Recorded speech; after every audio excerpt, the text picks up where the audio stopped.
walk to go across to the White House and to call on and pick up President Reagan so that they may all ride to the Capitol together. You've heard throughout the political year Vice President Bush refer to Martin Van Buren, the last sitting vice president, to go like this to the White House. And Martin Van Buren was the first president-elect to go and call for his predecessor, President Andrew Jackson, at the White House, and it's become tradition ever since. Both men will ride, David, to the Capitol together.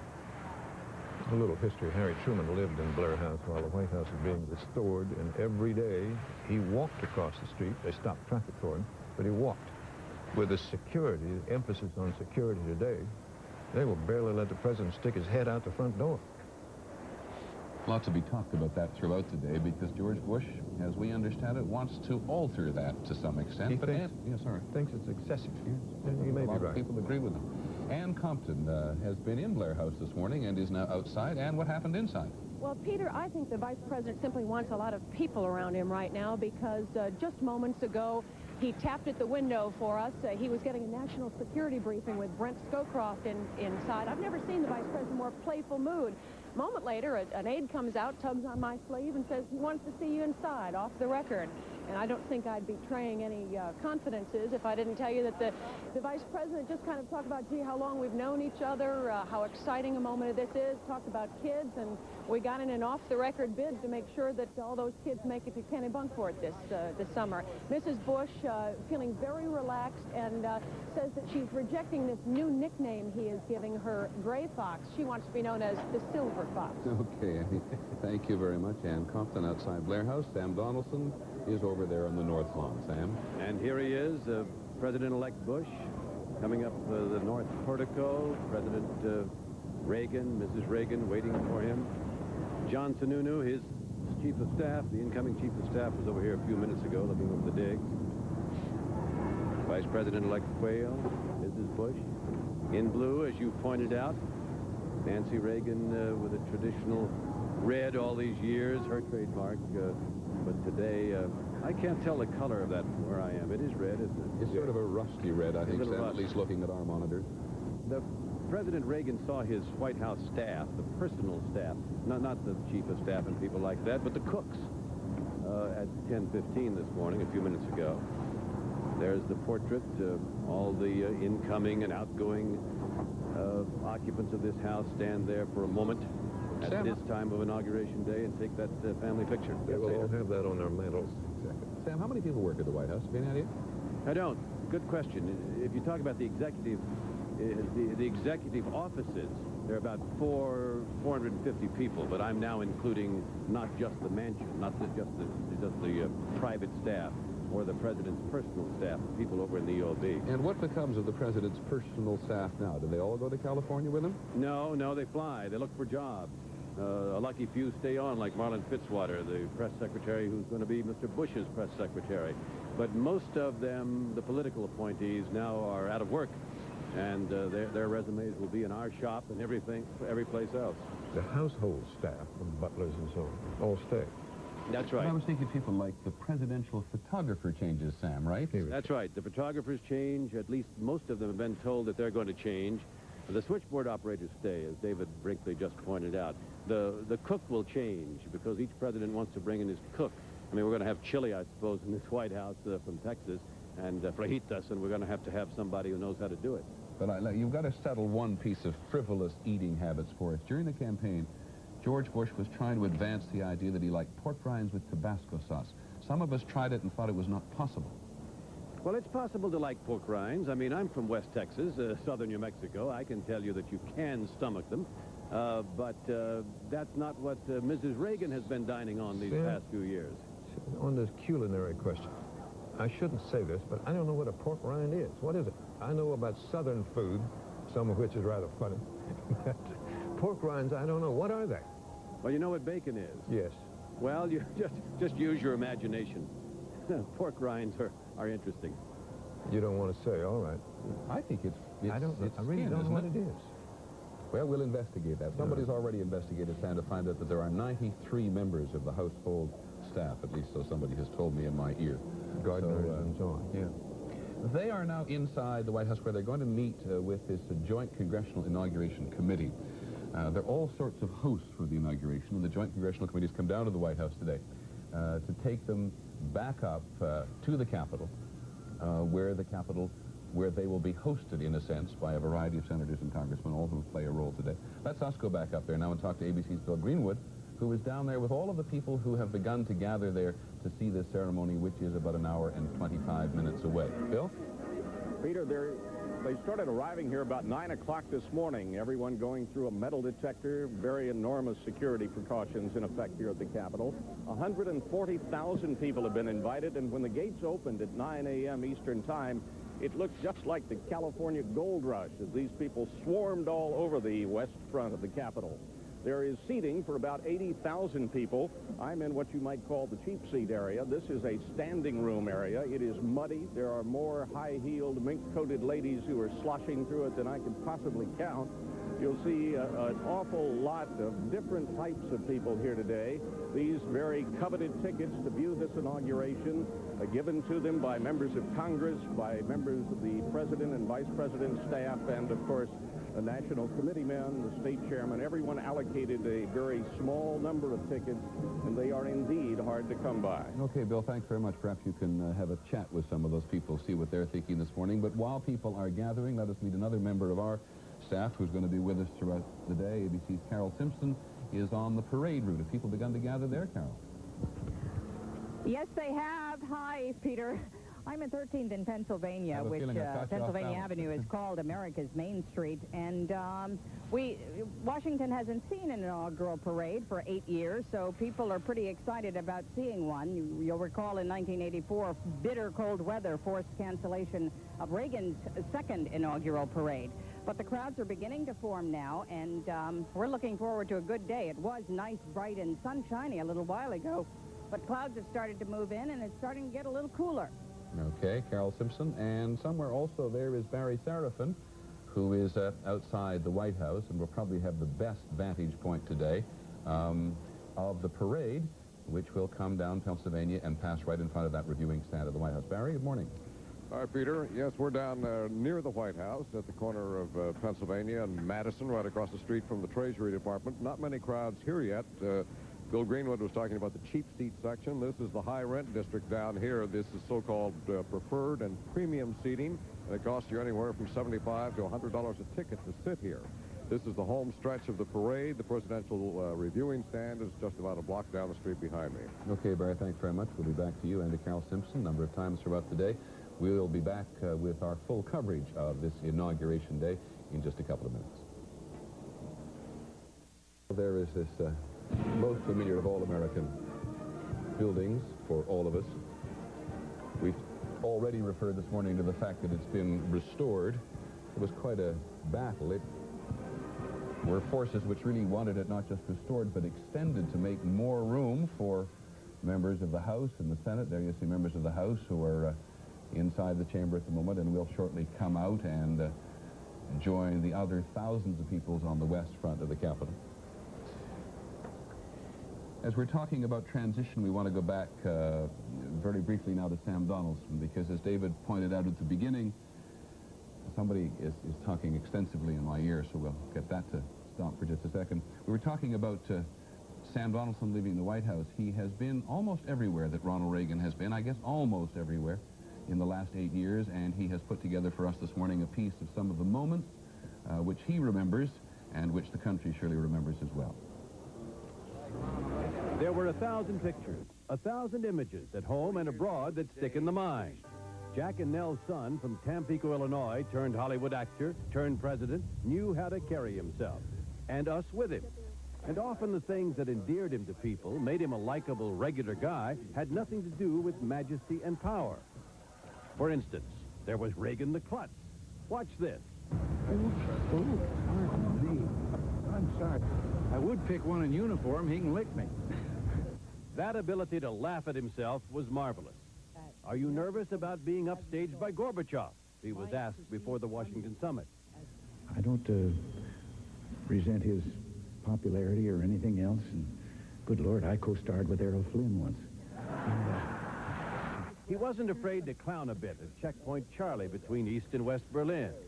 Don't step over the line. But of course. And when a sore larynx prevented him from speaking during one of his hospitalizations, he could conduct a news conference in pantomime. How you feeling? When you going home? Of course, he didn't always get things right. Who is this visiting head of state? Ladies and gentlemen, Chairman Moe. No, not Chairman Moe. Samuel K. Doe, president of Liberia. And then there was the day he mangled his own trademark line. And sometime when the team is up against it and the brakes are beating the boys, tell them to go out there with all they've got and win just one for the Gibbet. Gibbet. Oy vey. But he didn't always blow his lines. In fact, his one-liners often worked. In the fall of 1984, running against Walter Mondale. What about Mondale's charges?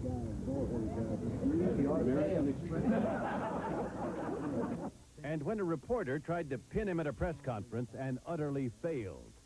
Mr. President, in talking about the continuing recession tonight, you have blamed mistakes of the past, and you have blamed the Congress. Does any of the blame belong to you? Yes, because for many years I was a Democrat.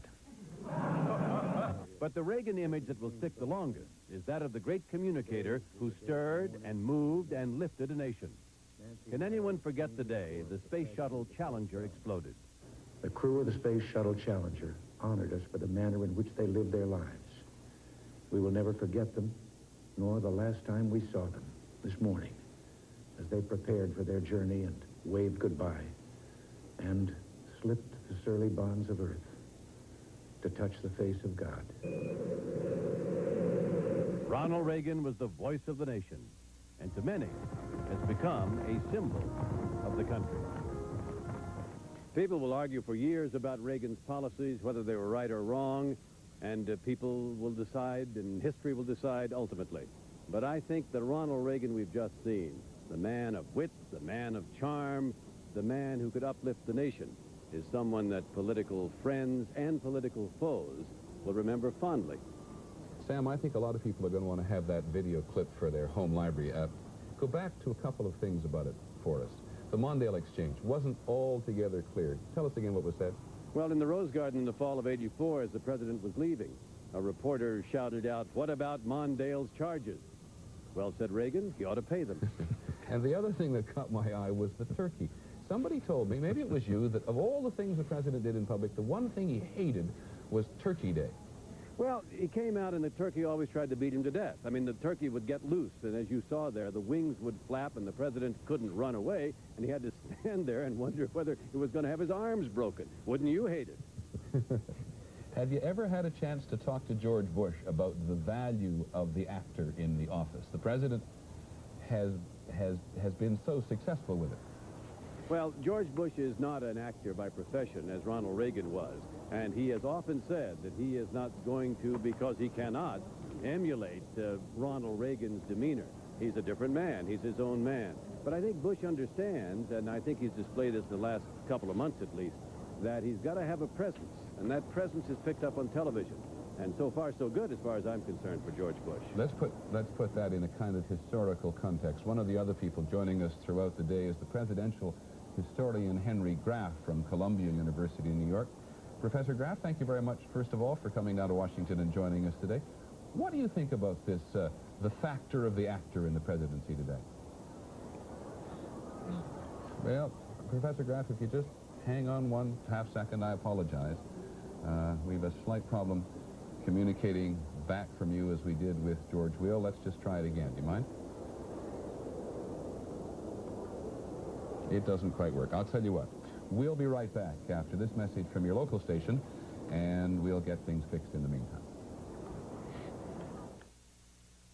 News coverage of Inauguration 89 continues. Once again, Peter Jennings. There is part of the parade route from the Capitol down Pennsylvania Avenue to the White House today, and as Carol Simpson told us a little while ago, people have begun to gather. She says there's a bit of a nip in the air now. The weather forecast actually is for it to get colder later in the day with the winds picking up, and you can see from the flags there that it's already begun to pick up a little. David Brinkley was observing just a moment ago that everything outside the building works just fine. Our only problems so far have been inside the building, but we have established communications now with Professor Henry Graff, the presidential historian from Columbia University. And Professor Graff, I was asking you about the actor factor in the modern presidency. All presidents of the United States have to be actors, and the great ones have been great actors, from George Washington through Lincoln, through Theodore Roosevelt, on down into the present. And Mr. Bush may say he's not going to be an actor, but like all presidents, he will play so many roles, he will play them simultaneously, that if he isn't a good actor, he will not be a good president. Of course, it's magnified 1,000 times by the television factor. Of course. The president is on camera all the time. He comes into the living room. He's everybody's friend. He will be known as well as any member of the family. And if he doesn't glory in it and thereby do it superbly well, he's going to be a disaster. Professor Graff, as we take a look now at the west side of the Capitol, which I'd like to do, perhaps you'd like to continue on for just a moment about Inauguration Day in general and what it represents as far as you're concerned in terms of the history. Inauguration Day is the great rite of renewal of our republic. And one of its glories is that all the presidents have left on time. Watching Sam Donaldson and the Reagans and the Bushes in such warm embrace, I'm reminded of the fact that not all our presidents have left so willingly. And not all of the occasions like this have been so happy. Harry Truman and Dwight Eisenhower were barely speaking on the ride to Capitol Hill, and Herbert Hoover and Franklin Roosevelt had very bad blood. It may interest you to know that in 1869, as General Grant was being inaugurated, his predecessor, very angry, that was Andrew Johnson, simply held a cabinet meeting. But we are unique among the peoples of the world, and it ought to bring pride to every American that they do leave on time. Well, Professor Graff, it's nice to have you with us today. David, you were remarking on the actor factor. I would like to agree with the professor on the fact that all presidents have to be actors. Look at this. Let's say Tuesday morning your assignment calls you to go to a lunch, eat chicken and peas, which you don't like. Shake a lot of hands, you don't quite know who the people are or why you're there. But you have to pretend to enjoy it. You have to be nice. You have to say nice things and watch the clock and hope you can get out soon. That's acting, and they have to do it. While we're watching people gather on the west side of the Capitol, I want to involve you and Britt and Sam in a thesis which I'll advance, which is George Bush is not going to have any communications difficulties following Ronald Reagan. There's the sort of conventional wisdom there that says Reagan is so powerful as a communicator that George Bush is going to look pallid by comparison. Sam, let me start with you. I'll argue that that's not the case. Would you disagree? No, I agree with you, Peter. I think Ronald Reagan has his own style. Yes, he was an actor, and he was a great presenter, as we saw in the video a while ago, whether he was doing one-liners or whether he was reading a script. He wasn't very good when he handled news conferences, though, because that wasn't scripted. But Bush has a certain presence, and Bush has a thought process. You see the mind working. You may not agree with him, and sometimes the syntax is mangled, but then which one of us ever completes the sentence like Winston Churchill? I think Bush is going to be pretty good on television. I predicted last spring that in the fall, television would treat him much kinder. I'm not talking about reporters. I'm talking about the camera would treat Bush much kinder than it would Dukakis, who had a television experience, and I think I was right in that. It's interesting you mentioned the news conferences, because what caught my eye, Britt Hume, let me turn this in your direction, was looking at some old video of John F. Kennedy's news conferences. He wasn't as good as a speaker as Ronald Reagan was, but he sure could handle the press. Well, I think that, Peter, if there's an analogy, it may be between Kennedy and Bush in terms of the news conference. We've seen some rather dazzling performances by George Bush in these news conferences that he's had during the transition period while he's been announcing these cabinet appointments. He's been very comfortable, very easy with the members of the media. He seemed to fear no questions, and he's been comfortable and even humorous at times. And that may be the strength that he has and the vehicle that he is better able to use than President Reagan was. But I might add this. remember the speech that he gave in New Orleans. It was a pretty good job. It was not up to perhaps the standards that Ronald Reagan could match, but it was an effective bit of oratory. It took some preparation, it took some writing, and I think one of the things we'll be looking for today, Peter, is to find out whether or not he can match that standard with the speech he gives here today, which I suspect will have a very different tone. But I want to come back to Sam for a second, Sam, because there were a couple of things, at least from my own personal taste, missing from your clip. When the president went to see the relatives of the Mideast peacekeeping soldiers who'd been killed, when he went to Fort Campbell, Kentucky, when he went to the memorial service for the Challenger astronauts and said nothing but just hugged people, that's an enormous amount of communicative power, I thought. Absolutely. As David Brinkley recalls, before his interview with President Reagan in December, I did a report in which I included some of that there. And you saw that Ronald Reagan, by his mere presence, could sort of ease the grief that these families felt. And there was a touching scene in Houston after the Challenger when a young girl, one of the daughters of one of the astronauts who had died, came up to the president and put her head on his shoulder. You remember that? Yes. Well, he led the nation. No doubt about it. George Bush will have to do it in his own way. But I sort of agree with Brett that Bush has shown that he's very comfortable. And as far as wit goes, I remember one of his transition news conferences and when a reporter started to ask the question, Mr. Vice President, do you think, and before the reporter could grope for the rest of his question, Bush shot back, not as much as I should. That was funny. David, sum this up for us, please. Well, Bush does keep up with the details of governmental activities to a greater degree than Mr. Reagan has, and therefore is more comfortable answering questions because he's not terrified of being asked one he can't answer. Do you think he knows the answer? And do you think at this early stage he's going to be able to communicate as readily as President Reagan did? And I don't think he will be as good a performer on television as Mr. Reagan has been. I don't know any president who has. Kennedy was very good, but he wasn't as good as Reagan. Reagan reads a speech, a prompter, a carefully written speech, better than any president I've ever seen. I don't believe Bush will be able to do it that well, but he'll be able to do it well enough. He does it well. In New Orleans, he had a good speech, and a good speech writer, which is also quite important. All right, with something else to talk about today. We'll be back to discuss that and more. Hope you'll stay with us. It's 5 minutes to 11 Eastern Time. The inauguration in an hour. ABC News coverage of Inauguration 89 continues after these messages and a word from our local stations.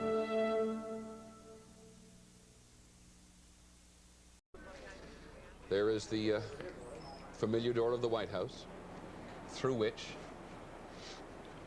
Mr. Bush and the Reagans and Senator, soon to be Vice President Quayle, went just a short while ago. We are now waiting for them to come out and go to the Capitol together. This overall inaugural ceremony will last about an hour and a bit, and they will leave from the White House quite soon. David, they've done all sorts of things. Professor Graff was mentioning the animosity between at transition in the past. There's none of that here. No, because, you know, they've been together for 8 years. They're old friends. The deepest animosity I recall was Truman and Eisenhower. Eisenhower, running for president, said if elected he would go to Korea, meaning he would try to end the war, which was highly unpopular. After the election, Truman sent him I think a telegram saying, if you still want to go to Korea, we will arrange you with airplanes and so on. It infuriated Eisenhower because it was suggesting that it was an empty campaign gambit and not an honest promise.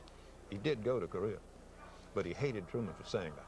Let's pause in our conversation for a moment and listen to the congressional chorus on Capitol Hill as we watch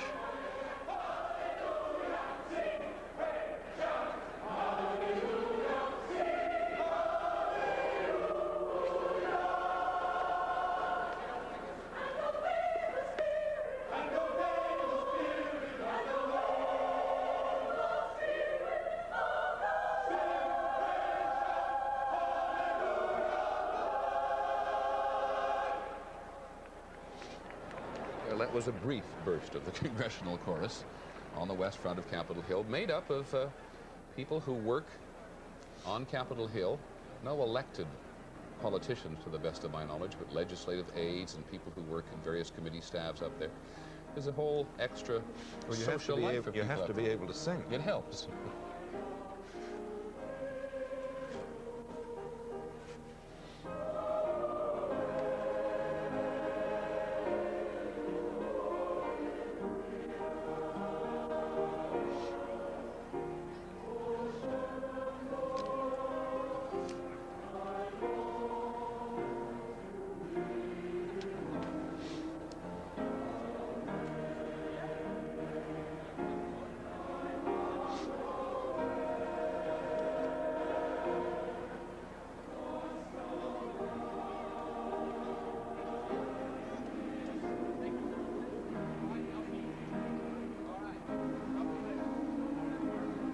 congressional chorus on Capitol Hill, and as we wait for Mr. Bush and Mr. Reagan and their families and Mr. Quayle to leave the White House, let's bring in another voice from both the present and the past.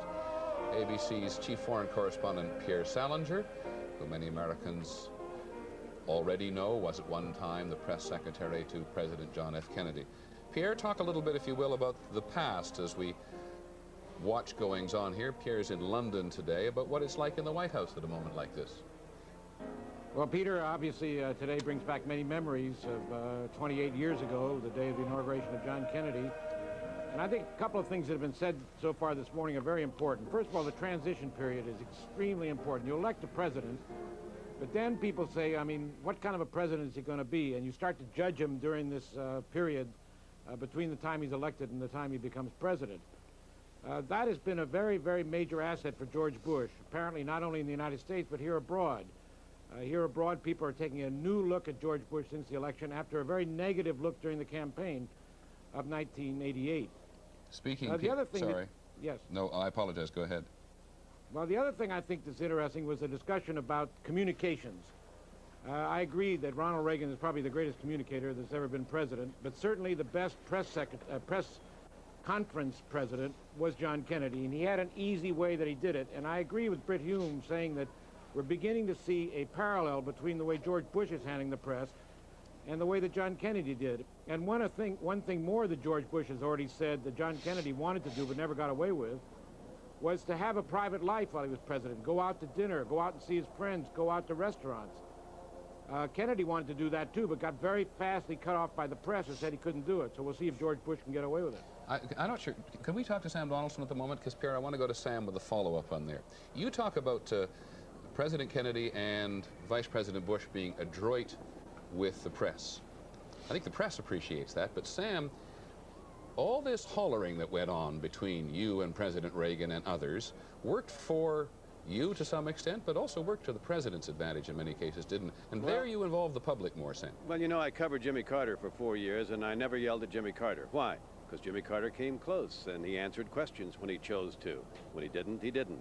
Ronald Reagan didn't come close, and Peter, reporters had two choices: to remain quiet and silent like good little boys and girls and not try to question the President of the United States, which I think is our job, or to raise your voice. Now, I predict that you're not going to have to shout at George Bush, because he's already promised, and so far in the transition has demonstrated, that he's willing to have more frequent access with reporters. Sam? And he's willing to talk to them. Here comes President Reagan, of course, and President-elect Bush now, having finished their coffee in the Blue Room inside. President-elect Quayle, or rather Vice President-elect Quayle, they're leaving for the Capitol. And there, of course, you hear some reporter shouting at President Reagan. Well, you see, the alternative, again, is to not to try to get the news. Now, if Mr. Reagan had never answered, I think we'd have stopped shouting. But he did answer, and we often got important stories from him because we asked him questions.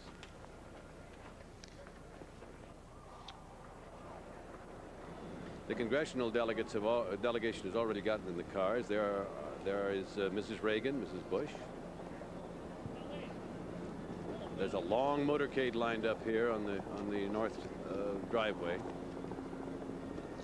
And there is, in all of those cars, of course, the congressional escort for the Quayles. Each individual person, as we'll see when they get to Capitol Hill, Mrs. Quayle, Vice President-elect Quayle, both Bushes have their congressional escorts who will be with them throughout this ride. But even, David, the ride of the two presidents has its own tradition, doesn't it? One sits on the right going and one sits on the right coming back. Yeah, they do that. The fact here is that the dignitaries in these cars are the guests of Congress. The Congress puts on the inaugural, builds the platform, serves the lunch, does all of that. So they are guests of the U.S. Congress, and the Congress has sent up cars and sent up escorts to bring them up to be sworn in. It mattered more when they were still able to use convertibles. Now you can't really see who's sitting on which side because the cars are all closed. This is, of course, a new car that President Bush is going to use. It cost, I think, about $600,000. And one of the things it does have in it is better windows, so that hopefully there'll be a better opportunity to see the president. We'll talk about the current lake. But you know, when I asked one of the Bush transition team some days ago, why not use the convertible this time? It was a fairly obvious question, I guess. He said, we don't have any more convertibles because the Secret Service is delighted to get rid of them. There's never an option now for a president to ride in an open car. I doubt you will ever see a president in a convertible again, for the reason it need not even be discussed. It's too vulnerable. They're going to have lights inside the car, so when the president rides by, you can see him. We mentioned a little earlier that there are a couple of hundred members of the Bush and the Bush-Walker family here for the inauguration on Capitol Hill. Britt Hume is with one of the closer relatives. Britt? I'm standing with George Bush's son, George, and we're watching on television as the limousine heads up here. You saw your dad earlier today and spent some time with him. Can you describe his spirits? Well, Britt, he's remarkably calm. He's a man who's in about an hour is going to be the president of our country. Didn't seem the least bit nervous. Saw him at breakfast in his pajamas, same pajamas he wore about 2 years ago, I think. 40, and maybe about another 1,000 who are claiming they're family members. It's amazing what a victory will do in politics. It seems hard to enlarge that group. People here on the Hill, whom I've been talking to about inaugural ceremonies past, say that no one has ever had a contingent of family this large, and I understand that down at Blair House yesterday, it was quite a scene. Can you describe it? Well, it was. We've got 24 of us staying there, 22 of us staying there, and as you know, the Blair House has got kind of a formal setting to it, and wonderful people carrying trays full of drinks and stuff, and these boys were totally surrounded by 10 screaming grandkids that I think brought the whole scene down to earth. Now, I'm told there were toys all over the floor. Toys, tractors out in the patio, people riding little three-wheelers, and kids screaming and mothers hollering. But all in all, it was a great time. And in the middle of it all, I'm told, your mother was engaged in a game of Simon Says with her grandchildren. Is that true? And she lost. She lost? She lost. All right, gentlemen, there you have it, the scene at Blair House yesterday with the Bush Army.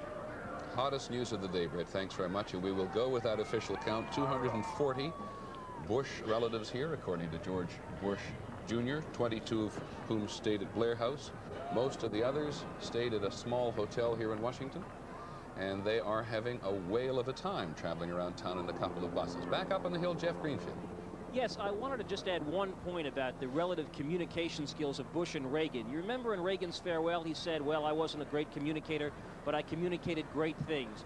We ought never to forget in our process-oriented coverage that Ronald Reagan came to the presidency with a relatively coherent ideology, one of the more ideological presidents we've ever had. George Bush, by his own admission, is much more a fellow who is a hands-on, less ideological president. I always thought one of Ronald Reagan's great supports was in times of crisis, he had an army of true believers who had wanted him to be president for 20 years because of what he would do. My biggest doubt, if that's what I can call it at this celebration, about George Bush is, since he has never defined clearly and firmly an agenda, when he gets into political difficulty, will he have that core of support in the country that enables him to override tough political times? And I think that's a very big question left open about the Bush administration. Jeff, I'd also like, again, one more comment as we watch this this procession from Pierre Salinger. Pierre, 8 years ago, I was sitting in the chair you now occupy, and I remember Europeans belittling Ronald Reagan like nobody's business. And now they watch him hand over power here today with enormous affection, don't they? That's absolutely true, Peter. 8 years ago, when he became president, he had come out of an election where the Europeans thought it was a joke in the United States. I mean, the Americans must have been crazy, they thought, to elect an actor president of the United States. But his policies and the way he conducted the presidency and his communications efforts gradually grew up here in Europe and brought him great strength. And as a matter of fact, when he ran for re-election the first time, a poll in France showed, a country which did not like him at all, that if he had run there, he would have won by a wider margin than he had in the United States, which showed that he had really achieved a big success in the European community. Now, he did lose some things with the Iran Gate. He lost a lot with the Reykjavik summit because the Europeans were more concerned about that than Iran Gate, that he went so far in trying to make a deal with Mikhail Gorbachev without at all consulting his European allies. But I would say that today he leaves the presidency seen as the most popular president of the 20th century, a man who imposed a lot on the United States and on the rest of the world. And I think that his image changed in those 8 years, as you said. And, Pierre, I don't know if you saw the results of our own poll last night, but it finds that President Reagan leaves office with the highest popularity rating in the country as a whole since Franklin Roosevelt. And George Bush comes to office, David Brinkley, with the highest popularity rating he's ever had. I suppose that's not unnatural at this moment.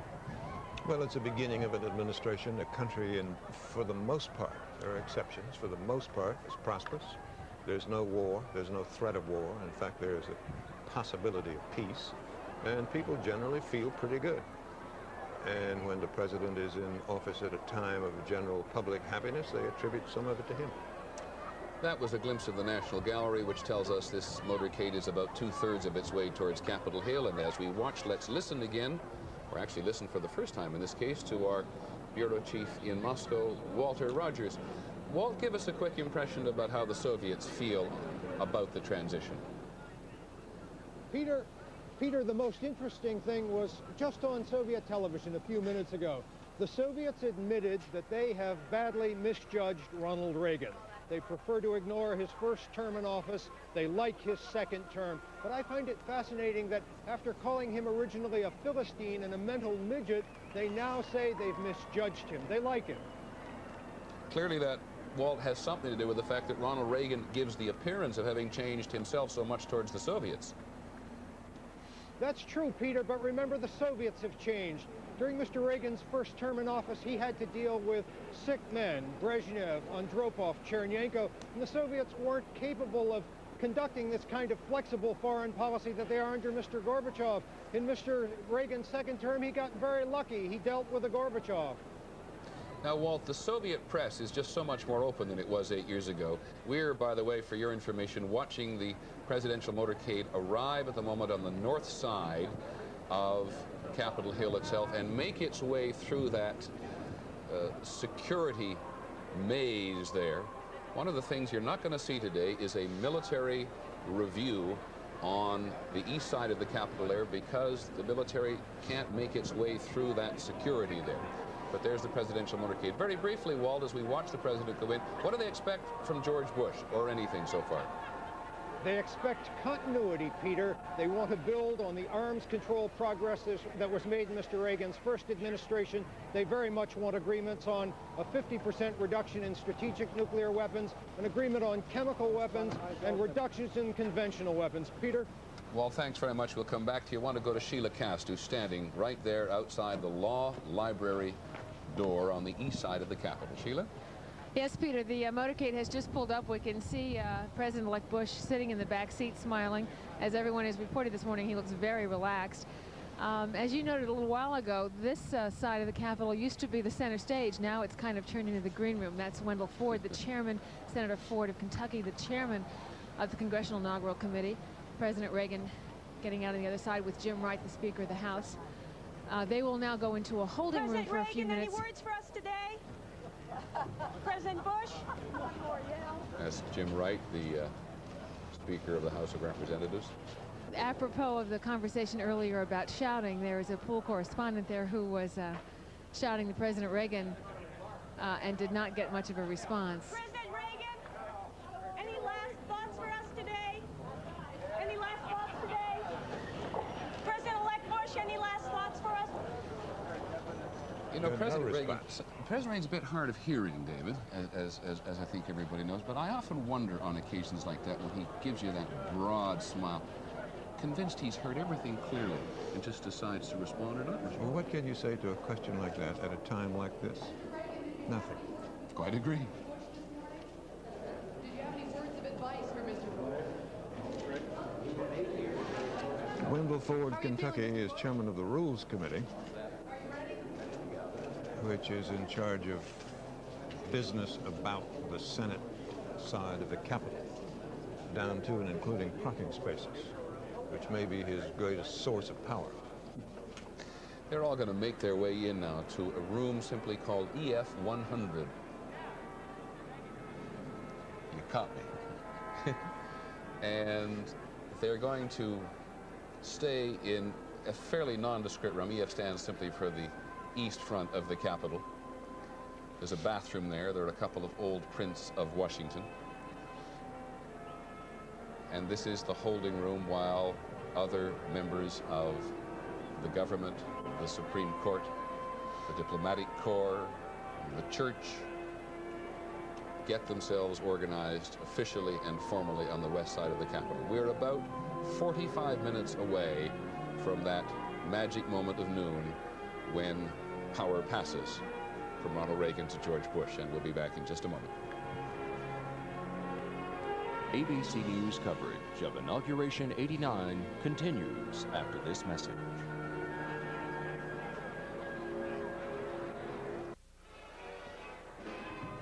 The west side of the Capitol. Isn't that beautiful? Like a postcard.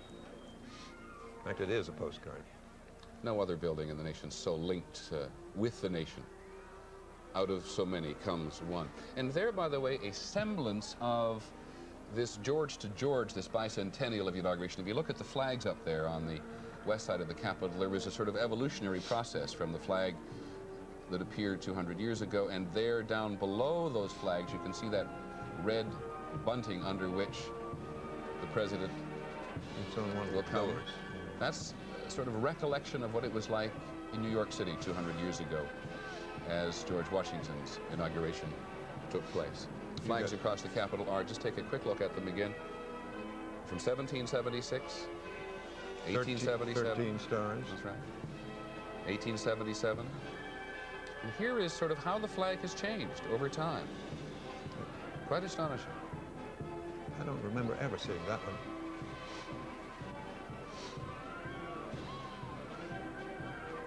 Interesting to hear the U.S. Marine Band playing Dixie in the background.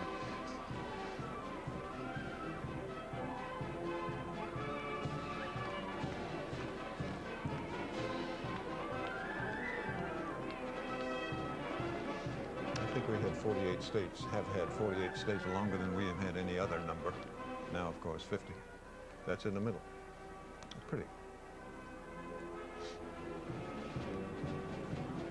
You know, Britt Hume was talking a while ago, Peter, about the great crowd of Bush relatives and friends who have come here today, and sort of wondered how he managed to keep in touch with so many people. The answer is that George Bush is a note writer. Whenever he has nothing else to do, he sits down, writes notes to his friends, and such things as a new grandchild and so on. He's famous for that, does it all the time, and people like it. Maintains friendships with people he can't see very often.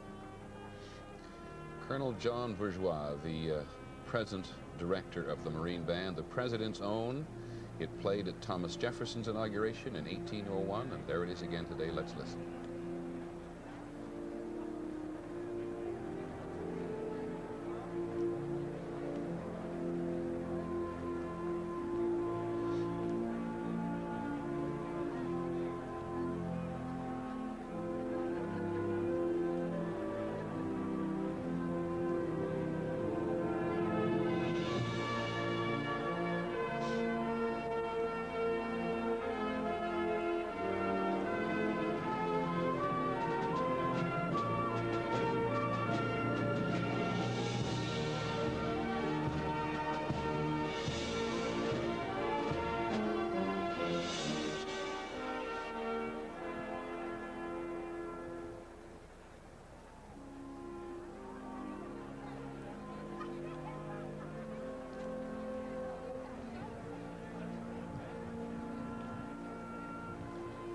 It was Thomas Jefferson who gave the band the title, the President's Own.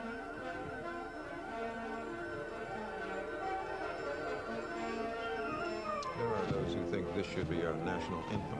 Yes.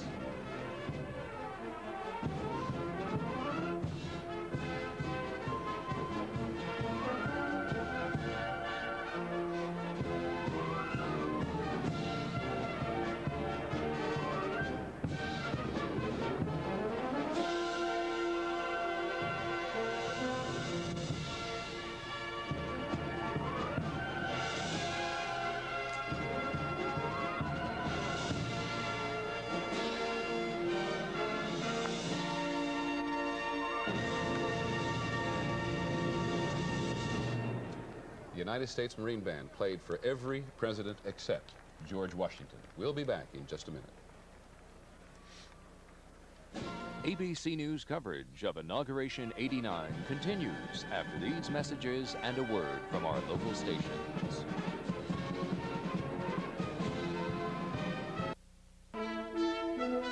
ABC News coverage of Inauguration 89 continues. Once again, here's Peter Jennings. The nation's capital, of course, is much more than a city of symbols and monuments, and it's a trouble city in many ways, but today it's a city of symbols and monuments. David, you were telling them a wonderful story about the Jefferson Memorial the other day. Jefferson Memorial. John Kennedy was president. He was sitting upstairs in the White House, looking out over this gorgeous vista with his military aide, and this is at night. And he said to him, why is the Jefferson Memorial not lighted at night? The Lincoln Memorial is, the Washington Monument is, the Capitol is, and nobody knew. They went downstairs, got a limo and a driver, went to the Jefferson Memorial and asked. Nobody knew. He called the Interior Department, Park Service, and ordered them to light it, and the next night they did. It's been lit ever since. Must have scared the you-know-what out of the guard. It did. Suddenly out of the darkness, here comes the President of the U.S. asking why there are no lights. And of course, if you come to this Capitol, you will see that it is lit at night. Everything you see today, with one exception, has to do with really evolving tradition. Senator Dole, George Bush's opponent on the primary and caucus campaign earlier, and Alan behind Cranston him, on his right. Alan Cranston, Senator from California, Senator Hollings from South Carolina. Who's on the right, David? No. That's Howard Metzenbaum on the right, Ohio. from Ohio. Paul Simon from Illinois, senator who ran very briefly for president, and in front, one of the new senators, Senator Chuck Robb from Virginia. Am I right? Yes. Just elected, right? Yes. Jerry Falwell. Among the more than 100,000 people who've gathered up on Capitol Hill this morning, many of an official nature. From Tennessee, Senator Albert Gore, with either a wind-swept look we haven't seen on him before. A man who ran on Super Tuesday and thought that he could turn that into victory and failed, Senator Byrd. Sorry. Bob Byrd, West Virginia. Fiddle player. He and George Bush will have that love of country music in common. Yeah, he's a country music fiddler, and he plays at country music events around his state of West Virginia. Britt Hume up on the hill. Give us a sense of the mood. I was just noticing up here that, first of all, it's starting to get cold up here. It's gotten overcast and the wind has picked up. There are some people here who are just in jackets with no coats, and they're going to regret that. This place is fascinating up here, Peter, because it's a study in contrast. A lot of women in fur coats, a lot of people simply wearing raincoats, and there are two men standing side by side in this crowd up here. One of them is wearing a black Chesterfield coat and a black Homburg. And the man immediately to his right is wearing a raincoat, and the man immediately to his right is wearing a raincoat and a safari hat with one of those famous bands that marks a safari hat. A study in contrast. Thank you. But I also want to acknowledge that I owe you money. I'm aware of that. It's an inside joke, I grant you, but we discovered yesterday that it's only on such occasions like this do commentators use the phrase making their way in referring to people going from one place to another. I don't know why we do it. We promised we wouldn't say it, and I've said it. Well, you said to everybody that we've been talking to this morning, please don't say making his way. Say he walked. No, it was Britt Hume who said it. That's why I lost money to Britt. All right. Britt was mentioning a man in a black Homburg, and we were talking about pictures a little while ago, too. Tell us about the wonderful I don't have the picture. I wish I did. We saw George Bush a while ago fly fishing and wearing a sort of raunchy fishing clothes that looked as if they'd actually been used, not quite clean, and so on. There's a famous picture of Herbert Hoover fishing in the Rapidan River in Virginia, fly fishing, standing in water up to his knees, wearing waders, and wearing a black suit, a white shirt, a black necktie, and a black Homburg hat, standing in a stream fishing. Somebody at your command is clearly scurrying around the building now trying to find that picture. As we go back and look at the west side of the Capitol, it's really Jack Kemp, another opponent of George Bush's, who's going to go in, as the sign says, to be the Secretary of Housing and Urban Development. And I can't tell you much at this point about the clothing, except this. Mrs. Bush, as you can all plainly see, is wearing what's described to us as turquoise. Not quite sure if you really think that is turquoise, but her outfit was designed by Bill Blass. Mrs. Quayle's outfit, David, if I've got this correct, have all been designed by students, I believe, of the Design Institute, which has, I think, a number of branches, certainly one on the West Coast and a representation here.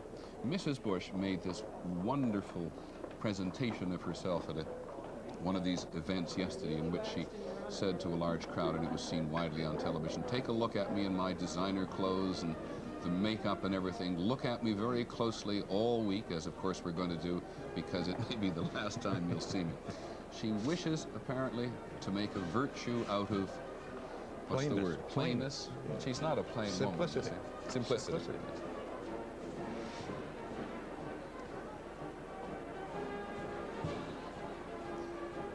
Everything about this inauguration, as we said, is tradition except for the oath. The only thing the Constitution requires is the oath. Everything else, you were talking about President Hoover looking at the cars go up. President Harding was the first to travel up to Capitol Hill in a car. A Packard. Either a Packard or a Pierce Arrow. The record shows both. I don't know which is right. Maybe neither. That's the red bunting we've been talking about, Peter, which is put up as a sort of tribute to the first inaugural at Federal Hall in New York City in 1789. That is the identical bunting to that over the little balcony where George Washington took the oath of office, in a famous engraving that we've all seen 1,000 times. It's black and white, but the bunting was what you see here. A lot of differences, too. Of course, Martha Washington did not attend her husband's inauguration. She stayed home in Mount Vernon. When you consider the distance and the mode of travel, you couldn't blame her. Well, figure it out again for us. We were doing that yesterday. Well, let's see. From Washington to Mount Vernon is roughly 10 miles, 12 maybe. From Washington to New York today, I don't know about the roads then, is 225. And all of that on muddy roads and bumpy traveling in a horse-drawn carriage. I think it took him 8 days to get there. And she didn't want to do it. You can't blame her, can you? Not at all. It's one of the reasons the inauguration in those days was held in March. It was because of the difficulty of travel and the time that it was felt needed for people to make their way, whether to sit in the Congress or for the president to get himself organized. There was even much debate on how to conduct the first inauguration. What should George Washington be called? Some wanted to call him Your Highness, Your Majesty, that kind of thing. The President and Protector of the United States? And His Elective Majesty, somebody suggested. That would have been the most cumbersome title in the Western world. They settled on Mr. President, period, and that's it. You were talking earlier today about George Washington's attitude towards the first one. The Pennsylvania senator of the day, William McClay, I think, described George Washington then as being agitated and embarrassed more than he ever was by the leveled cannon or the pointed musket. He trembled, apparently, at several times, and on some occasions could hardly read. Well, he also said what has not been said since, and no doubt will never be said again, that he was unfit for the office, he was unqualified, he wasn't good enough for it. That's Lois Powell, a former Supreme Court Justice, now retired, being applauded here. George Washington was sworn in by just a New York State judge. Livingston. George Bush. Well, the Supreme Court didn't exist then. George Bush will be sworn in by the Chief Justice, William Rehnquist.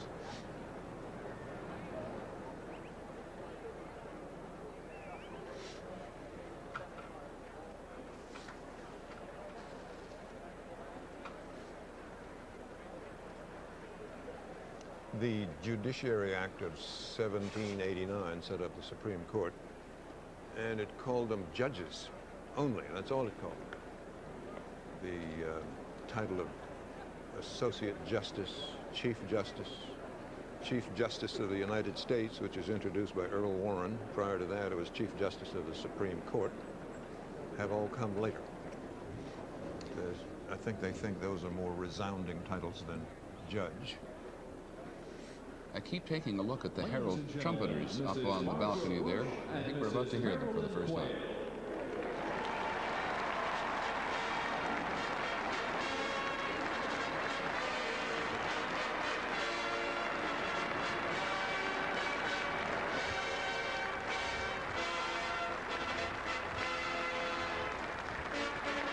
A little borrowing from European royalty, pageantry.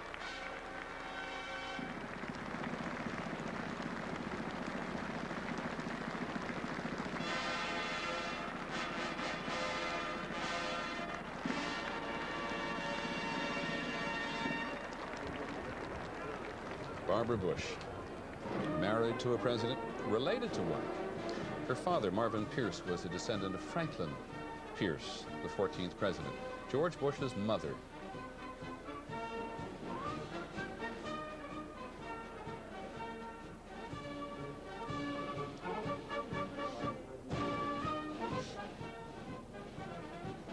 It is not a very glamorous route they take from that holding room on the east side of the Capitol through the crypt, which is directly under the dome, filled of Capitol memorabilia. There's the Sergeant-at-Arms of the Senate, who leads them on.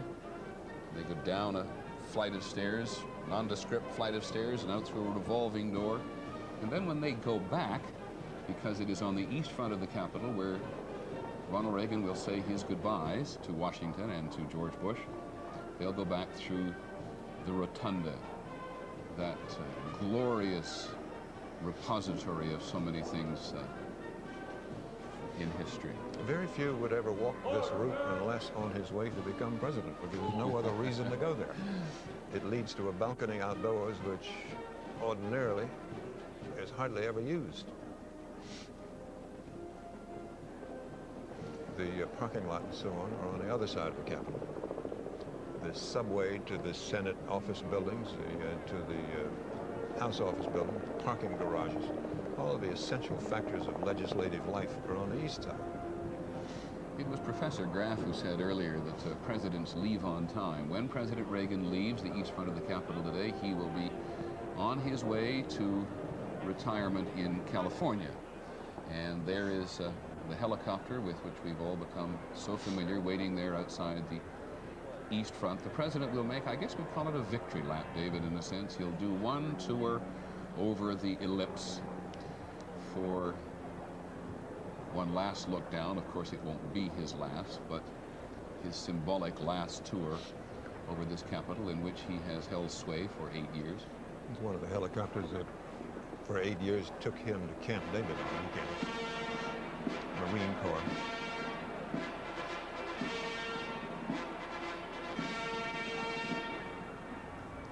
Ladies and gentlemen, the President of the United States and Mrs. Reagan.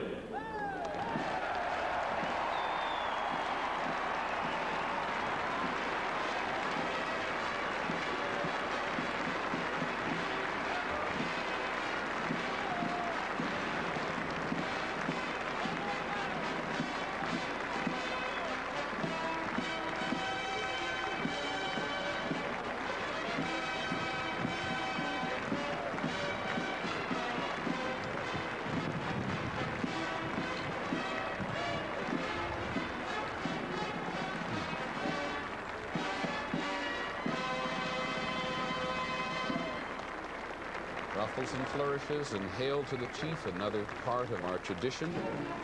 It was Julia Tyler, the wife of John Tyler, the 10th president of the U.S., who first gave instructions for Hail to the Chief to be played whenever her husband made an official appearance. And we all know how firmly fixed it is in the tradition of the land now. Comes from an old Scottish air. Most presidents in private have said they get tired of hearing it, because every time they walk through a door, somebody plays it.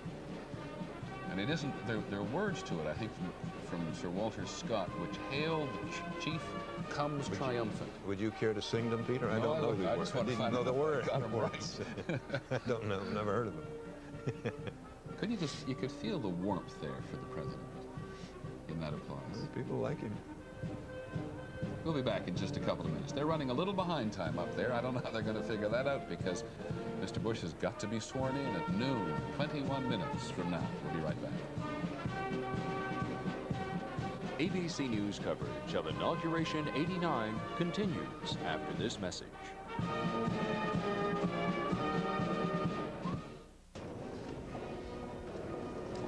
There is Vice President-elect Quayle. I don't even know when he stopped being Senator Quayle, David. You? Now, already, I guess? He has to resign from the office, and exactly when he did it, I assume he has done it. He has to resign. Yes. I missed it. I know there's a new senator from Indiana, and I apologize, I don't know his name either. Senator Quayle has had a very busy transition time. Mrs. Quayle, of course. Strong, determined woman. She's a lawyer.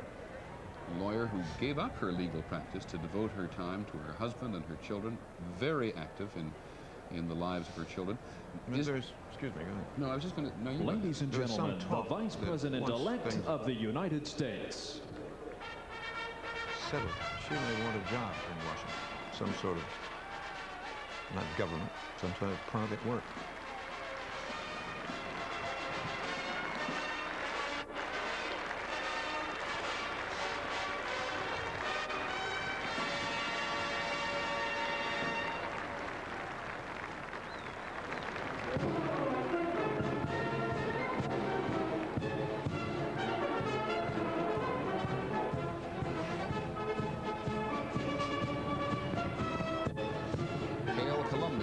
Case for the Vice President-elect. Dan Quayle has got a new shirt on. I hope so. A new.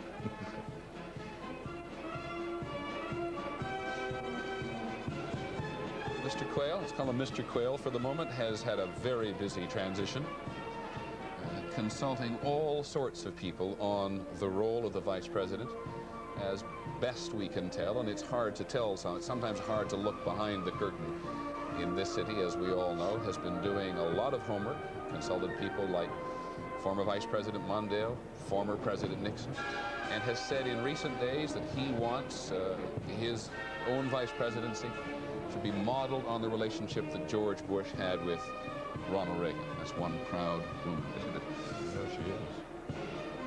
Actually, a briefing on the duties of the Vice President would take about 15 seconds. His only duty is to preside over the Senate, which they usually don't do anyway.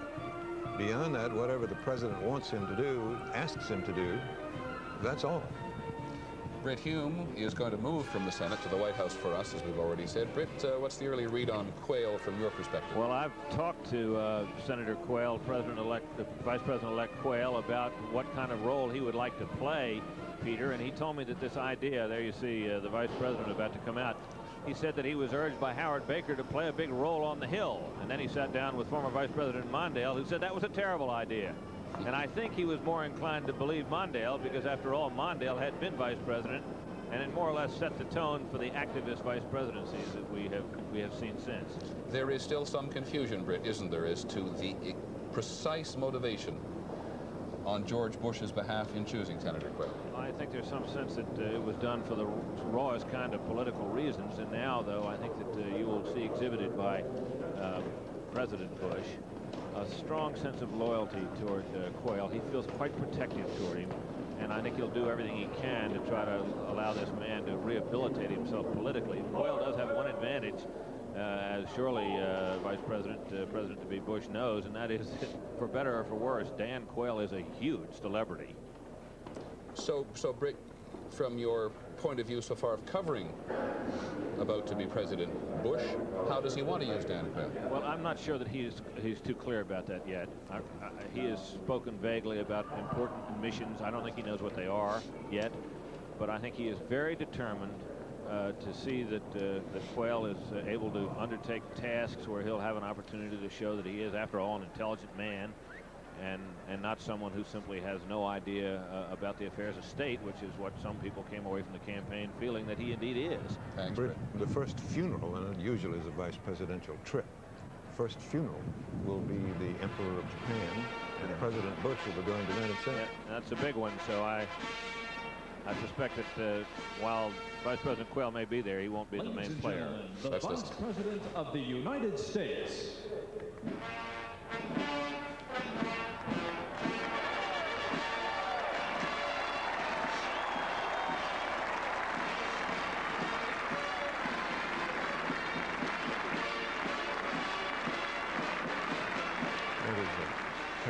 trumpeter. We haven't seen him close up before.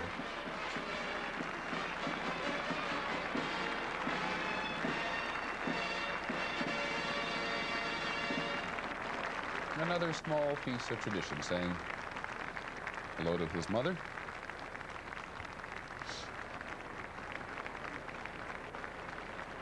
Very gritty lady, Mrs. Bush, not in the absolute pink of health. Nevertheless, George Bush looks like her. Yeah, very much so. And again, that gentleman you keep seeing back and forth with the Bush as everybody else is the Sergeant at Arms. And there you see it. George Bush is not going to have this. If we could take one more look at that. Poor George Bush this morning is not going to have a chance to see this wonderful vista, because smack in front of him is the biggest darn platform with television cameras on it. Television, reporters, so on. Mr. President, Mr. Vice President, and my fellow Americans, on behalf of the Joint Congressional Committee on Inaugural Ceremonies, welcome to the bicentennial presidential inauguration. Senator Ford. It's now my pleasure to present for the invocation the Reverend Billy Graham. Will everyone please rise? Wendell Ford, Kentucky, chairman of the Rules Committee, which is in charge of events like this. Shall we pray? Our Father and our God, thou hast said, blessed is the nation whose God is the Lord. We recognize on this historic occasion that we are a nation under God. This faith in God is our foundation and our heritage. Thou hast warned us in the Holy Scriptures, if the foundations be destroyed, what can the righteous do? We confess that we're in danger of destroying some of those foundations. For at times our faith in Thee has faltered, and we've chosen to go our own way rather than the way that Thou wouldst have us go, both as individuals and as a nation. Forgive us, we pray, as we turn to Thee in repentance and faith. Restore us to Thyself and create within us a desire to follow Thy will for all our lives. As George Washington reminded us in his farewell address, morality and faith are the pillars of our society. May we never forget that. The Scripture also says, promotion comes not from the east nor from the west, but from Thee. We acknowledge Thy divine help in the selection of our leadership each 4 years. We recognize, O Lord, that in Thy sovereignty, Thou hast permitted Ronald Reagan to lead us for the past 8 years. We pray that as he and his wife, Nancy, leave the White House and go to the West Coast, that Thou wouldst give them many more years of health and happiness. And now we come to a new era in our history. In Thy sovereignty, Thou hast permitted George Bush to lead us at this momentous hour of our history for the next 4 years. As he today places his hand upon the Bible and solemnly swears before Thee to preserve, protect, and defend the Constitution, give him the wisdom, integrity, and courage to help this become a nation that is gentle and kind. Protect him from physical danger, and in the lonely moments of decision, grant him Thy wisdom to know what is morally right and an uncompromising courage to do it. Give him a cool head and a warm heart. Give him a compassion for those in physical, moral, and spiritual need. Oh God, we consecrate today George Herbert Walker Bush to the presidency of these United States with the assurance that from this hour on, as he and his family move into the White House, they will have the presence and the power of the one who said, I will never leave Thee nor forsake Thee. We pray that Thou wilt bless his wife, Barbara, and his children as they stand at his side, and his mother who is here today. And what we pray for President Bush, we also pray for Vice President James Danforth Quayle and his wife, Marilyn, and their children. We pray as well for the members of the Cabinet, the Congress, the courts, and all others whom Thou hast entrusted with positions of leadership. We pray that the spiritual tide that many of us have sensed running in this nation may continue. As we read our newspapers and watch our television screens, it seems that evil is getting worse. But we thank Thee for the millions of people that pray daily and go to church and synagogue on the weekends. We believe that this is the day the Lord has made. Let us rejoice and be glad in it. All this we pray in the name of the Father, the Son, and the Holy Spirit. Amen. Reverend Billy Graham, he's now 70.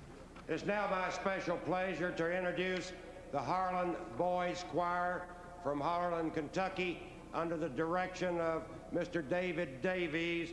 They will sing "This Is My Country." Southeastern Kentucky, the Harlan Boys Choir, 76 of them from 5th grade to seniors in high school.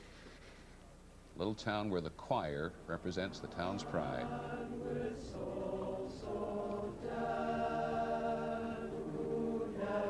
To himself has said, "This is my own, my native land. This is my native land. This is my country, land of my birth. This is my country, grandest on earth. I pledge thee my allegiance, America, the whole. For this is my country, to have and to hold. What difference if I hail from north or south, or from the east or west? My heart is filled with love for all of these. I only know I swell with pride and deep within my breast I thrill to see all glory make the breeze. With hand upon my heart, I thank the Lord for this my native land. For all I love is here within her gates. My soul is rooted deeply in the soil on which I stand. For these are my own United States. This is my country, land of my birth. This is my country, grandest on earth. I pledge thee my allegiance, America, the whole. For this is my country, to have and to hold. This is my own, my native land. This is my native land. Wonderful. If ever there was a choir which gave the lie to Sissy to be in choir, the basketball star and the high school quarterback were both. It is now my pleasure to present my Everybody in distinguished Harlan County, colleague, Kentucky. the Honorable Ted Proud of Stevens, these Senator of Alaska, to introduce the vice presidential oath and the presidential oath. Senator Stevens.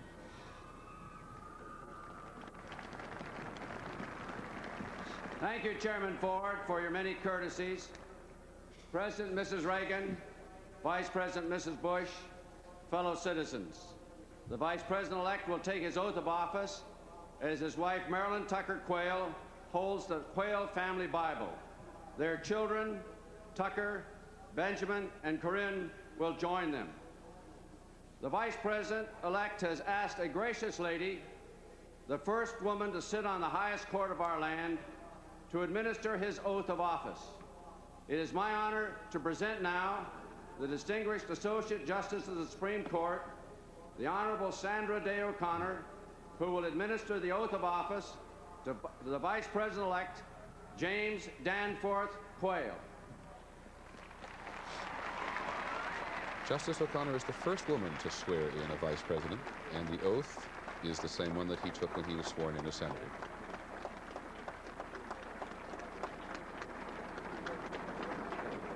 Raise your right hand.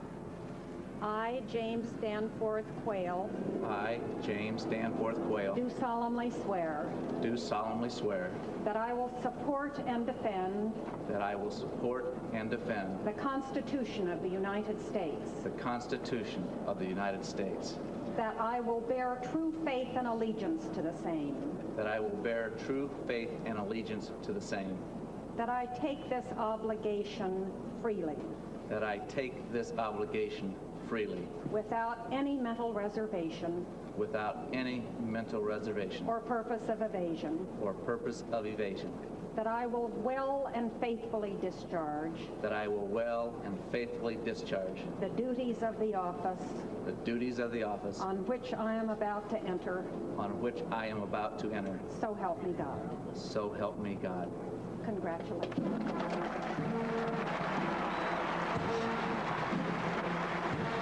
The reason he lost to history, the vice president's oath is a good deal longer than the president's. Also quite worded.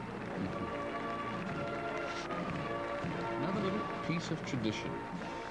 Lady Bird Johnson was the first wife to hold the Bible for her husband swearing in, and now all wives do it. And as you correctly pointed out a moment ago, David, Vice President Johnson became President Johnson, sworn in by a woman, but it's the first time a vice president. Yeah, you're right.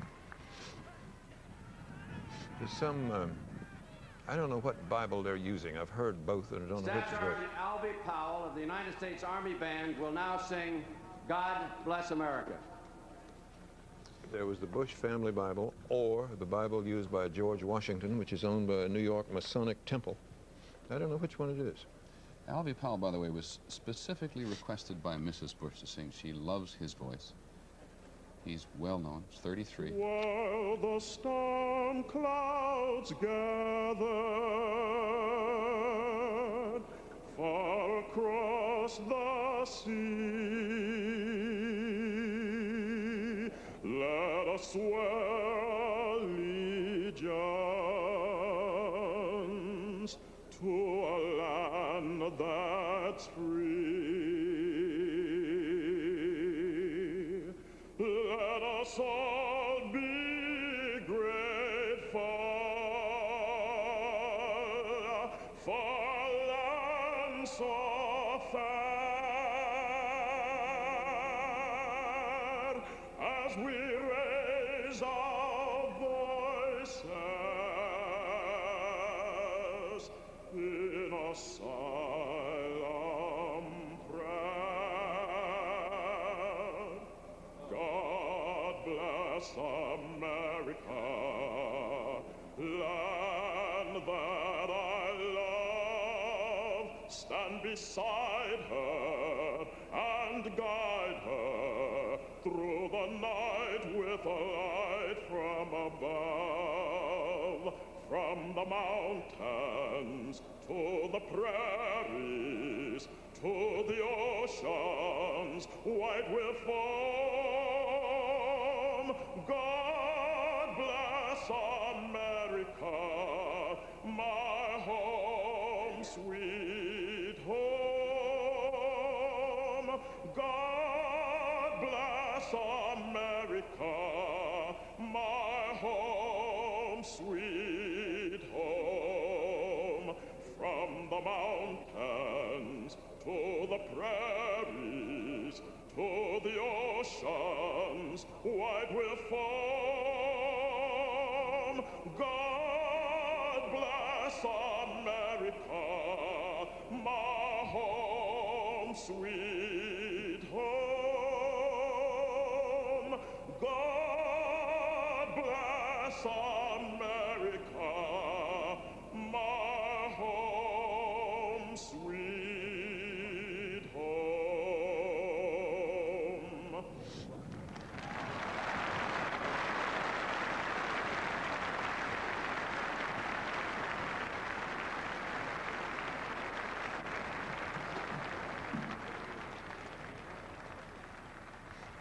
Thank you, Staff Sergeant Powell. Standing ovation. President Reagan, Vice President and Mrs. Quayle, fellow Americans.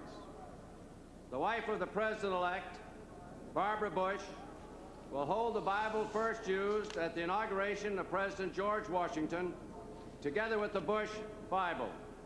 With us today is the President-elect's mother, Mrs. Prescott Bush.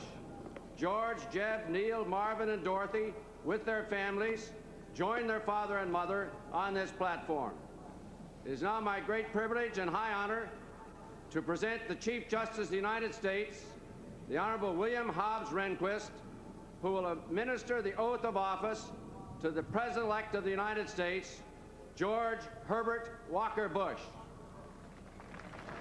That Washington Bible, of course, comes from the Masonic Lodge in New York, where it was found 200 years ago, when at George Washington's inauguration they couldn't find a Bible in a hurry.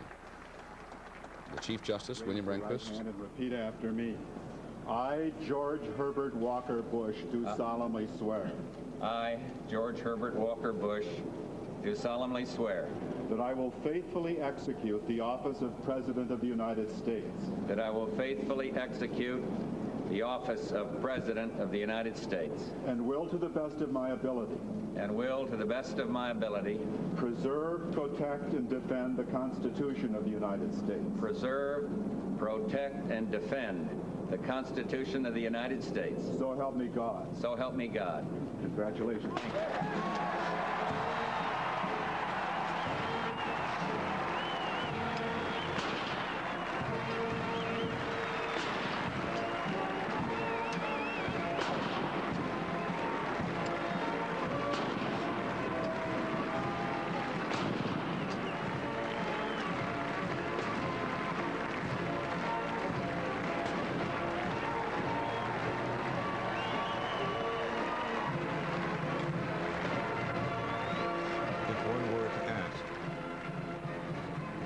If one were to ask where the 10 Bush grandchildren are, they'd not understand. The answer is that they're inside in a private dining room being entertained by a magician and being fed little cheese snacks. Ladies and gentlemen, the President of the United States.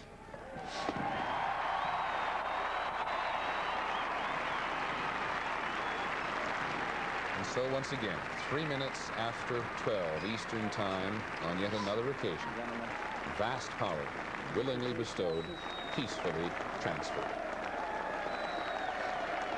Hey, Jack. Danny. Mr. Chief Justice, Mr. President, Vice President Quayle, Senator Mitchell, Speaker Wright, Senator Dole, Congressman Michael, and fellow citizens, neighbors, and friends. There is a man here who has earned a lasting place in our hearts and in our history. President Reagan, on behalf of our nation, I thank you for the wonderful things that you have done for America.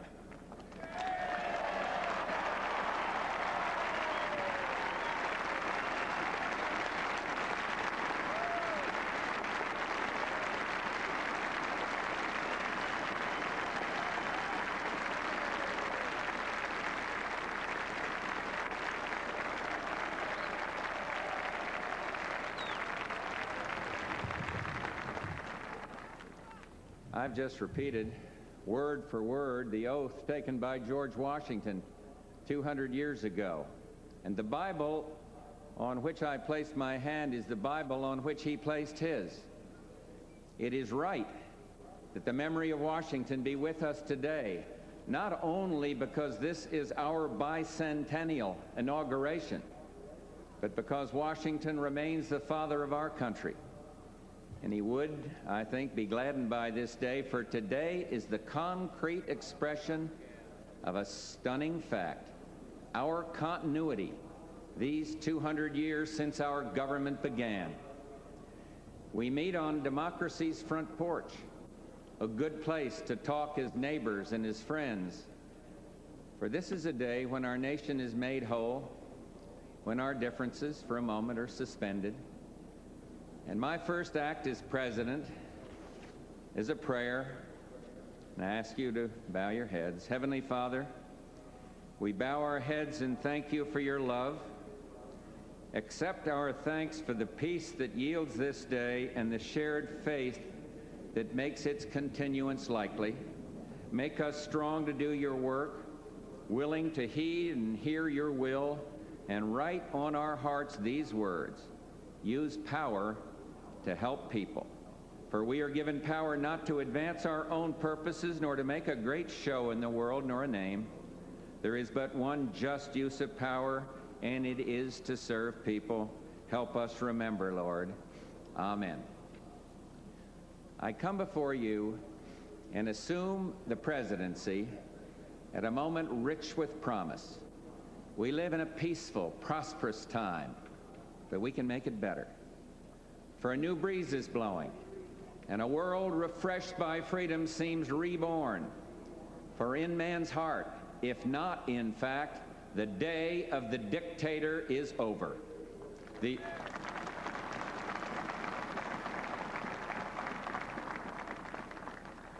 totalitarian era is passing. Its old ideas blown away like leaves from an ancient, lifeless tree. A new breeze is blowing, and a nation, refreshed by freedom, stands ready to push on. There's new ground to be broken and new action to be taken.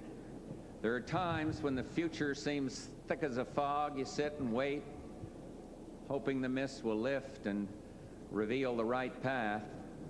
But this is a time when the future seems a door you can walk right through into a room called tomorrow. Great nations of the world are moving toward democracy through the door to freedom. Men and women of the world move toward free markets through the door to prosperity. The people of the world agitate for free expression and free thought through the door to the moral and intellectual satisfactions that only liberty allows. We know what works. Freedom works. We know what's right. Freedom is right. We know how to secure a more just and prosperous life for man on earth through free markets, free speech, free elections, and the exercise of free will unhampered by the state.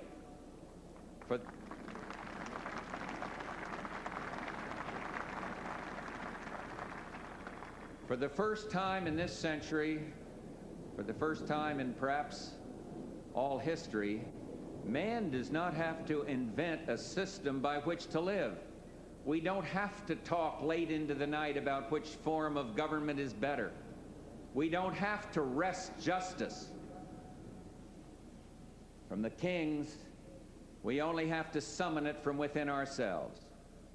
We must act on what we know. I take as my guide the hope of a saint. In crucial things, unity. In important things, diversity. In all things, generosity. America today is a proud, free nation, decent and civil, a place we cannot help but love. We know in our hearts, not loudly and proudly, but as a simple fact, that this country has meaning beyond what we see, and that our strength is a force for good. But have we changed as a nation, even in our time? Are we enthralled with material things, less appreciative of the nobility of work and sacrifice? My friends, we are not the sum of our possessions. They are not the measure of our lives.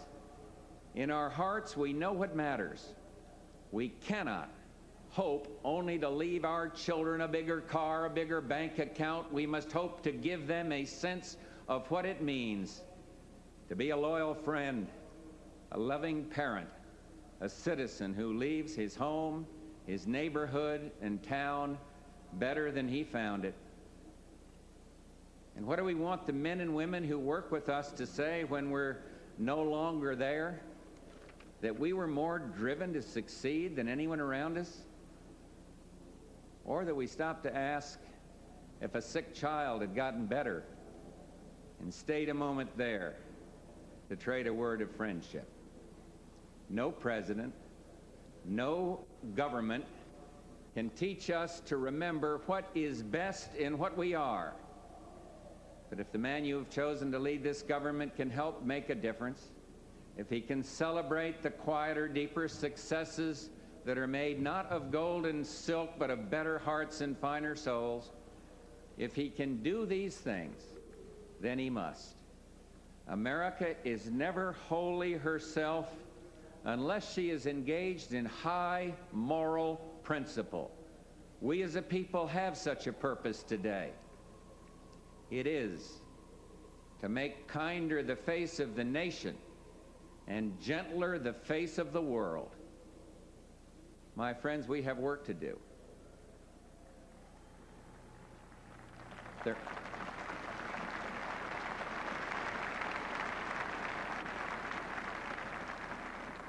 There are the homeless, lost and roaming. There are the children who have nothing, no love, no normalcy. There are those who cannot free themselves of enslavement to whatever addiction, drugs, welfare, the demoralization that rules the slums. There is crime to be conquered, the rough crime of the streets.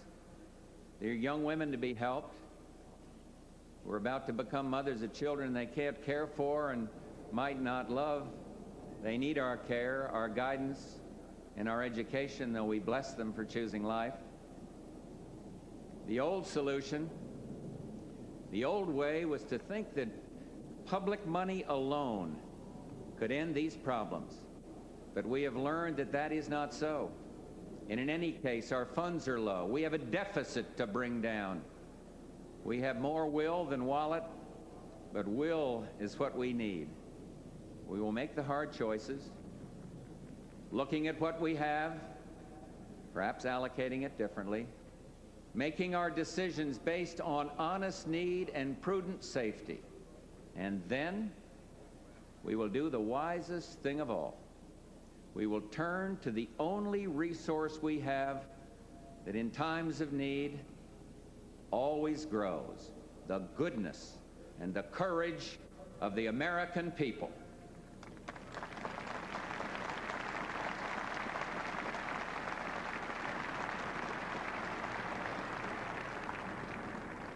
And I am speaking of a new engagement in the lives of others, a new activism, hands-on and involved, that gets the job done. We must bring in the generations, harnessing the unused talent of the elderly and the unfocused energy of the young. For not only leadership is passed from generation to generation, but so is stewardship. And the generation born after the Second World War has come of age. I've spoken of 1,000 points of light, of all the community organizations that are spread like stars throughout the nation doing good. We will work hand in hand, encouraging, sometimes leading, sometimes being led, rewarding.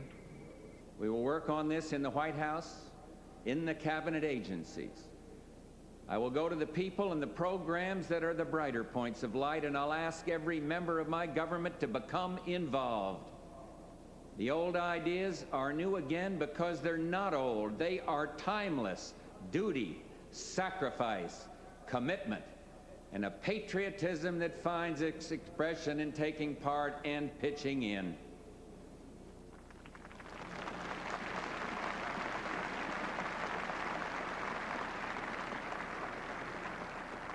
And we need a new engagement, too, between the executive and the Congress. The challenges before us will be thrashed out with the House and the Senate. And we must bring the federal budget into balance. And we must ensure that America stands before the world united, strong, at peace, and fiscally sound.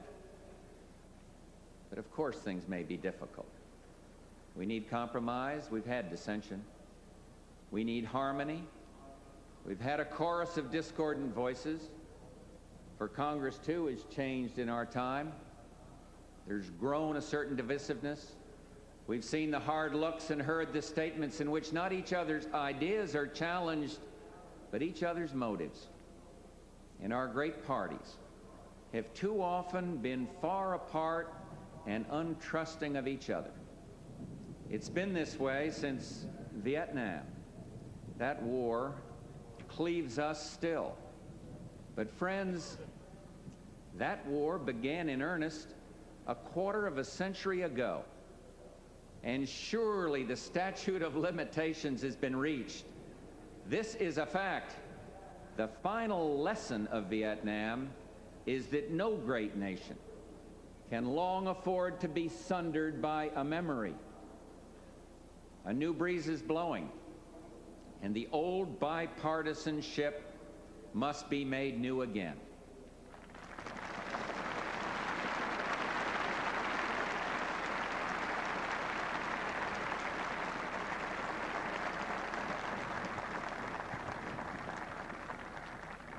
To my friends, and yes, I do mean friends, in the loyal opposition, and yes, I mean loyal, I put out my hand.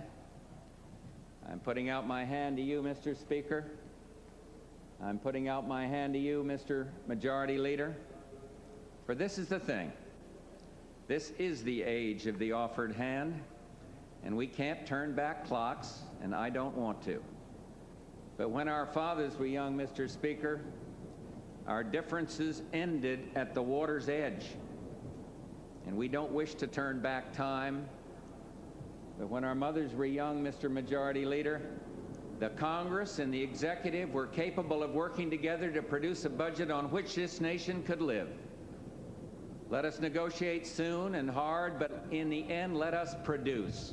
The American people await action. They didn't send us here to bicker. They ask us to rise above the merely partisan.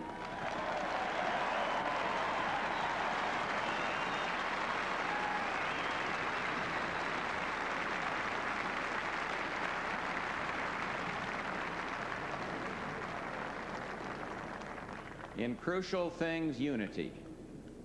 And this, my friends, is crucial. To the world, too, we offer new engagement and a renewed vow. We will stay strong to protect the peace. The offered hand is a reluctant fist, once made strong and can be used with great effect. There are today Americans who are held against their will in foreign lands and Americans who are unaccounted for. Assistance can be shown here and will be long remembered. Goodwill begets goodwill. Good faith can be a spiral that endlessly moves on. Great nations, like great men, must keep their word. When America says something, America means it, whether a treaty or an agreement or a vow made on marble steps.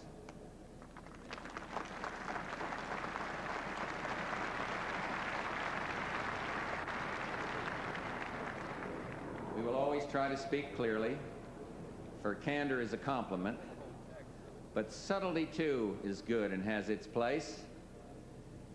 While keeping our alliances and friendships around the world strong, ever strong, we will continue the new closeness with the Soviet Union, consistent both with our security and with progress.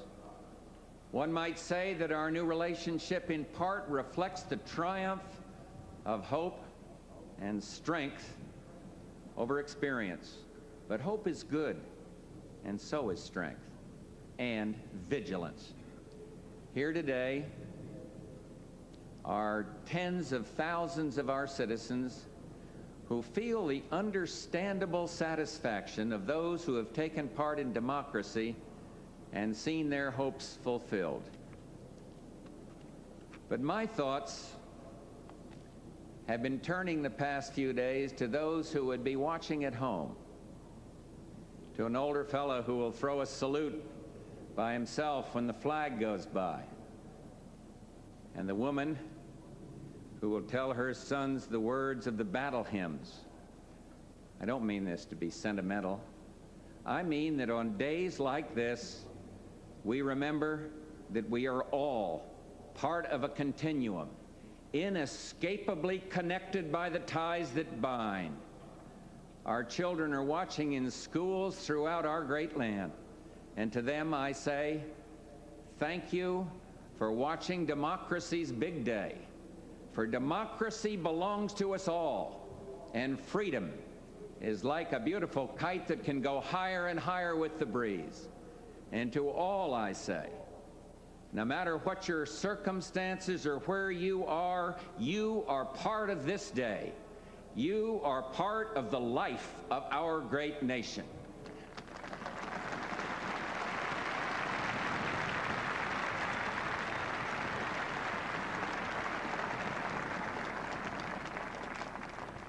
A president is neither prince nor pope, and I don't seek a window on men's souls. In fact, I yearn for a greater tolerance, an easygoingness about each other's attitudes and way of life. There are few clear areas in which we as a society must rise up united and express our intolerance. The most obvious now is drugs. And when that first cocaine was smuggled in on a ship, it may as well have been a deadly bacteria, so much as it hurt the body, the soul of our country. And there is much to be done and to be said. But take my word for it, this scourge will stop.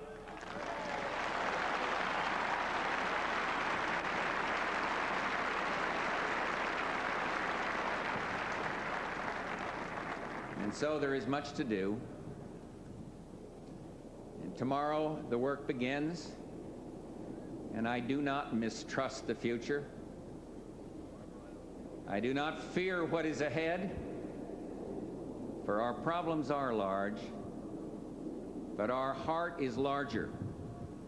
Our challenges are great, but our will is greater. And if our flaws are endless, God's love is truly boundless. Some see leadership as high drama and the sound of trumpets calling, and sometimes it is that. But I see history as a book with many pages, and each day we fill a page with acts of hopefulness and meaning. The new breeze blows, page turns, the story unfolds, and so today a chapter begins.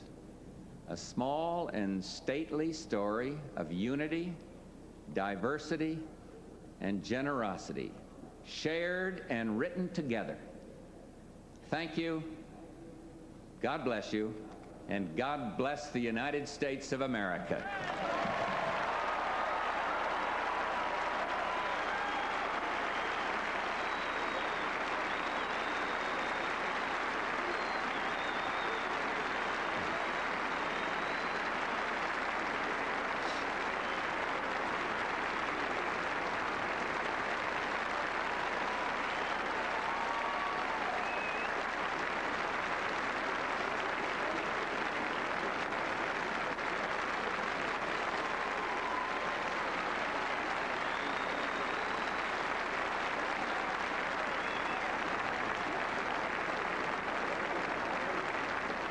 From democracy's front porch, as he calls it, the president's first act is to say a prayer that we might use power to help people.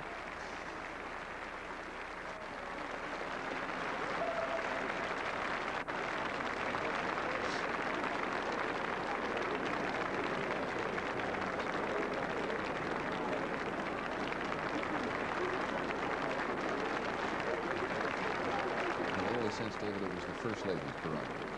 Sure it is. A speech about commitment and patriotism that, as the President says, finds its expression in taking part and pitching in. A moving, warm tribute at the beginning to President Reagan. Please remain standing for the benediction by Reverend Billy Graham, and remain standing for the singing of our national anthem by Staff Sergeant Alvy Powell.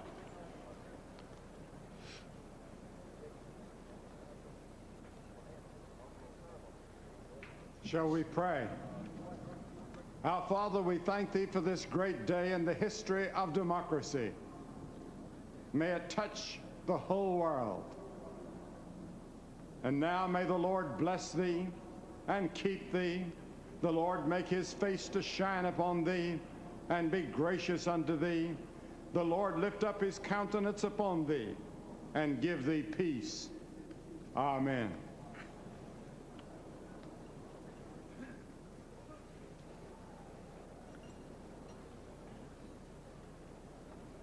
Oh, say, can you see by the dawn's early light what so proudly we held at the twilight's last gleaming, whose broad stripes and the bright stars through the perilous fight o'er the ramparts we watched were so gallantly streaming, and the rocket's red glare, the bombs bursting in air, gave proof through the night that our flag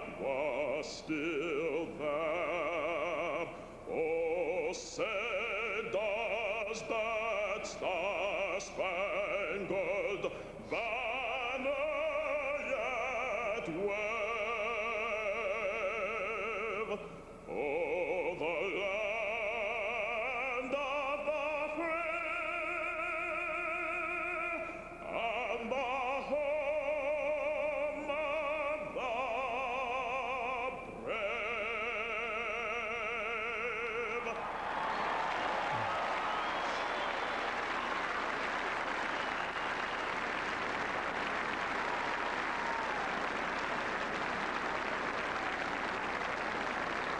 And somewhere over there in that crowd, another transition, the one we don't see. The one military aide handing to another the football in which are kept the nuclear codes. From President Reagan's military aide to President Bush's military aide. Somebody somewhere up in the back of the stand, they would not let us see it. It's a little valise. You know, when Bush rides in his new car, it's huge, he will have the ability in the back seat to set off a nuclear war. I don't know why it seems so typical, David, but Mrs. Bush just winked at him. It just... We have little secrets. Howard Baker. You know, Peter, we've all heard a lot of political speeches, and we've all heard a lot of grandiloquent promises about wonderful performances that lie in the future. We're going to go away for 45 seconds. Don't leave. We'll be back. President Bush is about to say goodbye to President Reagan.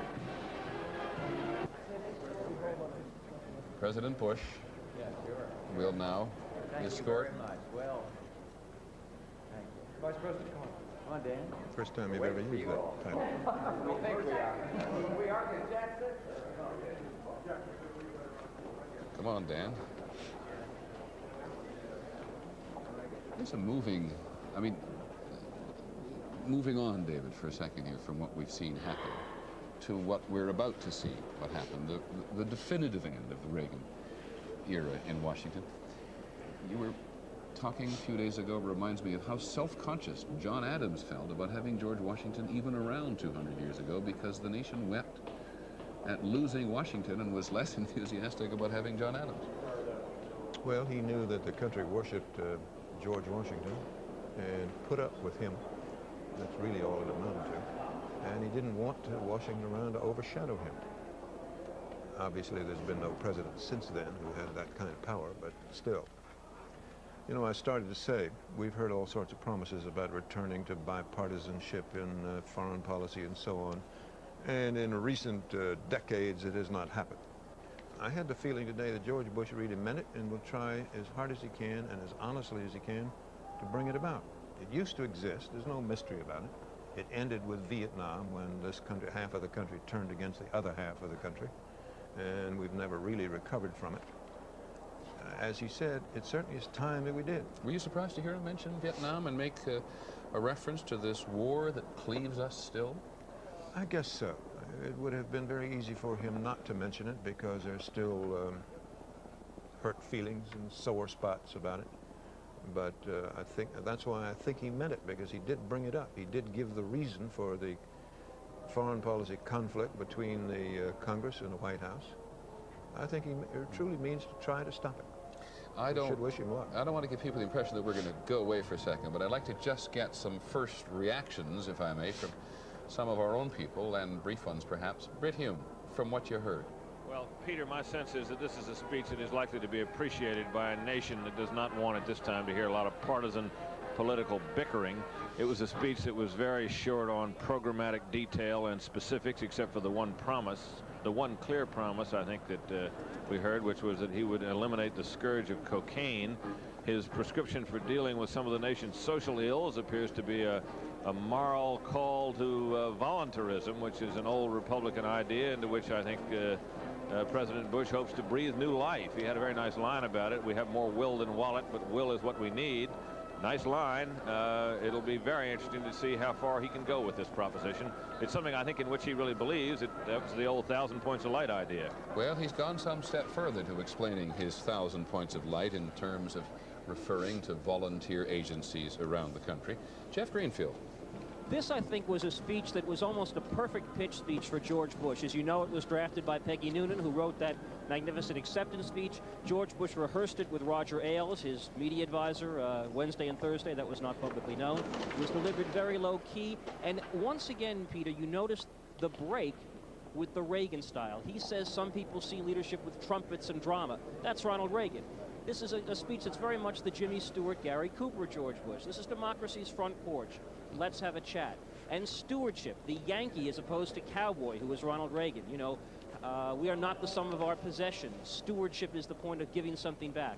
I thought it was very well crafted to say of Bush, I am not Ronald Reagan, I am my own man now. This is the tone of the national conversation that we are going to take place. It's going to be taking place over the next 4 years, and I think it was just perfectly suited. In the rotunda is ABC's Jim Wooten. Jim, I sense a practical address. Do you?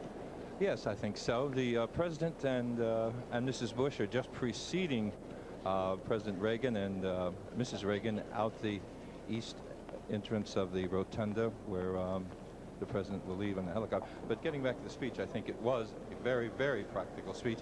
The interesting thing about that I found in terms of Capitol Hill is that the new president turned and spoke directly to the Speaker of the House, Mr. Wright, and he turned and spoke directly to Senator Mitchell, the majority leader of the Senate. And in so doing said, let's work this out, guys. The people didn't send us up here to bicker and squabble. Let's get some things done. That all sounds very good. And I expect that if you talk to Speaker Wright or to Senator Mitchell, what we could try to do in a moment, they would say they agree with that. When it comes down to the hard part, I expect that there may be some more difficulties than can be seen or expressed in an inauguration speech of this tone. President Bush spoke for just a little more than 20 minutes, and you're now looking at the east side of the Capitol. Shortest speech on record ever was not quite 200 years ago. It was George Washington's second inaugural, wasn't it, David? 135 words. Right. Roosevelt in 44 was very short. William Harrison made the longest. Just a little over 20 minutes. You know, Richard Nixon, when he was preparing his first inaugural, tried to get some sense of what theme was. He found it was almost always unity, sacrifice, confidence in crisis. Let's just watch this for a moment. This is a goodbye, goodbye. They will be back in Washington, of course, visiting.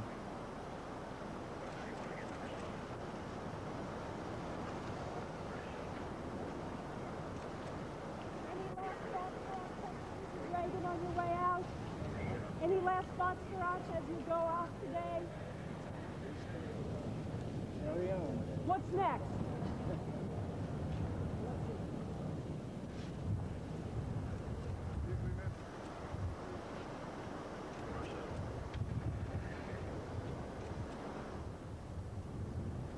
I don't know who that is. saying goodbye.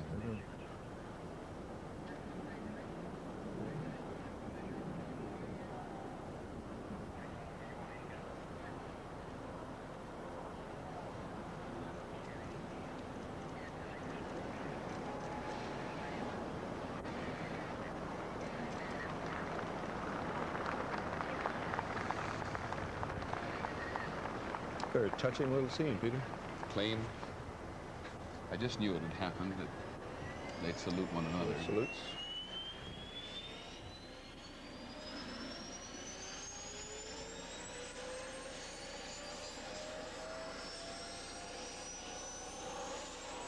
The helicopter will take him to Andrews Air Force Base, which is about, I don't know what, 20-odd miles from there. And from there, he'll fly to California.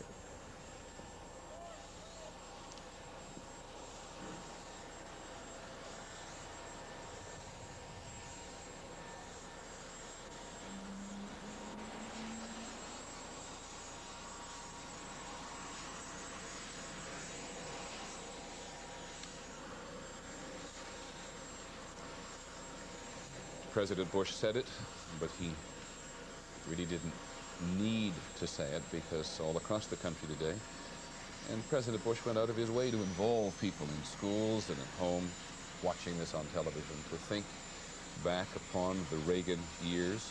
As President Bush said of Mr. Reagan, thank you for the wonderful things you have done for America. That will be, in some respects, more readily debatable now than it has been perhaps in the last few days. There are a lot of people, David, in a lot of other parts of the world who don't always quite get this the way it is done, with such grace and such efficiency. So little fanfare. Well, there is no other government like ours in the world. There are other democratic governments, of course, but they have different systems, and they change leaders when they change in quite different ways. Ours is somewhat complicated. They do find it hard to understand. I think it was Jim Wooten who mentioned earlier in the broadcast, 8 years ago, Jimmy Carter was going out, Ronald Reagan was coming in. I was in West Germany waiting for the hostages to be released. And we were talking yesterday about how sudden the transfer of power is, and recalling that passage in Hamilton Jordan's book, The Aid to President Carter, who moments after power had passed from one hand to another, phoned the operations room in the White House to see what was happening about the hostages. And he was held on hold for just a moment, and a voice came back on the line and said, "I'm sorry, Mr. Jordan, you're no longer cleared to get that information." And Hamilton Jordan writes in his book that until that moment he had no clear awareness of how suddenly power passed. Instantaneous. At the moment the oath is taken, it all changes.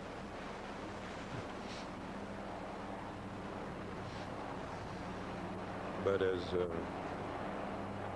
Professor Graff has said, one of the marvels of modern history is the American political system, in which every leader has left when his time ran out, and no one ever even thought of not leaving. Professor Graff, you're watching, and we're going to continue watching the president do one lap over the ellipse. What are you thinking at the moment? That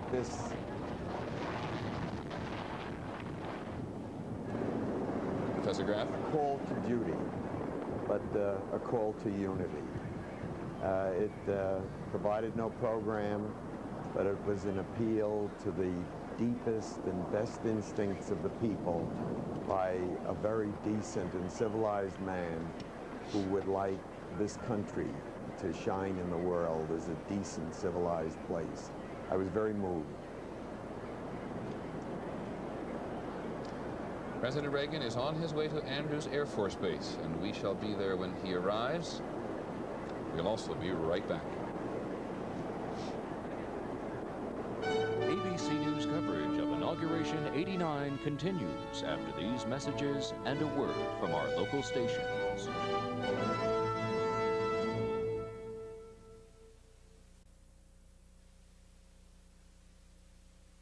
ABC News coverage of the 1989 presidential inauguration continues. Once again, here's Peter Jennings. The President signs, David, the cabinet documents. He's got a line of pens on the assumption that they will be souvenirs that people will want. Lyndon Johnson once signed his name with about 15 pens, an L for one and a Y, half of the Y for one, and so on. I remember watching it. It's the first time I'd ever seen it. As the President does this, we want to, as we've said a number of times this morning, listen to some voices. In this case, with the Speaker of the House and the new Senate Majority Leader there on the President's right, Senator Mitchell from Maine. We want to hear from people in other parts of the world, go to Moscow and London. Let us start in London with Francois Hesburgh, who is the director of the International Institute of Strategic Studies in London. Mr. Hesburgh, did you hear something in the President's speech that is going to resonate overseas? Well, I think that overseas, really 3 words will have been picked up: reliability, compromise, and bipartisanship. And what obviously will be watched very closely is whether the new president will be able to deliver on those words. But the tone and the forcefulness with which he spoke about the reestablishment of bipartisanship, I think will have been noted very carefully.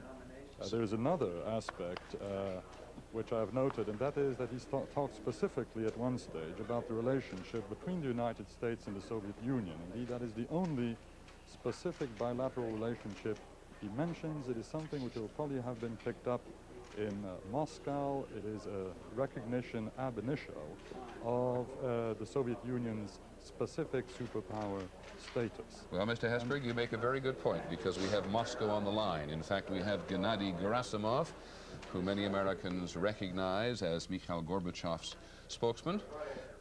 What did you hear, Mr. Gerasimov, that impressed you? Well, my conclusion from the speech was that it's a windy day in Washington, D.C., because the President mentioned breezes at least 4 times in his speech. We do have our own breezes here. We call them perestroika. So if we understand his reference to breezes as the wish to have a fresh start, a little bit of discontinue the course that the President Reagan had, well, we wish him well, and we hope to continue Soviet-American political dialogue and not to lose momentum. Is there any other initiative you sense in there at all? Well, the speech is mainly on domestic issues and the usual Republican or maybe Democratic rhetoric, but we do wish to continue our dialogue and to conserve the dynamism which we have in our relations. And as I understand, James Baker, who is going to be the Secretary of State, talked about this dynamism, that they want to retain it. Mr. Gerasimov, we transfer power in this country much differently than you do in the Soviet Union. You impressed with the way we do it? That's for sure. Are you impressed with the way we do it? Well, I haven't seen it on the screen, but I know that it's an impressive way. You have the same Bible for 200 years. We don't have it. Thank you for taking the time. Gennady Gerasimov. That is President Reagan arriving at Andrews Air Force Base outside Washington. And as he does, let us listen momentarily to our national security correspondent, John McCarthy. John, President Bush mentioned the hostages. What do you think he's going to do, if anything, different from President Reagan? Any hint?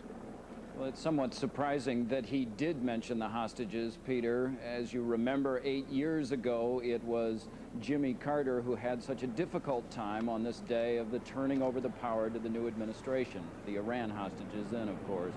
But President Bush is going to have the same difficult problem that Ronald Reagan had, and that is what in the world to do about the hostages, to let the world and let the country know that the hostages are important, but then basically to lie low on further strategy. John, you cover diplomacy for us. I'm convinced I heard a clear message in that speech to Iran when President Bush said, "There are today Americans who are held against their will in foreign land and Americans who are unaccounted for." And then he said, "Assistance can be shown here and will be long remembered. Goodwill begets goodwill. Good faith can be a spiral that endlessly moves on." Possible message to Iran? It could very well be a message to Iran, Peter. I think perhaps the most important message in this speech is the message to the Soviet Union, that the United States wants to continue the close relationship that has been developed over the last several years. That's a message which is heard not only in Moscow, but all around the world, because when the superpower relationship does not work, then of course it has repercussions all over the place. Okay, John McCarthy, thank you very much over at the State Department. In just a moment, we're going to turn this over to Sam Donaldson, who is out at Andrews.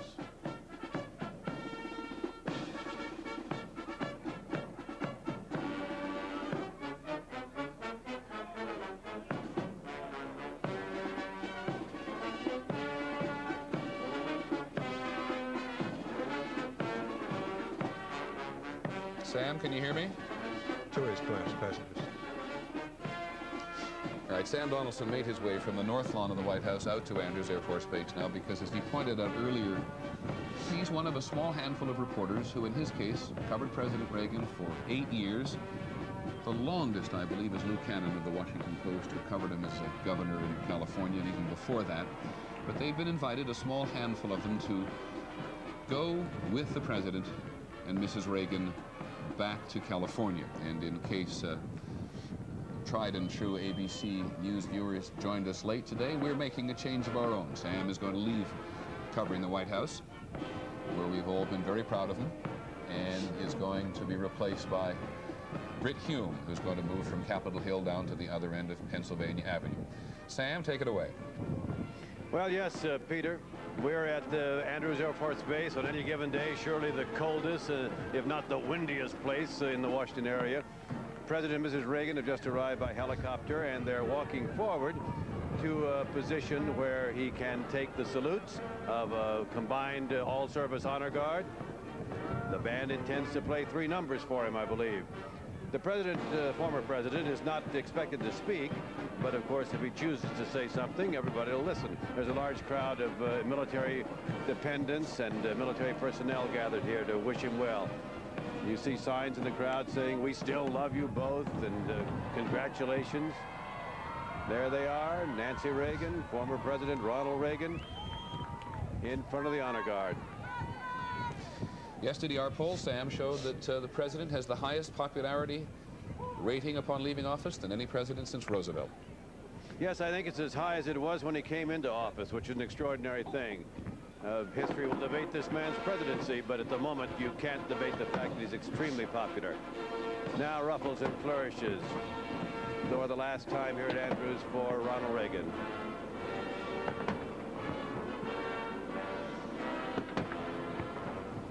How much you suppose he's going to miss all this?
David, I think you were about to ask Sam a question.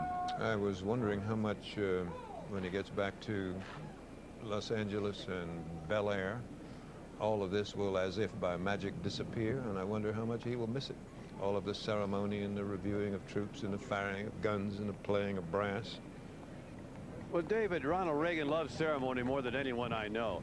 For instance, he loves to salute more than anyone in or out of the service that I've ever seen.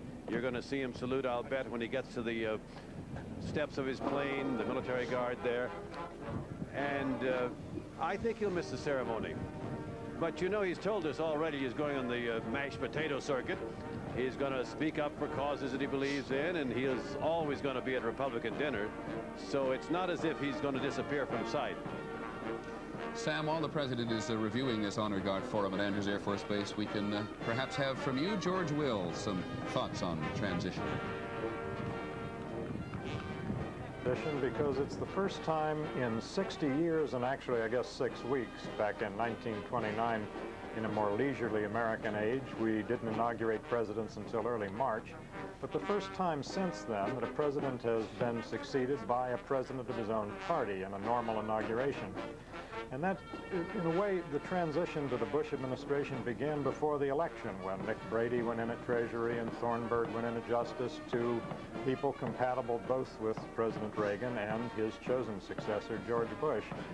So this is, as I say, a seamless transition, and one that I think reflects the goodwill that George Bush has labored hard to create here. This theme that our foreign commentators picked up on, and that was the conspicuous stress in his speech, was on bipartisanship. I must say, Peter, it is a useful fiction, but certainly a fiction to say that bipartisanship is the American norm.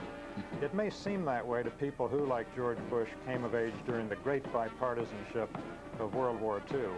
But from the halls of Montezuma to the shores of Tripoli, from dealing with the Barbary pilots to fighting Mexico to the Cuban adventure of 1898, there has been fierce partisanship in American foreign policy, often along party lines, and there's no reason to think it will stop. But it's perfectly understandable that President Bush wants to pretend that it will. George, I must say, at least from this vantage point, I sensed, however, an appetite for it in the land when the President said, "They didn't send us here to bicker. They asked us to rise above the merely partisan, in crucial things, unity. And this, my friends, is crucial." He got what I thought was his best round of applause. He certainly did, but the people may not have sent them there to bicker, but they sent a Republican to the White House, and they sent Democrats to control the legislature, and bickering is inherent in that recipe. Very good point, George. Back to Andrews Air Force Base and Sam Donaldson. The President has just trooped the line, and now he's going to go to his plane, which, as you know, is not Air Force One, because the President of the United States will not be aboarded.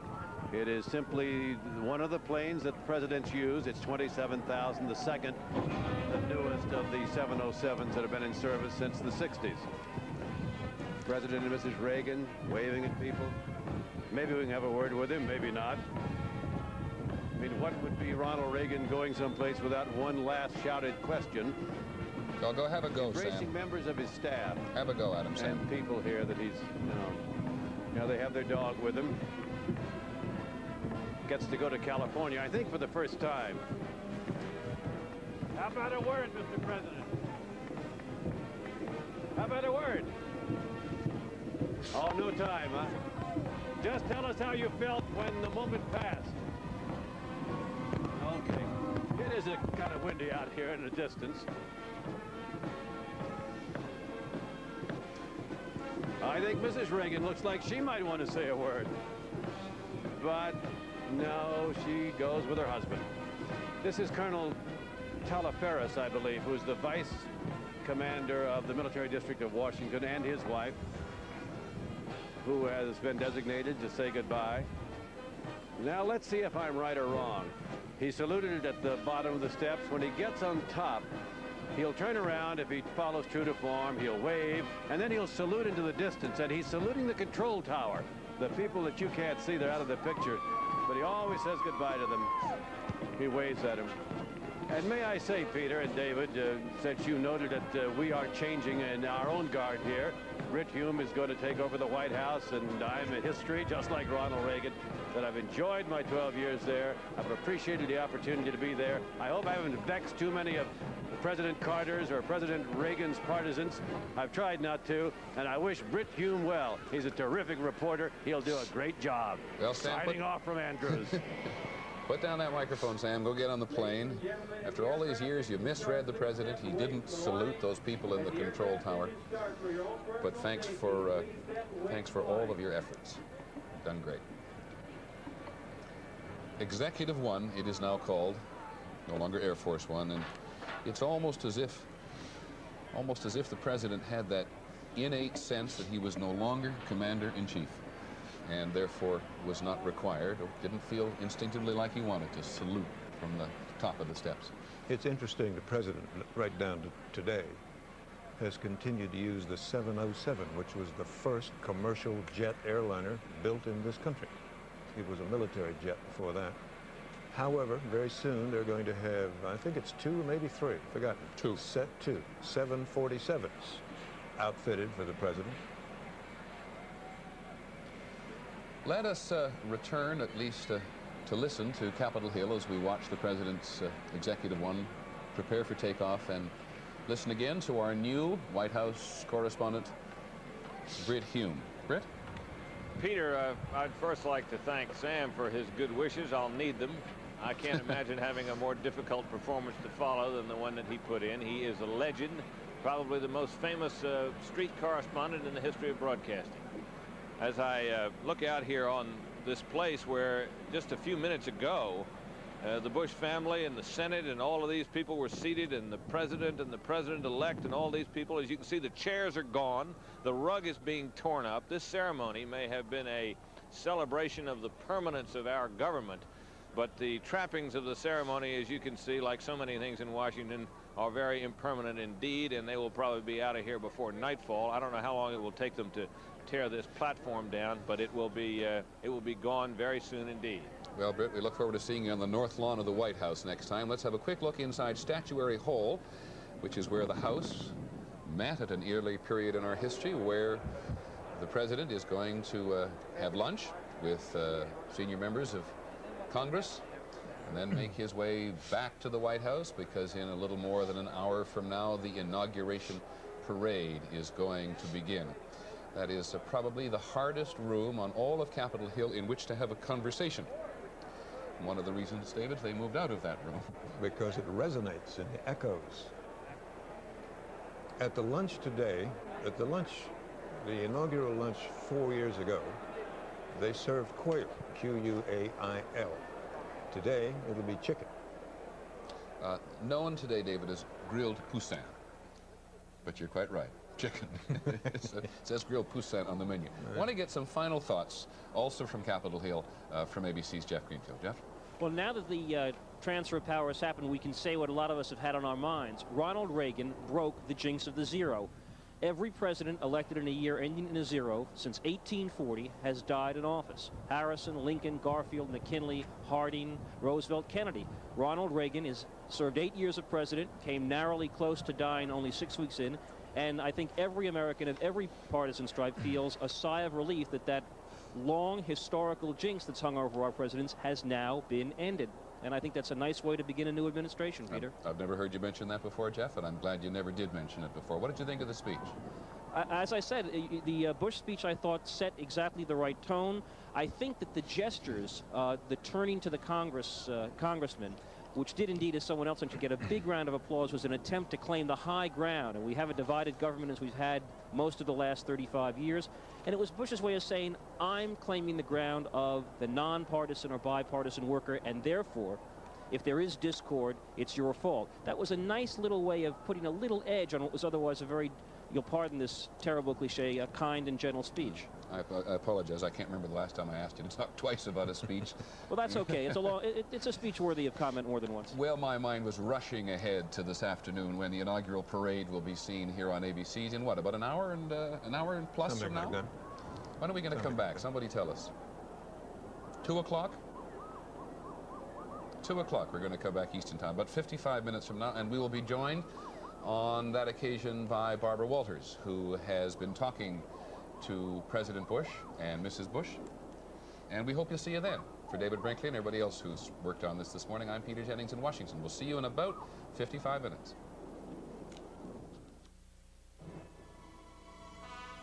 January 20th, 1989, the inauguration of George Herbert Walker Bush, 41st President of the United States, has been a special events presentation of ABC News.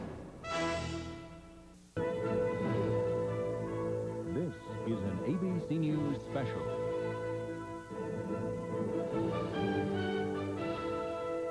Coverage of the American political process.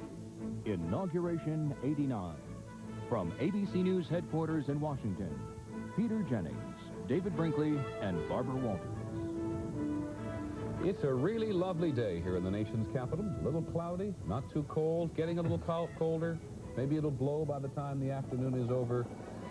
But there are a lot of people on Pennsylvania Avenue now waiting for the new president, the 41st president of the United States, George Bush, to finish his lunch up on Capitol Hill and make his way to the White House. And this afternoon we are going to have a parade, an inauguration parade.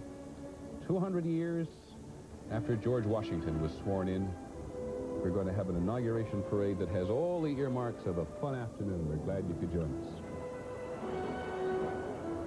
Large crowd on Pennsylvania Avenue already. We're going to call it Revolutionary Pennsylvania Avenue in the moment, because we're going to go out there and find a lot of people have come from near and far and haven't been able to see quite as well as they had anticipated. The parade route from Capitol Hill down Pennsylvania Avenue past the Treasury to the White House. They've been having lunch in Statuary Hall, and we were allowed a brief glimpse of President Bush.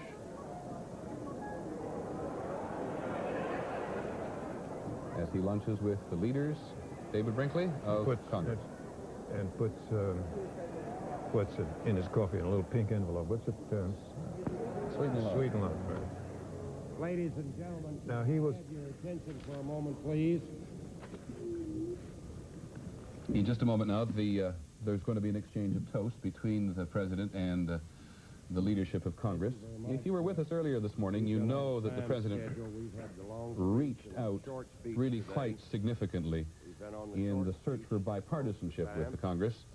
Let us listen. I want you to know how much I appreciate the Chief Justice of the Supreme Court of the United States. When he reached in his pocket, pulled out a Merit, and put a lighter to it and started smoking, I felt it was a command performance for me, and I had to pull out one, too. He's in Kentucky, a tobacco-growing state.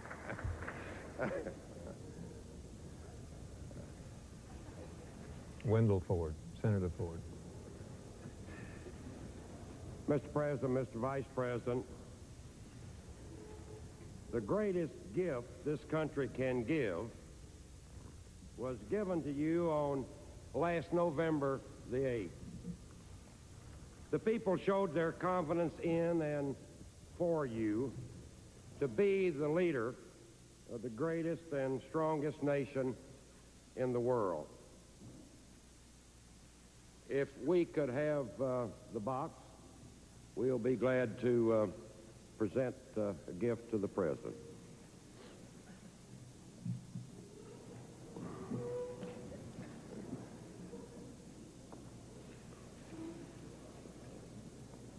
Mr. President, this hand-blown, one-of-a-kind crystal bowl by Lenox Crystal Company displays a detailed hand engraving of the Capitol on one side and an arbor of flowering cherry trees on the near side, creating a three-dimensional effect. The base is inscribed commemorating your swearing in at this bicentennial inauguration, January the 20th, 1989.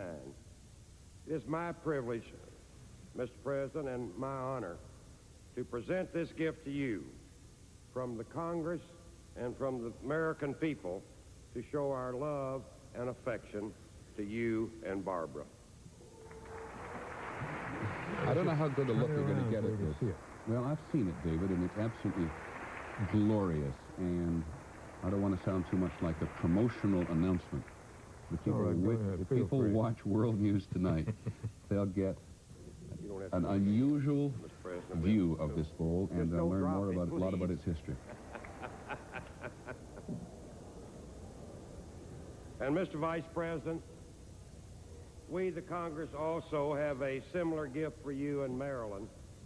It may be a little smaller, but with the same love and affection.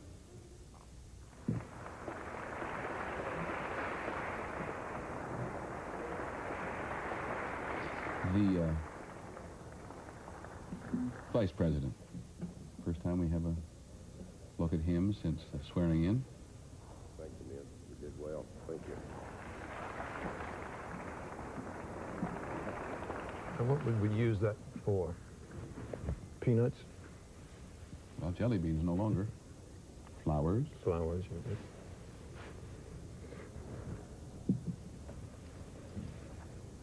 Do what? Cigars next. Are you starting again?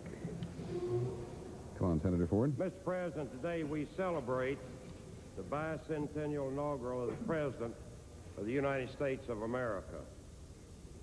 We have used the first great seal of this country throughout our portion of this day. The Great Seal was designed to symbolize the hope and promise of a new nation that had high aspirations and grand hopes for the future. The bicentennial inaugural that we celebrate today is living proof that those hopes and aspirations have not only been achieved, but they still endure. Mr. President and First Lady, as you know, we're having another luncheon today in this building. We visited them a few moments ago. Your grandchildren and my grandchildren, along with children of participants in this luncheon, are dining on grilled cheese sandwiches, chicken nuggets, fresh fruit, soft drinks, and milk. I've checked, Mr. President, and at that luncheon, there has been no talk of politics. In fact, David, as you Only mentioned the earlier, vibrant enthusiasm of the young. they got a magician. So my toast to you today is a challenge to you and all of us, not as Republicans or Democrats, but as Americans, to see that before they and others of every race, creed, and color leave this earth, they are nourished in mind and in body and in spirit. So, Mr. President, to your good health and long life with your lady at your side. So we, the Congress,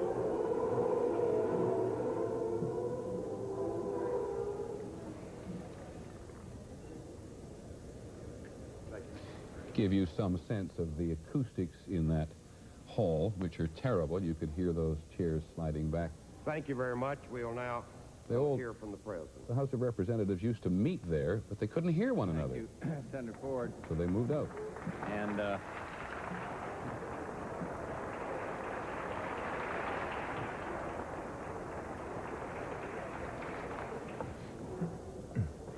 parade is about to begin, so let me just say a couple of words.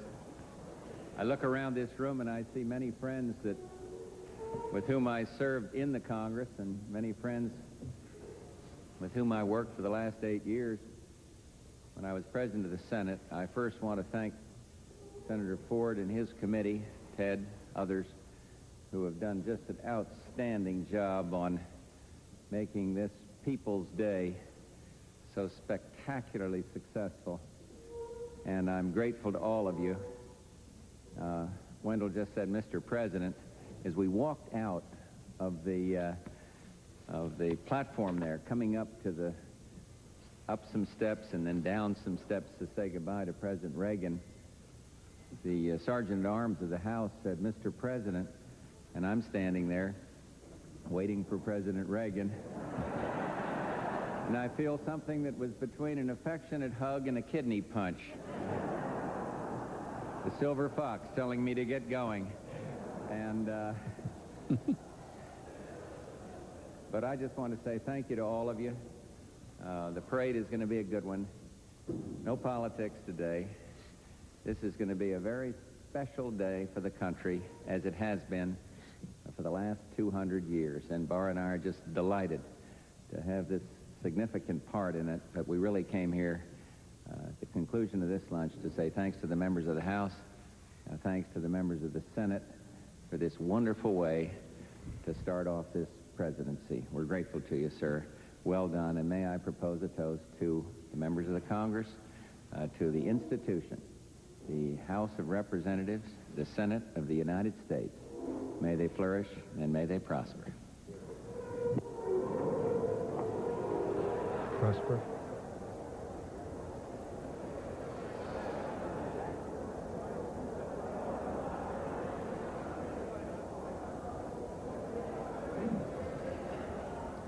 By now, you perhaps will be getting familiar to this reference, the silver fox.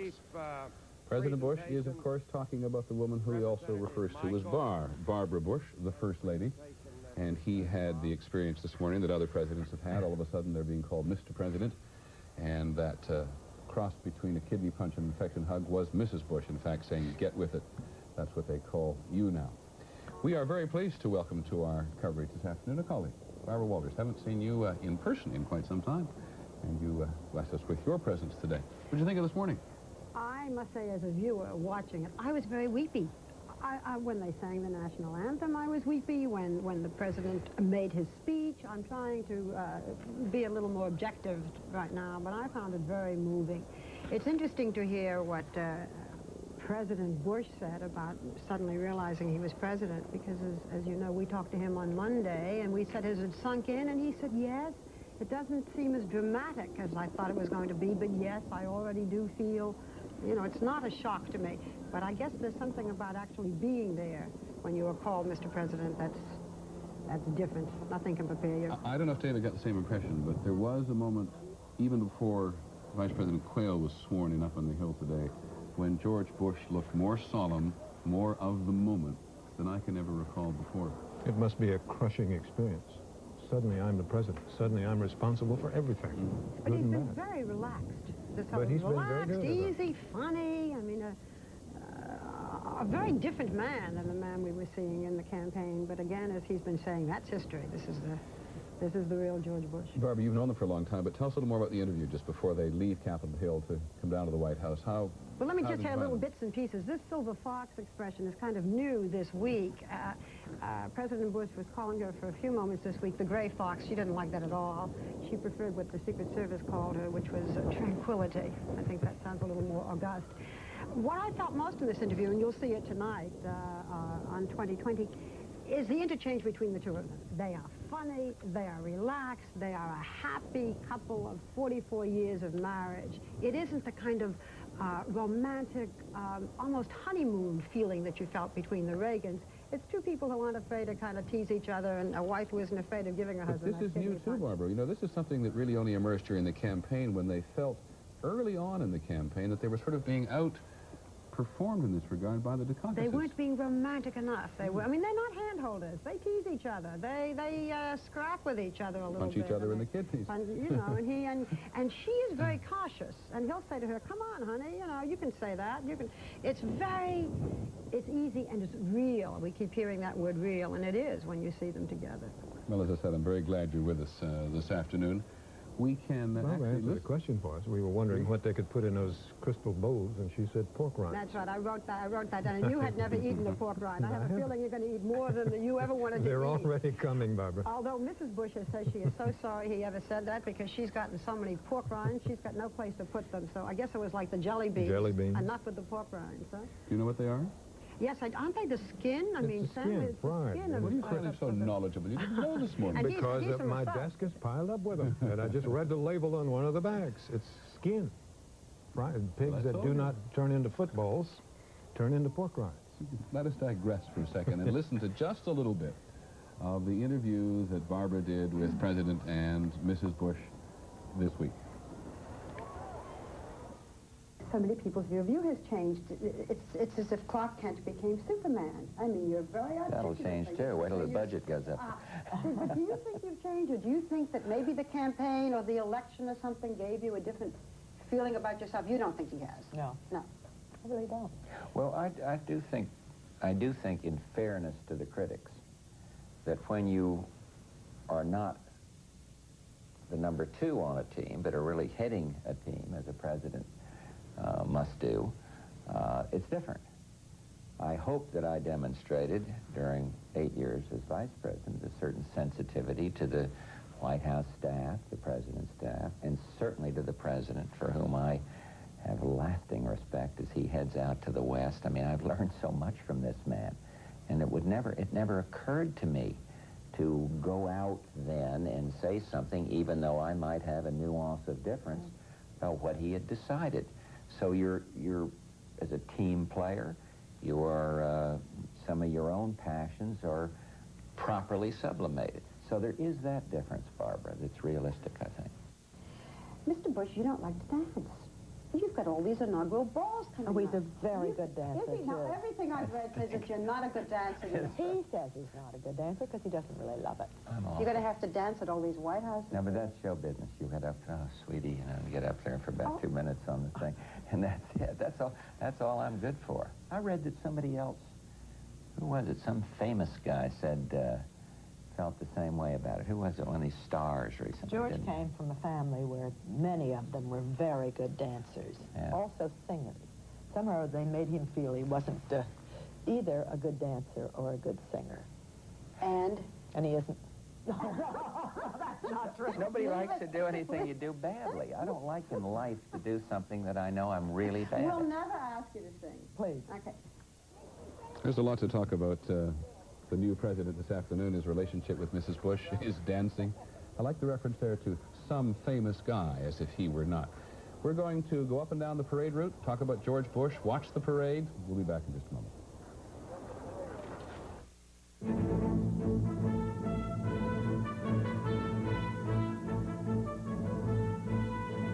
ABC News coverage of the bicentennial inauguration, brought to you by the makers of all natural pan and AT&T, the right choice.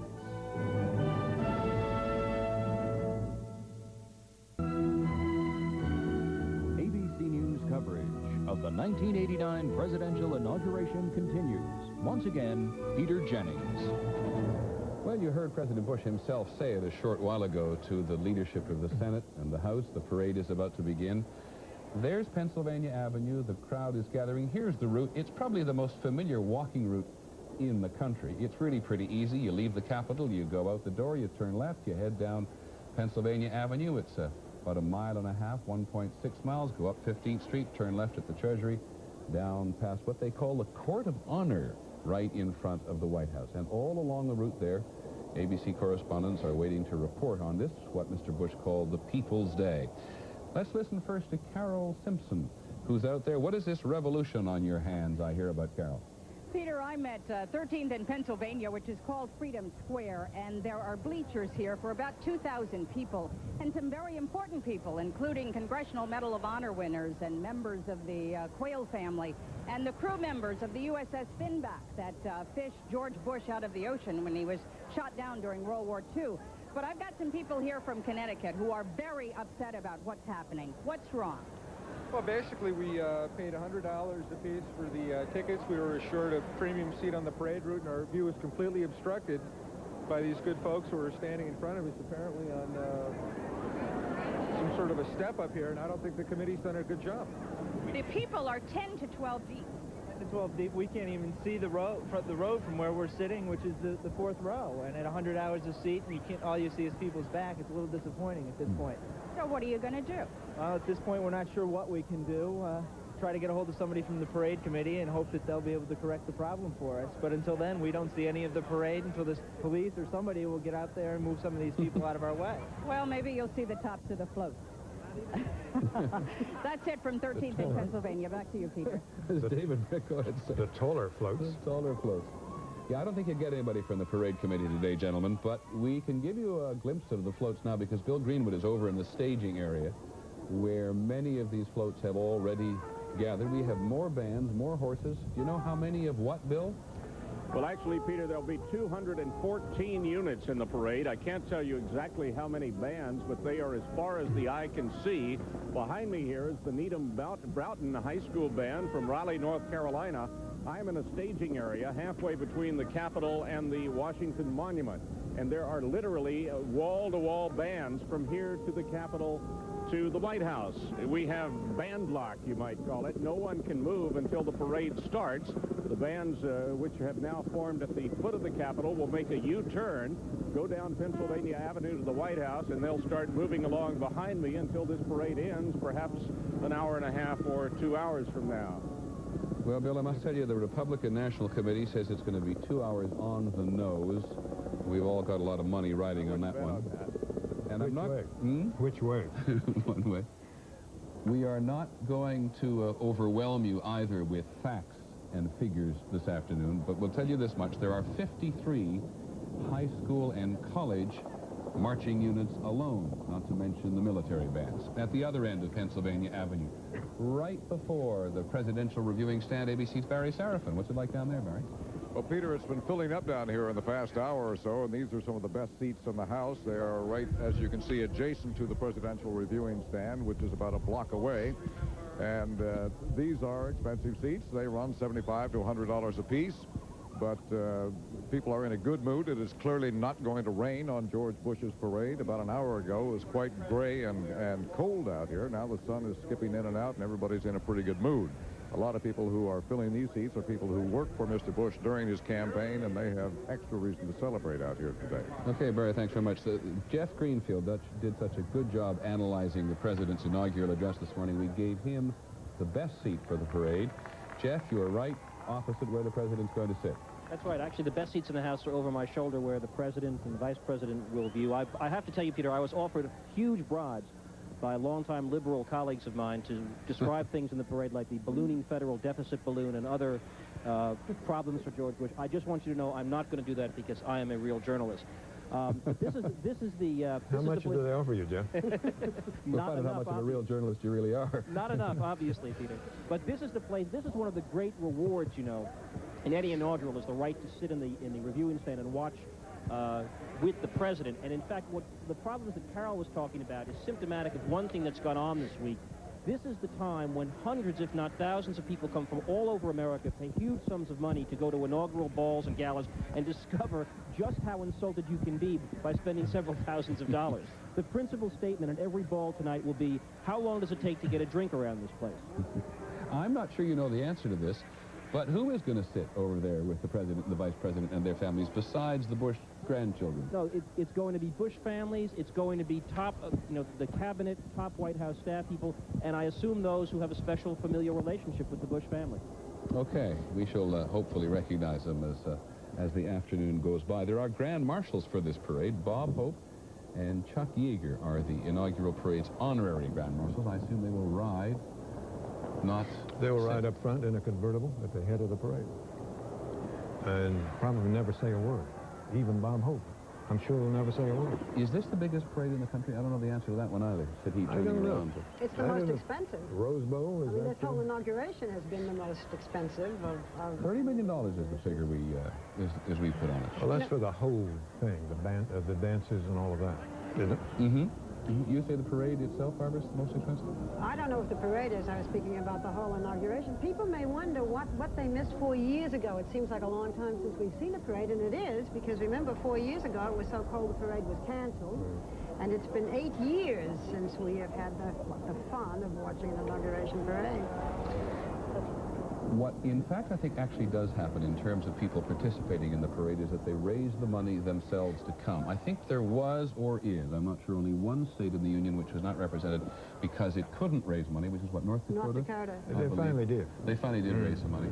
And I know that the Republican National Committee helped in some instances, like Alaska, I think, had some difficulty getting the kind of representation it wanted to have. This question of money, though, is... a semi-controversial. $30 million to throw this whole inaugural. Worth it? Not worth it? Well, to use the money elsewhere? The whole business of giving, of corporations giving $100,000, being able to donate, the big corporations kind of getting their in, let's say, by giving this huge amount of money. The interest-free loans that they're expecting to pay back from the sale through all of the festivities that are taking place. It's all legal and it's all fine, but it's a lot of money. Well, on paper, it's all quite pristine. They lend $100,000 to the inaugural committee so they can put up these grandstands and all of this stuff without interest. The theory being that after they sell tickets, they will pay them back.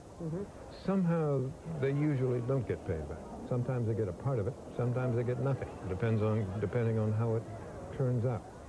In, I believe, the first Reagan inaugural, they had money left over, and they put it into some kind of scholarship fund. So you can make your own judgment about that. But it is, above all today, a chance to sort of renew this statement about democracy. We were joined this morning, and we're joined again this afternoon by Professor Henry Graff, who is the presidential historian from Columbia University in New York. Professor Graff, yes. Where does the parade fit in this long historical evolution? The parade began in the 1840s and has grown and grown, and it's a way of making what used to be simply a republic a democracy, and the ability to introduce a president without all the folderol and all the ritual that other countries use for monarchs. It gives Americans a special feeling. They can march, they can make noise, they can build floats. There's no pattern for it. It's very American, and it is richly deserved by a people that turned away from aristocracy and made itself into the land that many used to call the land of the common man, and I guess we'd say today, the land of the common man and the common woman. Or the People's Day, as George Bush put it. Let me take you back to this morning for a second, because in the course of your career, I suspect you've read every inaugural address many times. How did George Bush do, in your view? George Bush was in the classic tradition. In the early history of the Republic, the speeches were longer, for the most part. I think that one of the things that characterized those early speeches was that the president seemed to outdo each other every 4 years in describing God. He was the all-provider of events. He was the great master of the universe. It seemed as if that was part of the special feature. That's been dropped. The reference to God was clear and direct, as I think the speech was. I was a little surprised to see George Bush start with an actual formal prayer, were you? That's been common recently. You remember that General Eisenhower did that, and it was part of the Reagan first inaugural, and it was, if I remember correctly, something that Jimmy Carter did. I guess we expect that. Prayers by presidents are relatively rare. The first one in modern times that I recall was Roosevelt's prayer on D-Day. And that was a very impressive thing on radio. And somehow that is palely reflected today in what presidents do in their inaugurals. Okay, nice to have you with us again this afternoon. Hope you enjoy the parade, among other things. We'll be back in just a moment.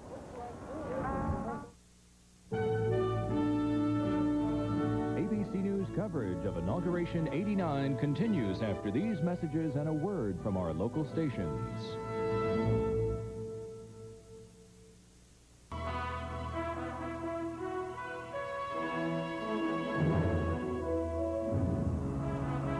That was 1977, and this is ABC News coverage of Inauguration 89. Once again, Peter Jennings. What do you do when you're waiting for the inauguration parade to begin? Right, you can stand out there in Pennsylvania Avenue on a nice afternoon and watch George Bush on your handheld monitor get into his brand new $600,000 limousine on the east side of the Capitol. Has 197 miles on the odometer. No. And it begins. No cash back either. We were talking a little bit about this morning about the tradition and form of inauguration parades. Some of George Bush's staff were a little concerned that even having spent all this money on a car, which is got an enormous amount of that money devoted to its security that you wouldn't be able to see the president very well. It's its first test today. There's no more riding, David, as you said, in open cars whatsoever. And we have a bulletproof, we're going to have a bulletproof screen, that glass screen in front of the viewing stand, and that only happened under President Nixon. We take it for granted today. Jim Wooten's up there in the rotunda as the president leaves. What's been going up in your neck of the woods, Jim? Well, Peter, one of the interesting things that happened was when President Reagan was departing out here on the East Front, he was accompanied, as you'll recall, by, here's some dishes going by into the statuary hall there where the dinner just finished. He was accompanied by the new president and Barbara Bush and by James Baker. And after he left, Mr. Bush told Marlon Fitzwater that he had a very, very tough time trying not to cry. He said, after all, we had an awful lot of good times together. Then standing a few paces behind was the Secretary of State designate who was crying his eyes out. Inside the luncheon here today, one interesting thing I noted was that they presented President Bush with a very large photograph of his inauguration. I don't know what the process was, but it was fairly quick. Okay, while we wait for President Bush to leave the east side of the Capitol, I asked what do people do along the inaugural route. Well, this man has been painting the Willard Hotel, past which the president will pass, where Franklin Pierce and Calvin Coolidge and Harry Truman lived at one point, where Abraham Lincoln lived before his inauguration. There's another glimpse of the parade route. It is the most astonishing Washington institution, the Willard, David, isn't it? Well, it's a 19th century hotel that has recently been totally done over and is now quite handsome and is very popular and is filled up all the time, I think. Now, I'm not sure I believe this, but I have heard it numerous times. So many presidents have stayed in the Willard, and so many lobbyists, we now call them, congregated in the lobby of the hotel trying to get something when the president passed through, that the term lobbyist originated in this hotel. In the lobby of In the lobby of this hotel. I say I'm not sure I believe it, but that's what they say. What an interesting point. Julia Ward Howe, I find in my research, wrote the battle hymn of the Republic there in 1861 on hotel stationery, and Martin Luther King wrote the I Have a Dream speech while he was in the Willard Hotel. And of course, Freedom Square, from where Carol Simpson has been reporting today, has been named Freedom Square in honor of Dr. Martin Luther King. Sheila Cast up on the east side of the Capitol. Sheila? Hello, Peter. We're trying to figure out what the delay is here. President and Mrs. Bush have been, oh, coats! It was coats. They were apparently waiting for coats. The first part of the motorcade seems to be gearing up. And they are only about half hour behind schedule, I guess. When President Bush came out, some reporters called, did you get a budget compromise yet? Because he had spent so much time, extra time, inside with members of Congress. But he just gave a thumbs-up sign and didn't really answer. Have you had a chance to talk to any members of Congress during lunch as to how this inaugural speech was received? No, Peter, we haven't been able to get that close to any members because they were inside at the luncheon. This out here has been primarily Secret Service agents and others waiting to escort the president on his first trip in the new limousine. There you get a look at the symbols of contemporary world in which the world in which we presently live. Those are flower pots on the east side of the Capitol. They're security. They essentially block the access to the Capitol itself. And if you see that first car rolling over something right there, that is one of those tank traps almost that rises up out of the ground, and you cannot get into the Capitol because it's up all the time or out without the cooperation of the security guard. It is the age in which we live. Interesting point in Bush's toast. He was paying tribute to Congress, and he said he hopes they thrive and prosper.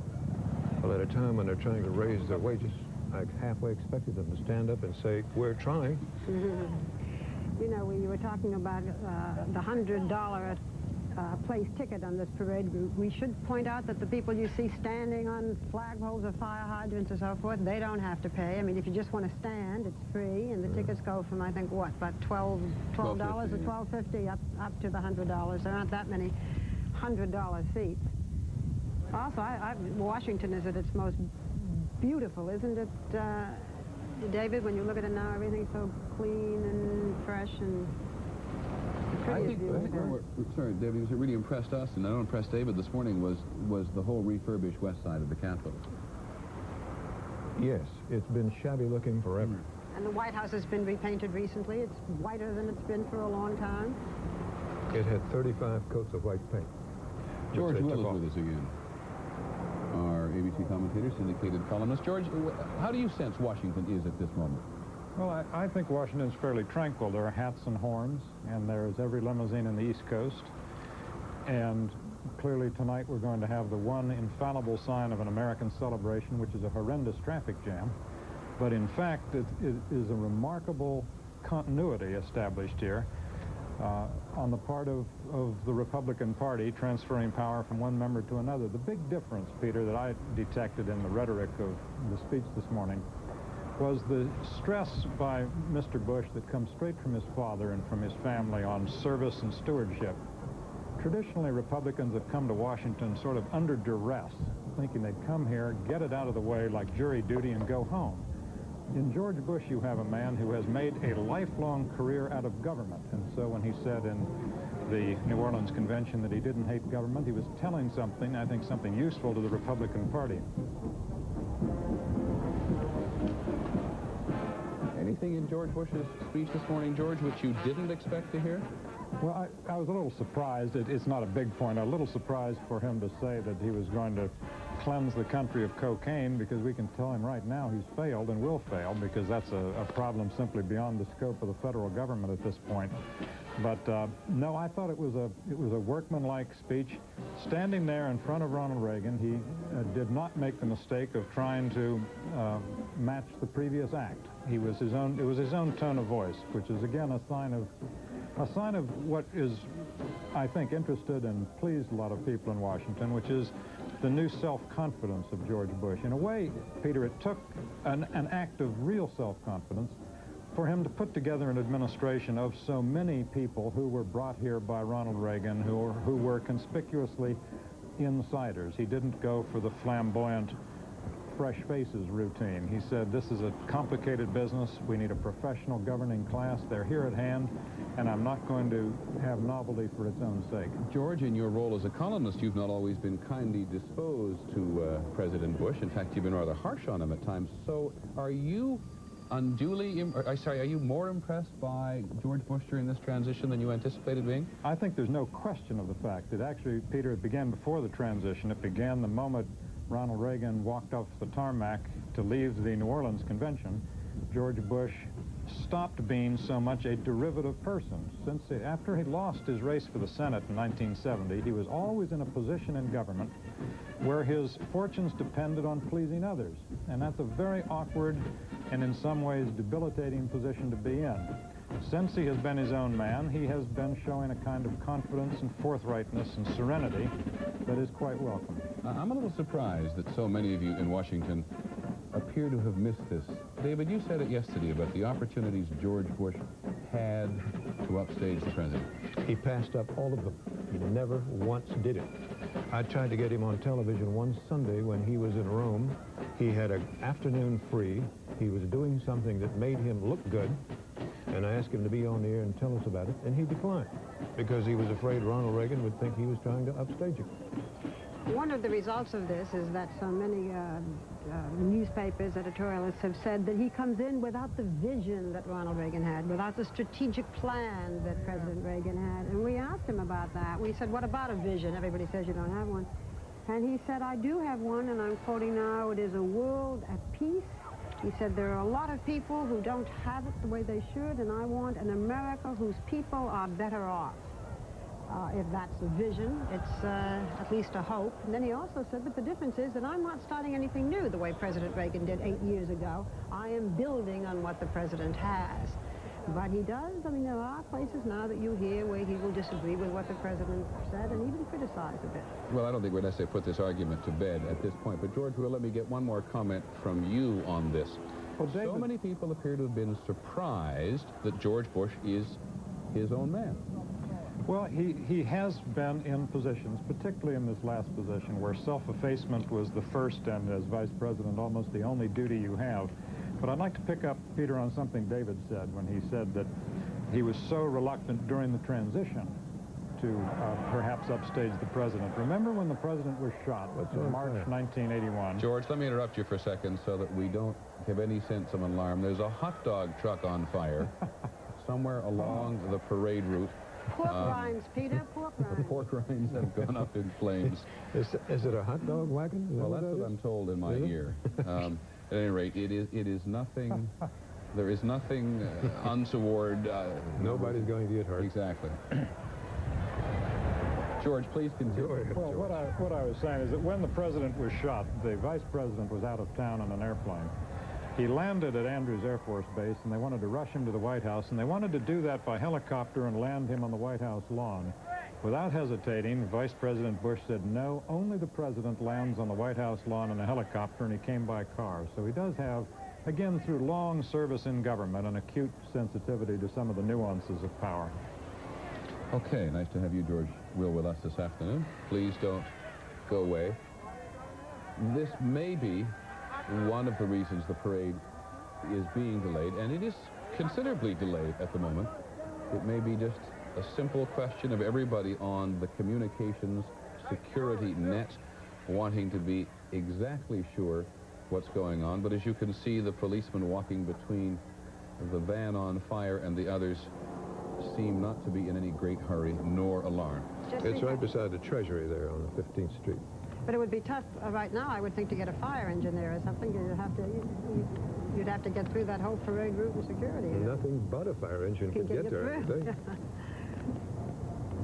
It is actually not on the parade route. It's within sight of the route, but it's not right there. And the word has gone forth, and the president's limousine now is just on the verge of the Capitol, and we'll turn left and head off. ABC's Brent Hume is out there on the parade route. In fact, he is on one of the flatbed trucks accompanying the president. I'm not sure we can make contact with him, but Britt, let us try. Can you hear us? Yes, I can, Peter. I hear you fine. And what's going on? I'm just ahead of the limousine as it's about to make this turn. And I wanted to add a little something to the comments that George Will and others were making about the vice president, now the president's speech. Britt, before you do that, can you tell us what's happening and why the delay? I can't possibly, Peter. They were delayed coming out of the building, and we all know that the lunch went on longer than we thought. And some elements of the parade are just getting started, but beyond that, I don't know. Okay, now you wanted to talk about the president's speech. You remember I said earlier that Jesse Jackson was on hand, and he said that he had not attended any of the either of the Reagan inaugurals. And I asked him after the speech what he thought of it, and he gave me that famous thumbs up that he likes to give, with his thumb kind of bent back in the way that only he can do it. And he said that he thought, you know, with Reagan it had been a very different atmosphere, and that this was a speech about outreach, about inclusion, and it had set exactly the right tone. Of course, he reserved the right to disagree with policies and said so. And the senators that I spoke to that were there also said that they thought it had been a very good speech, set just the right tone. So in that respect, Peter, I think that he's done what they wanted to hear him do. Well, again, a question for you, Britt, first, and then for David. There's an unusual sensitivity in the nation's capital. The population here is 70% black, not kindly disposed towards President Reagan. Britt, Mr. Bush has been reaching out a little more to the black community. I think that's true, Peter. I wouldn't associate that so much with the situation in Washington, D.C. per se. George Bush has always believed that civil rights was an important and vital thing. He believes that he had a good civil rights record when he served in Congress. It's a cause that he cares about. He's always thought it was possible for the Republican Party, and particularly for him, to reach out to blacks, and he's tried to do that. I don't think the election results have shown that he's succeeded particularly, but it is something that he personally cares about very much and would like to do. I guess the point I was making, David, is that there has not been an awful lot of interest in the black population of Washington, D.C., as best we can tell, in the inauguration. Well, if you're still feeling left outside. If you're talking strictly political terms, it's probably true, because the vote in presidential years in Washington, D.C. is about 90% Democratic, and there's no way anybody can change it. But George Bush has been trying very hard, and I believe with some success, to change the perception among some Americans that Republicans are the country club party. That they ride in Cadillacs and they play golf and they wear lime green pants with ducks embroidered on, that sort of thing. He's trying to change it. He's trying to be very informal. And Barbara, Mrs. Bush is doing her bit, too. I just want to add one thing to what David's saying. He also has a very good personal relationship with Jesse Jackson. He genuinely likes him. He talked with us about that. They have an easy relationship, and where Jackson is very critical of Ronald Reagan and somewhat vice versa, it is not the case with Vice President Bush. Mrs. Bush, of course, feels very strongly, particularly about the homeless and the mothers who do not have husbands or fathers to help support them, and this is going to be something that she says she's going to try to spend her efforts on. Mrs. Bush is going to have a black press secretary, or She press secretary who I said who is black, she is black. which is a very visible job in Washington. Mm-hmm. And she specifically wanted that, and she has a very good and very nice woman with her. One of the things that we asked Mr. Bush was whether he agreed with Ronald Reagan, who said that many of the homeless were homeless because they wanted to be. Bush said right out, no, I don't agree. I feel it's a national shame, is the way he put it. Rick Hume again. To add to what Barbara was saying earlier about Bush liking Jackson, I asked Jackson, I said, you like this man, don't you? And he said, yes, I do. It's almost impossible not to. And you'll remember, of course, the little scene at the White House when Jackson had gone in to visit Bush and with his son with him, and they came outside and stood and talked to reporters with Jackson at his side, the two kidding each other, very comfortable. These two men get along, at least on a personal level, and I think that that is one of the things, one of the kinds of things that you're going to see George Bush well able to do, and that is to establish a good personal relationship with people with whom he has very great differences politically. And I suspect that that's going to be an asset to him, particularly in dealing with Congress. Okay, Britt, thanks very much. As the President said this morning, using the power to help the people. And if inaugural addresses are about themes, and they certainly are, then that is one of them, which Mr. Bush put forward this morning, using power to help people. We want to tell our... Oh, that didn't take him very long at all. There had been some anticipation that the President might get out of the car and walk the route. Jimmy Carter was the last person to do so. It terrifies the Secret Service. Well, he's out, hardly left Capitol Hill, and he's out of the car. It may just be simply impatience with having sat in the car this long. He's not even down the hill yet. Hasn't reached Pennsylvania Avenue yet. We clearly want to tell our stations all across the country that this afternoon's parade coverage, which our stations had anticipated might be over by 3 o'clock Eastern time, is not going to be. It is just beginning. And there they are, walking. Aren't you amazed that, well, I guess you have a certain adrenaline just by being involved, but they must be exhausted with everything they've had to do, and all the relatives, and still a big schedule tomorrow and Sunday. If so, it doesn't show. Yeah, I think you said it, Barbara, the miraculous powers of adrenaline. At one of the functions last night, hundreds of people, thousands of people, George Bush said, as he stood up and talked to the crowd, this was an exhausting and inhumane process. Mm-hmm. Which you might say it is. It goes on too long, keeps you up all day and all night. They go back to the White House tonight, and Mrs. Bush had said, let me tell you who's going to be there tonight. George's mother, her nurse, a doctor, 10 children, 10 grandchildren, George and myself, and 3 ladies who are going to help with the babies. While we are watching this, the White House is putting cots up for the grandchildren to sleep on. They are moving in the furniture and all those crates that Mrs. Bush has been packing.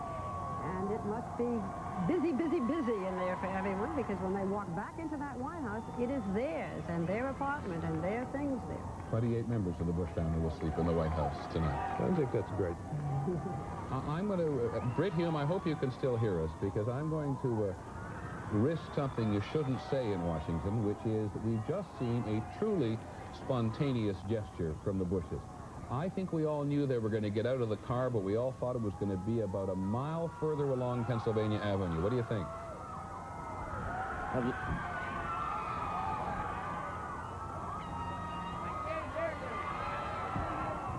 All right, it's hard to hear, Peter, because I can hear you now. We're breaking up a little bit here, but this has certainly done something to energize this crowd. It was a very sort of sedate and appreciative group before, and now that the Vice President and the President and Mrs. Bush are out, people are running along behind the main part of the crowd to try to get a glimpse of them, and it has energized the crowd enormously on both sides of the parade route. What was people sort of applauding and looking on politely has turned into people cheering, people climbing on each other's shoulders to try to see, and along both sidewalks, people running frantically to try to get into position to catch a glimpse of the man outside of his car. Well, now, has he surprised you by getting out so early? Well, nothing this guy does surprises me in this respect, Peter. This is a man who cannot keep still. I wouldn't be surprised to tell you that. Peter, I wouldn't be surprised if he stopped along the parade route to get a pizza. Oh, that's a wonderful line, Britt. That one goes into the book.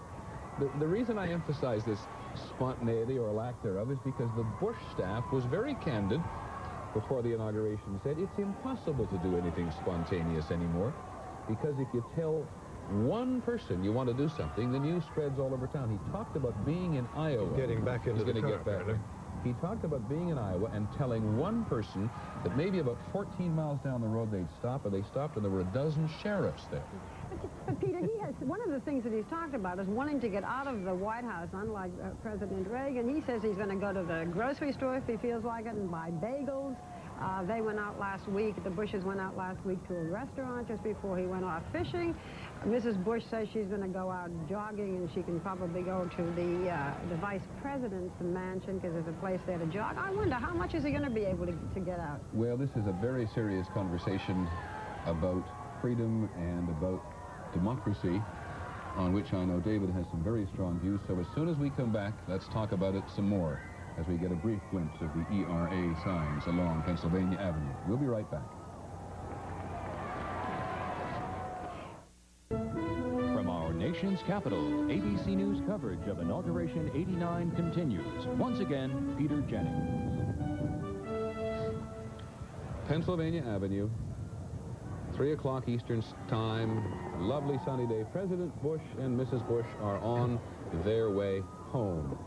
And Vice President Quayle and Mrs. Quayle have also been out of the car, waving to, as Britt Hume described it, a crowd made just that much more enthusiastic by the presence of the President and the Vice President outside the car and not encased in those bulletproof limousines, which brings me to my subject of security. David, you think there's just too much of it, don't you? Well, I think George Bush thinks there's too much of it. He, as Barbara has just said, has told us that he would like to be able to leave the White House occasionally, go to the grocery store, go to a bakery, go to wherever he wants to go. That is security. That's an agent up on top of, can't tell what building it is at the moment. Anyway, all the rooftops are covered by men with machine guns. If it is excessive, if you say to the Secret Service that they're overdoing it, they will say to you, and truthfully, that in recent years, one president has been murdered and another was almost killed, and a third one has been shot at, Gerald Ford.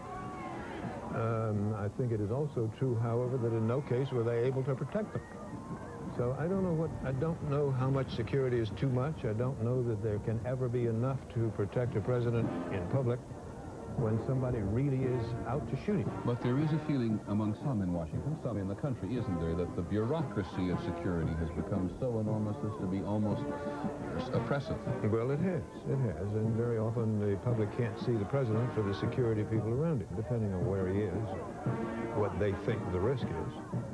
It has become a very large and very expensive operation. George, well, let me ask you the same question. David says you can't see the president for the security around him. Is that a bad advertisement for democracy?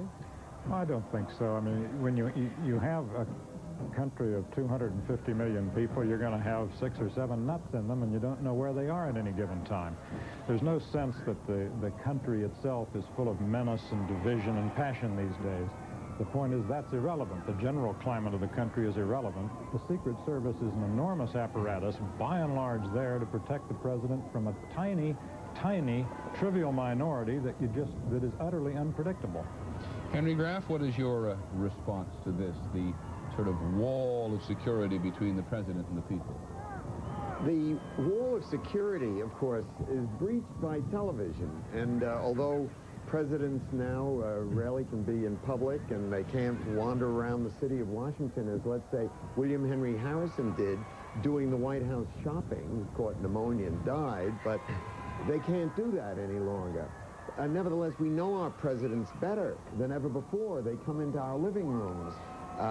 It may be a matter of thought for all of us that throughout most of our history, until the last 35 years or so, most Americans had no idea what their president looked like. And for years, they had a picture of Washington or a picture of Lincoln, and the rest were just gray eminences in Washington. We know our presidents well. I think also that the presidency is wherever the president is. He's no longer only in the White House. He can travel from one end of the country to the other, make a public appearance. I'm not worried about the security. I think there are nuts out there. I think the gun culture is loose in the world. I think politicians and presidents, of course, are prime examples, are simply people who draw fire.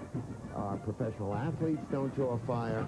Politicians do. They seem to say to the rest of the world, look at me, I have power over you. And they're vulnerable. Interesting. I'm all for the present security. And you make a very interesting point that that television has enabled the country to vault over that wall and sees more of the president now than it has in the past. Jeff Greenfield at the White House. An observation on this? Yes, two quick ones. When I went to work on Capitol Hill 20 years ago, in 1967, before the state of violence, the security compared to today was as if it was another planet. Going into the Senate yesterday to get my credentials for today, I was profoundly depressed, and I am almost every time I go into the Capitol or the Senate, by the metal detectors and the degree of security. I'm not saying it isn't necessary or provoked by what's happened, but it is a different kind of country now, a different kind of government, less accessible than it was.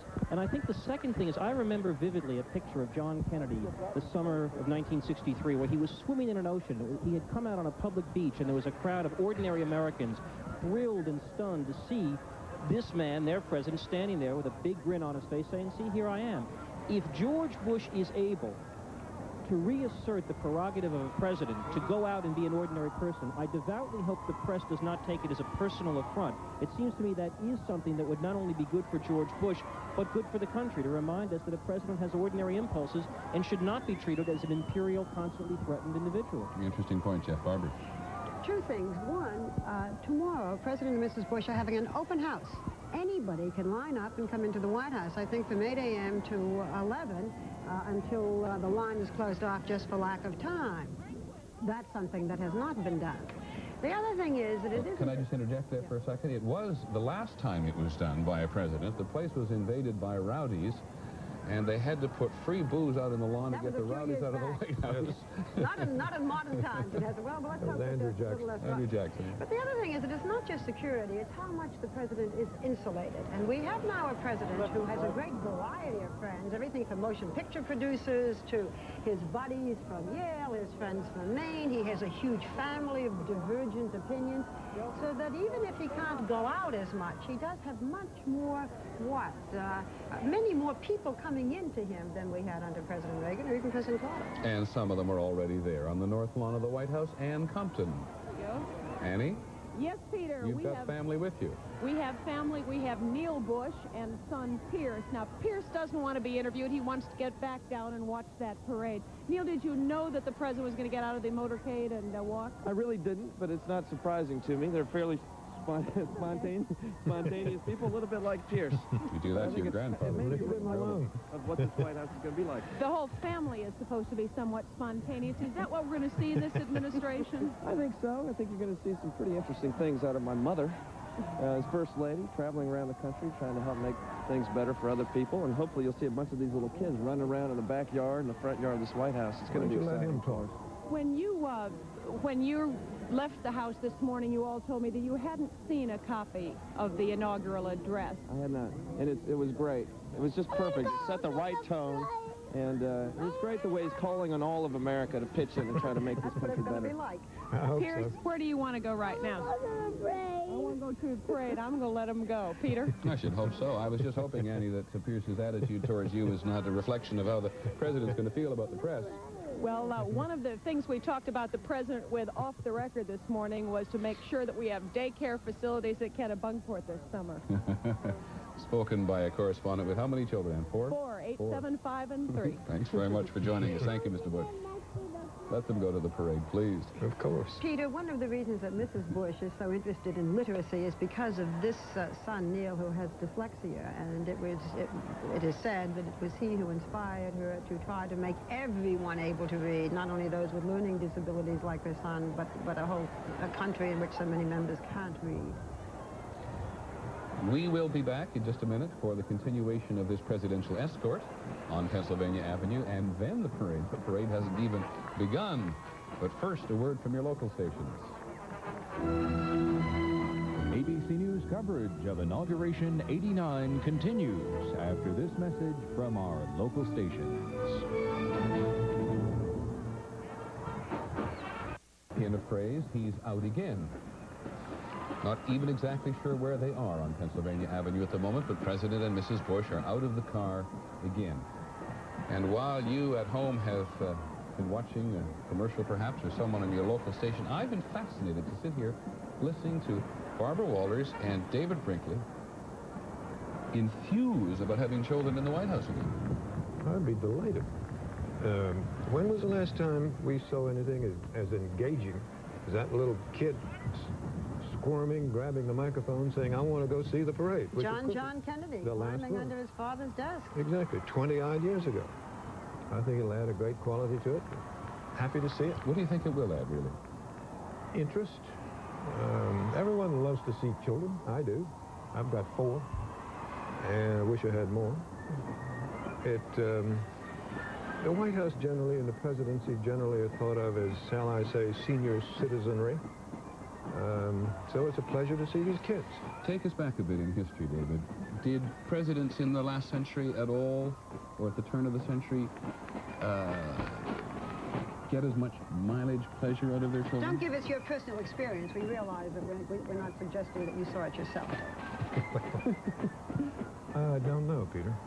Generally speaking, I think in the hidebound days of the Victorians, who were the generation behind us, 2 generations behind us, I believe it was thought proper for children to be kept out of sight, put in charge of a nanny.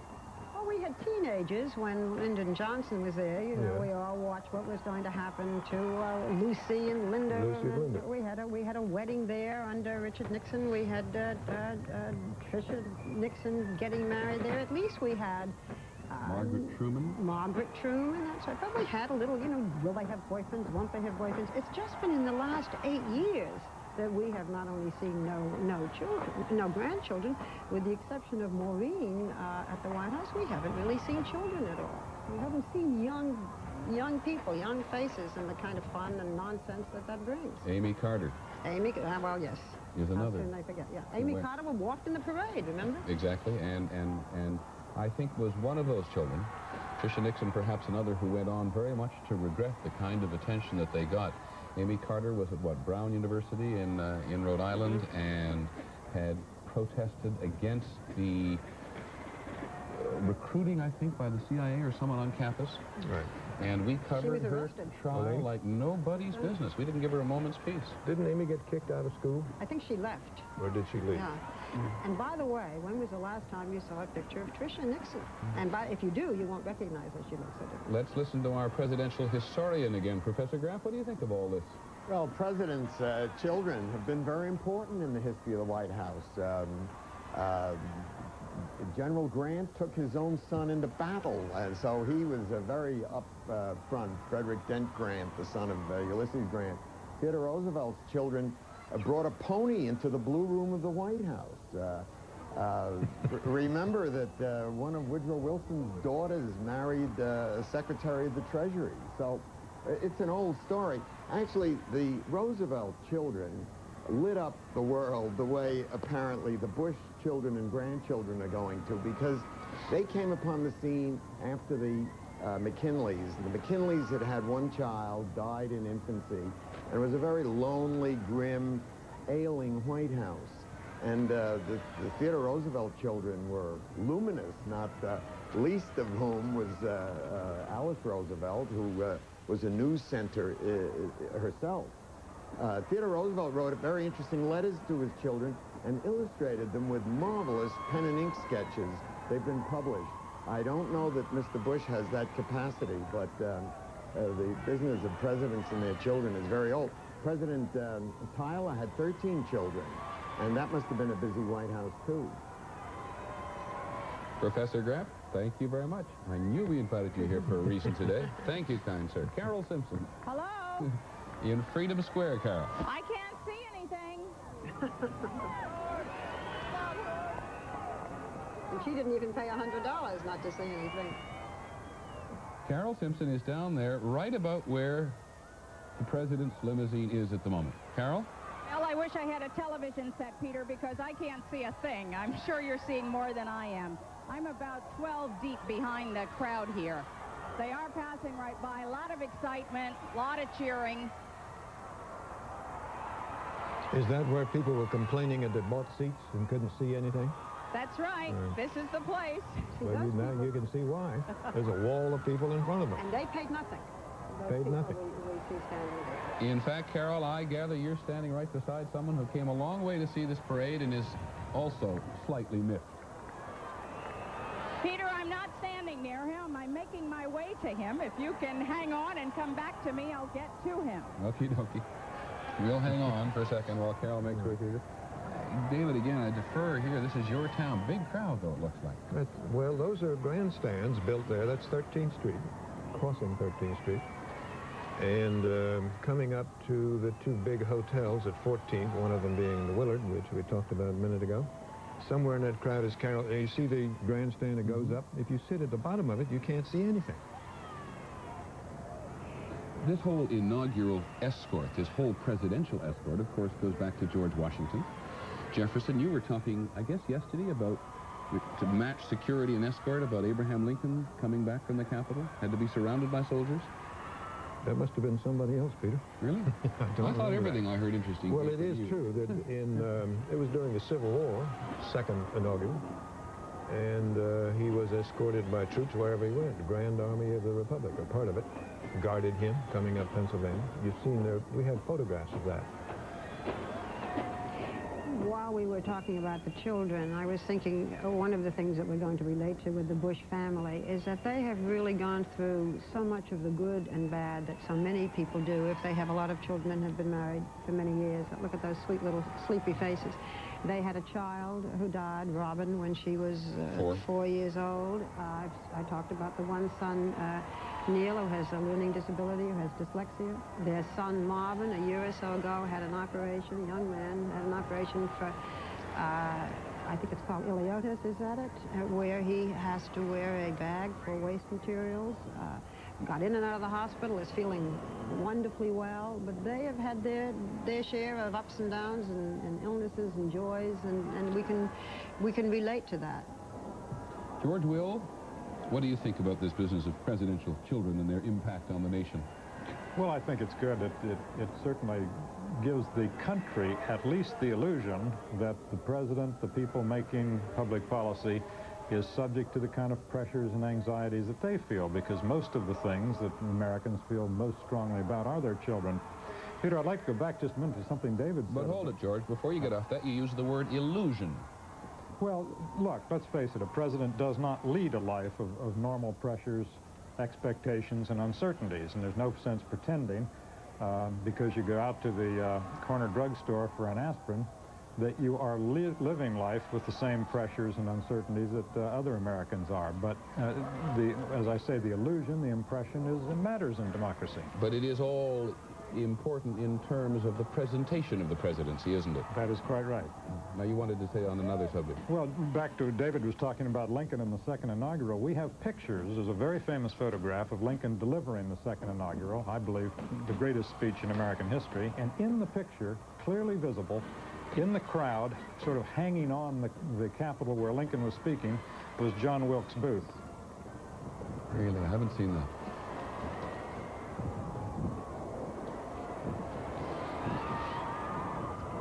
We keep talking about those children. We, I guess, should just say that there are 5 children, 4 sons and 1 daughter, and 10 grandchildren. And we'll be back in just a moment.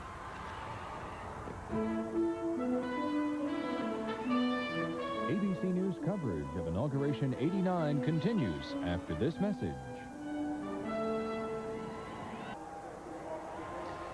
Pennsylvania Avenue, the President and Mrs. Bush back in their limousine. You're right, they've turned the corner, David. It's 15th Street now. Right, they've turned the corner, coming up towards the Treasury, and making their way home, as we have said. I did it again. That's 3. Making their, they're not making their way, they're just proceeding along 15th Street. And out there on Pennsylvania Avenue, Carol Simpson has found the person she was looking for. Carol? Yes, Peter, I'm with 2 people that have come a very long way to this inauguration, and you can tell by the way they're dressed, they're from California. Dr. Max Bennis is an allergist from Huntington Beach, California, and Christine Reibold is 16 years old, and she's a high school student. And let me briefly tell you why these 2 people have been joined together by fate and George Bush. At a rally in October in Cerritos, California, Christine collapsed, and it was Dr. Bennis who saved her life. And George Bush was so impressed by that, he wanted both of them to come to his inauguration. So how do you feel about being here, Dr. Bennis? I feel wonderful. I will feel terrific to be involved in this type of a procedure where we're a nation of God and people, and Mr. Bush has epitomized that this is what we are and this is what we're going to be. And I have all the faith and confidence, and I know the love and compassion and tenderness that he showed to this beautiful girl, Christine, these few months ago. And Christine, what is your reaction to being here? I'm very excited to be here. It's a neat experience just to come here and get to meet the President and the Vice President of the United States. So this is a time you'll never forget, huh? Definitely never. Well, we hope you warm up and hope you enjoy your time here. Thank you very much. Back to you, Peter. Thanks very much, Carol. I want to get perhaps back to Britt Hume on the parade route and ask you, Britt, to perhaps expand on this business of George Bush remembering. I was watching someone on television yesterday morning who'd had a note from George Bush in 1944. Is he really as good at remembering people as the publicity notices say so at the moment? Peter, my sense is that he is amazingly good at it, but I'm afraid you can't hear me very well, but I'll keep trying. My sense is that he's very good at doing that. You noticed it a little bit when he stood up there on the platform today on the Hill, called out to a couple of members of Congress, easily calling them by name. Of course, we would all know them. I want to make a point, Peter, that goes back to what we were saying and talking about Bush's this determination to try to appeal to black. I've been taking a kind of an eyeball census of this crowd, and I would have to say it is nearly all white. In fact, I think there are more blacks among the service people standing at attention on duty, standing at attention along the parade route than there are. Okay, Britt, that's a microwave link because Britt is on a flatbed truck in the presidential procession at the moment, and there he goes again. He's now directly in front of the White House. But the point that Britt was trying to make there over the microwave static was that this crowd, in his view, as he's come along the procession route, is largely white. And in fact, Chris Wallace of ABC News, who was paying attention to this yesterday, found in the black community, in Washington at least, not an enormous amount of interest, as David, you were pointing out earlier, in this particular transition. But I remember when we were covering this parade 8 years ago, what we were talking about most were the mink coats. It was the mink coat brigade. Remember, David? And I remember we talked to Benita Granville, who was some of us remember as a child star, who's an old friend of the Reagans, and she said it's wonderful that they're wearing mink coats. It shows how one can prosper in this country. This is a capitalistic country. Well, we're not seeing quite as much of the mink coat brigade. It is a more, I don't know what, regular looking. Well, David used the word simplicity this morning, and we'll all be searching for words to identify the Bush presidency in time. But you're right, Barbara. It's less passion for showiness, don't you think? Also, however, when we talk about the designer clothes, which we'll talk about a little bit, Mrs. Bush said, interestingly enough, she said, you know, I've worn designer clothes before, but nobody ever noticed, because she wasn't a little teeny tiny thing. I mean, this is not an unsophisticated woman. This is not a woman unused to running a wonderful house and not a woman who doesn't care about the way she looks. But it's a different emphasis. It's a different style, I guess, David. I don't know how you would compare the two styles, but in general. Well, there certainly is a difference. The Reagans came out of a California environment, which is generally, among their friends, very wealthy. And we're not reluctant to show it. You know, Bel Air is not exactly your ordinary middle American neighborhood. And the Bushes are not poor, but they have lived in, they say Texas, it's mostly been Maine. 29 different houses they've lived in right. 44 years of marriage. And plus the fact that, again, I think he is determined to try to change the image so many people have of the Republican Party. They are right there on the edge of Lafayette Square. And as you pointed out, David, the high-price seats, and ABC's Barry Serafin is there. Barry?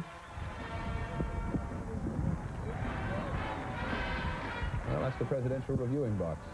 And Barry Serafin is down there somewhere. But there's the Bush family in number and on the opposite side of the street. Jeff Greenfield, you're there in our best vantage point.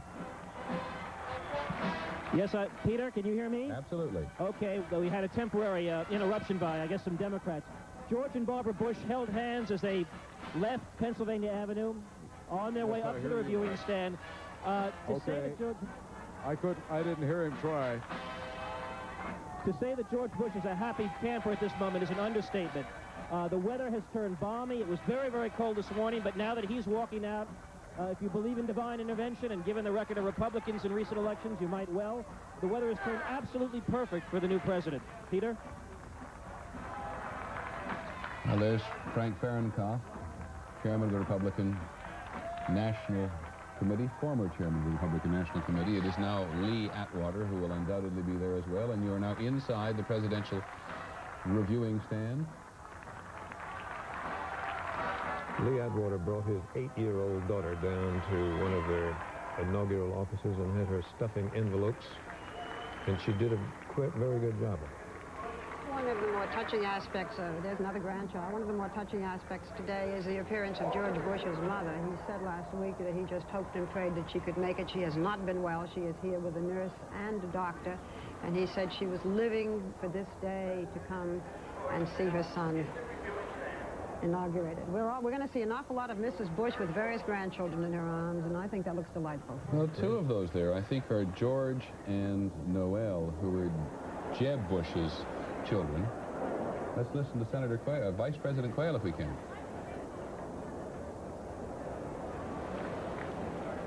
What is that thing? Is that it's a robot? Oh, yeah. I who have younger children than you, David, know a robot when I see one. Probably needs batteries. They always do. That is some of the Walker family. George Herbert Walker Bush. Barry Serafin. This is a tremendous day for me, for George Bush, and for the country.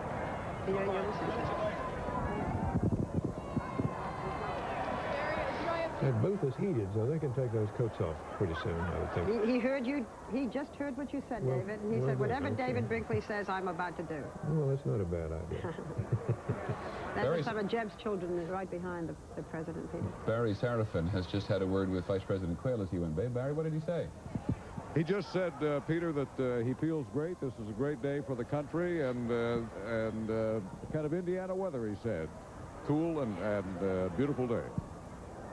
Barbara Bush, by the way, came over here briefly. We thought we were going to get a word from her, but she pulled one of her tricks. She came over to kiss an acquaintance hello and ran immediately back down the street with her husband without saying a word to the press.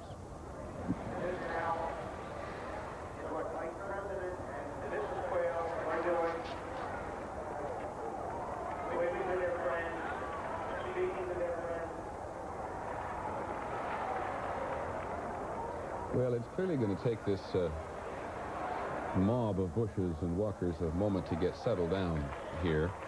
But somewhere farther down Pennsylvania Avenue at what, David, about 3rd Street, I think, this parade is just about now to begin. And by my reckoning, they're running 45 minutes behind, perhaps. There are a couple of the parade units making their way out into Pennsylvania Avenue from farther to the east. Oh, I've got it again. Well, should we charge him a quarter every time he says making their way? We could retire, David, just to... It's the kind of phrase you use unconsciously. Don't even think about it. Ruffles and furs. There it is.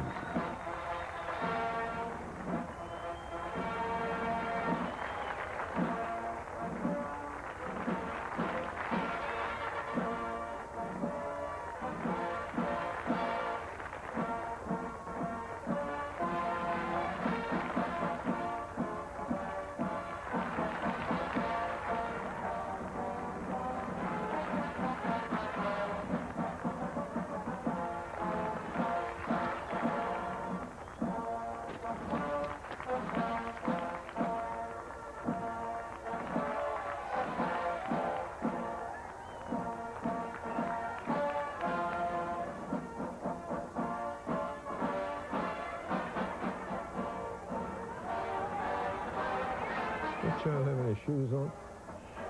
I'm not sure, but I think that may be the youngest child, Marvin's child. If it is, it's a little adopted baby girl.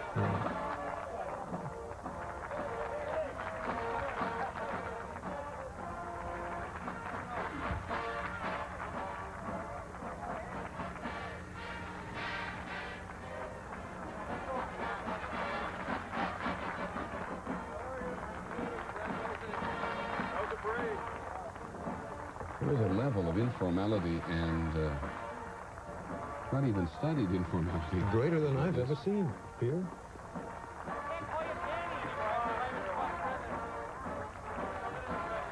They're just all milling around and taking their time about sitting down.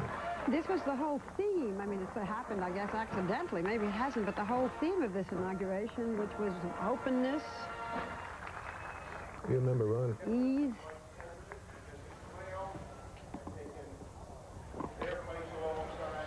Well, this parade is now going to begin in all of its glory, and we will be back in just a moment after a word from your local stations. ABC News coverage of Inauguration 89 continues after this from our local stations.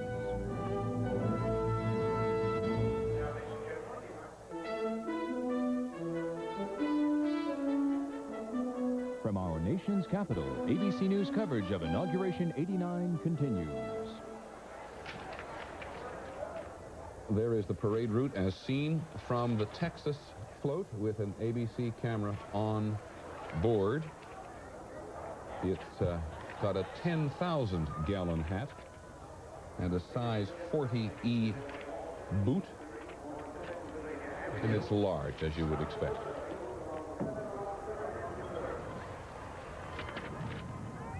What size did you say the boot is? 140E. I don't know where you got that. That's one of these gems contained in the inaugural research book. Texas has the largest representation, obviously. Indiana has a pretty large representation as well, and there are a couple of hundred units in this parade, including floats and bands and horses of every particular kind.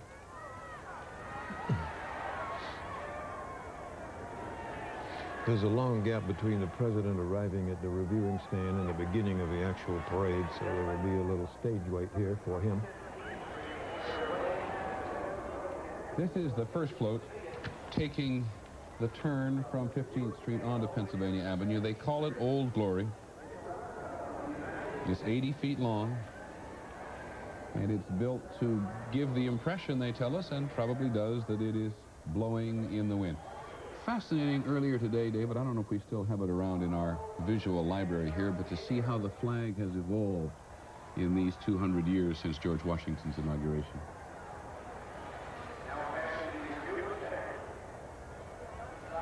This one apparently is hinged so it can turn a corner. It must have been a very tough job for the parade committee to decide who was going to be allowed to come in. All of the different applications that they had to go through. I think they said they had something like 300 of different floats, and they chose different units. They chose something like 75, but they had to weed through and wade through and decide who to say yes to and who to say no to. They were all only too keen to say no to some suggestions around the country. Let's put up in the corner of the screen there this little stack of flags we have over the last 200 years, or go to it full if you like, as the country has evolved and states have become into the Union. A number of these were draped across the west side of the Capitol today.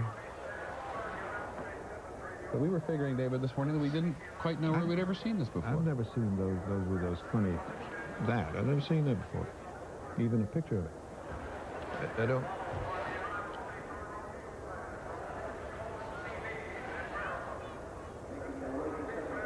I love that one.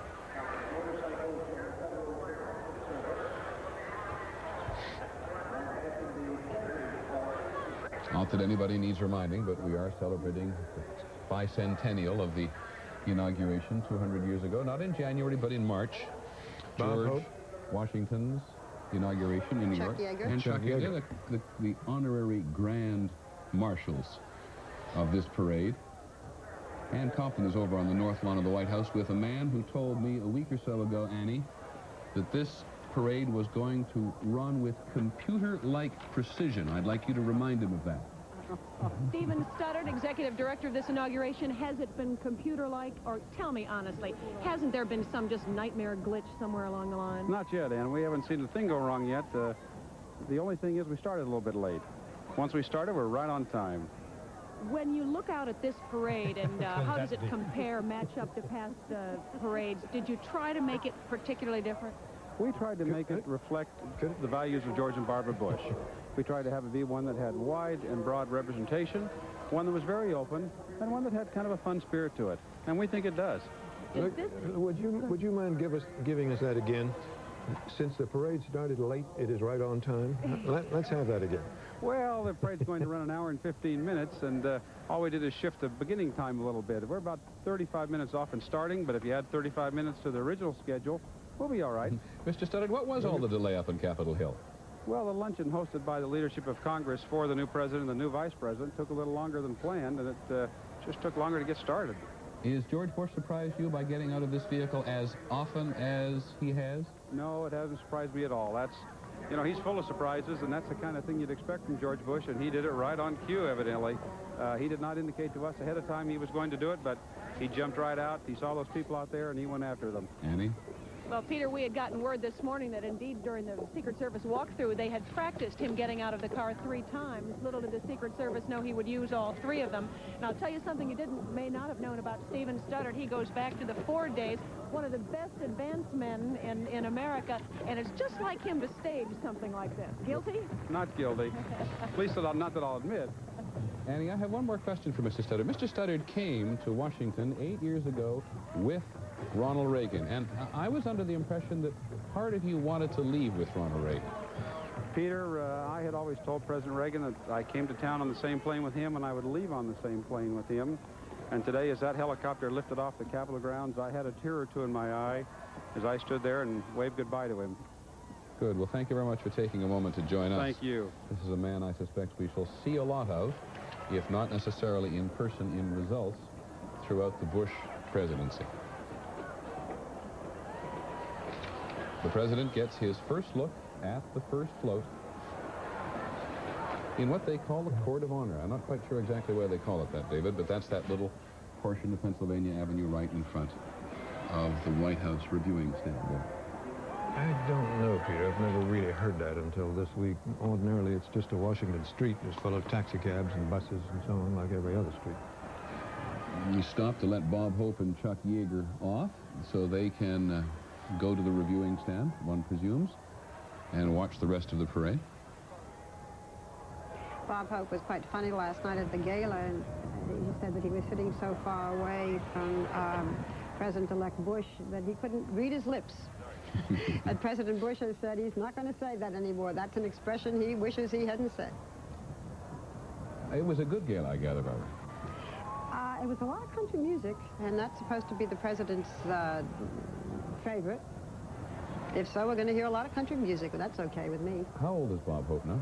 82? Something like that. He's had his 80th birthday a couple of years back. Talk about enduring American figures. He is remarkable. That houndstooth cap and houndstooth overcoat, something of a symbol in themselves. They're still trying to seat the family, it looks like.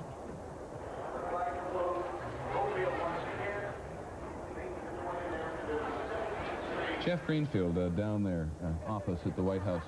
What do you make, Jeff, of all this symbolism we've seen so far today? Well, I think if you extend it to the inaugural week, they are being very careful to try to exemplify this inclusive attitude. His first meeting in the inaugural week was not with military people or with supporters, but with teachers. That's the education president. The open house tomorrow is clearly an attempt to indicate that however people thought Ronald Reagan was living behind a glass wall, George Bush is different.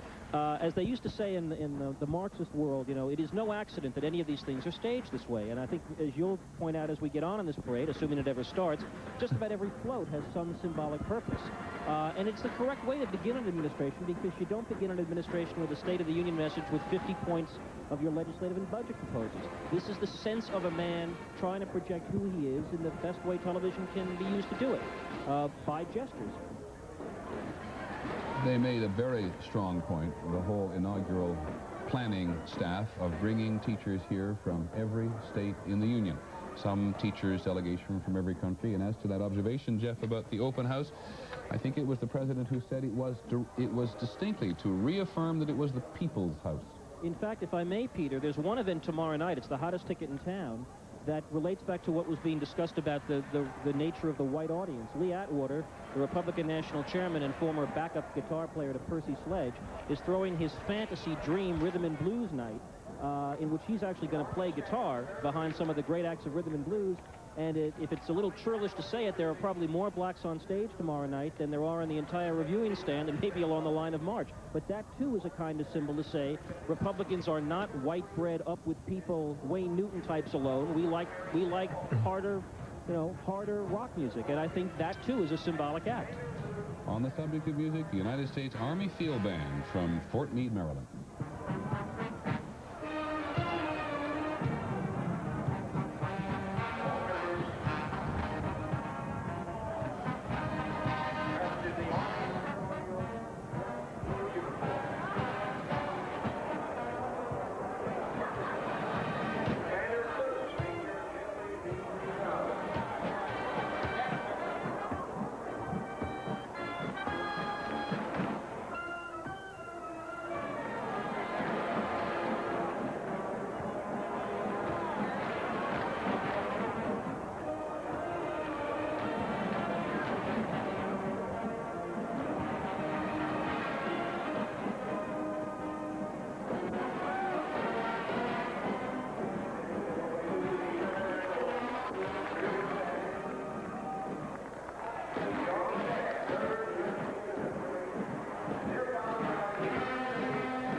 On the north lawn of the White House, once again, Ann Compton, who's talking to all the important people down there today.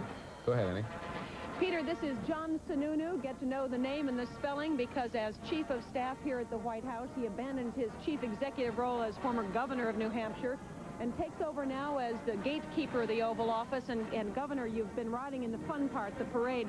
What does George Bush do an hour from now when he walks into the Oval Office the first time?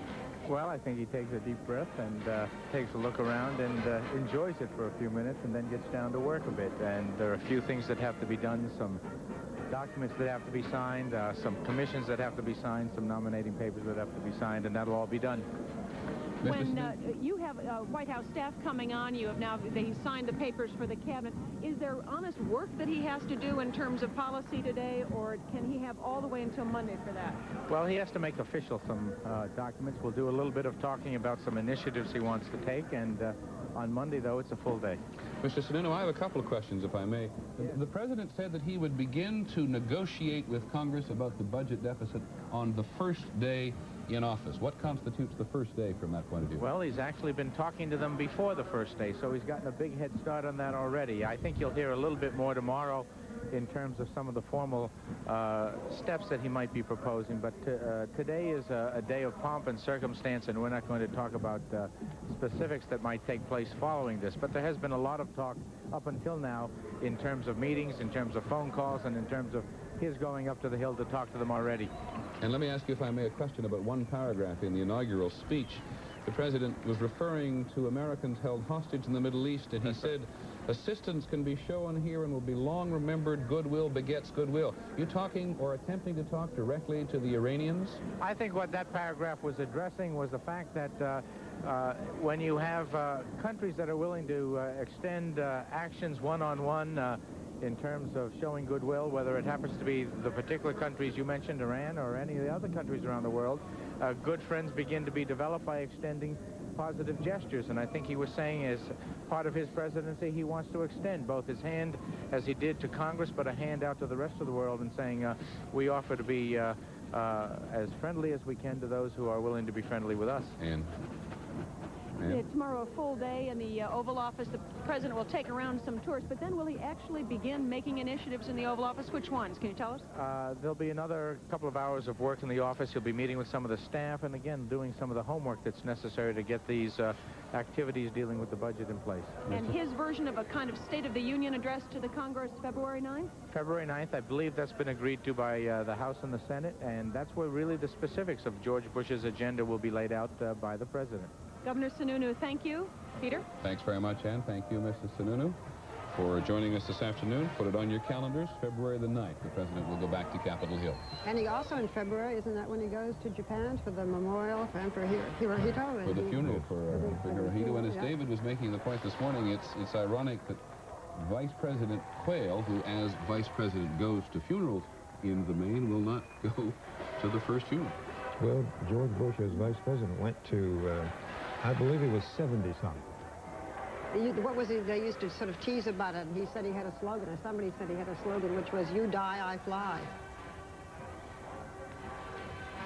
There are 10 different parade units from Texas. We're going to see more of them from Texas than from any other state. And the next number, I guess, we'll see the most of is from Indiana. We'll see 6 different units, because, of course, that's the home state of Vice President. Well, the University of Texas, as an old trombone player in a high school band, has 175 brats. So you should be able to hear it in the next county. On the other hand, Ohio is going to make it seem kind of small. At any rate, from the variety of places in Texas they came, including from Midland, Texas, the Robert E. Lee High School Band, I think, is the one which Charlie Murphy has been spending some time with as to how they actually got to the inauguration.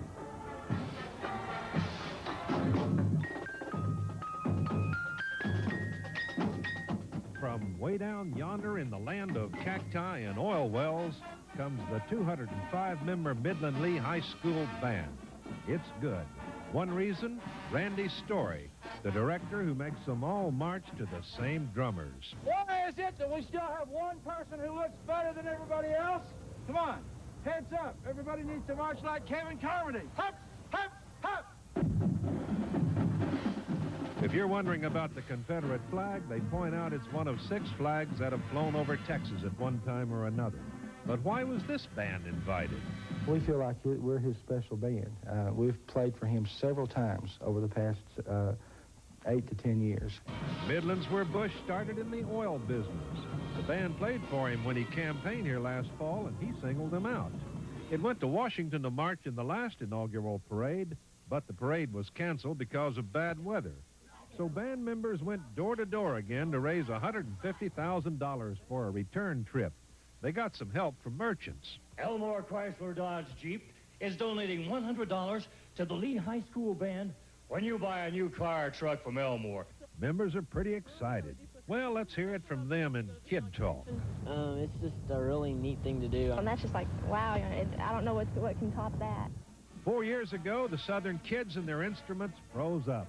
This time, they're prepared with special lubricants for the horns, thermal underwear and earmuffs, and surgical gloves under regular gloves for the players. This time, they're going to give George Bush a warm Texas tribute. Charles Murphy, ABC News, Midland. Well, thanks very much, Charlie. And there's another of those Texas components. Not modest. Wouldn't have expected that in the Midland Band.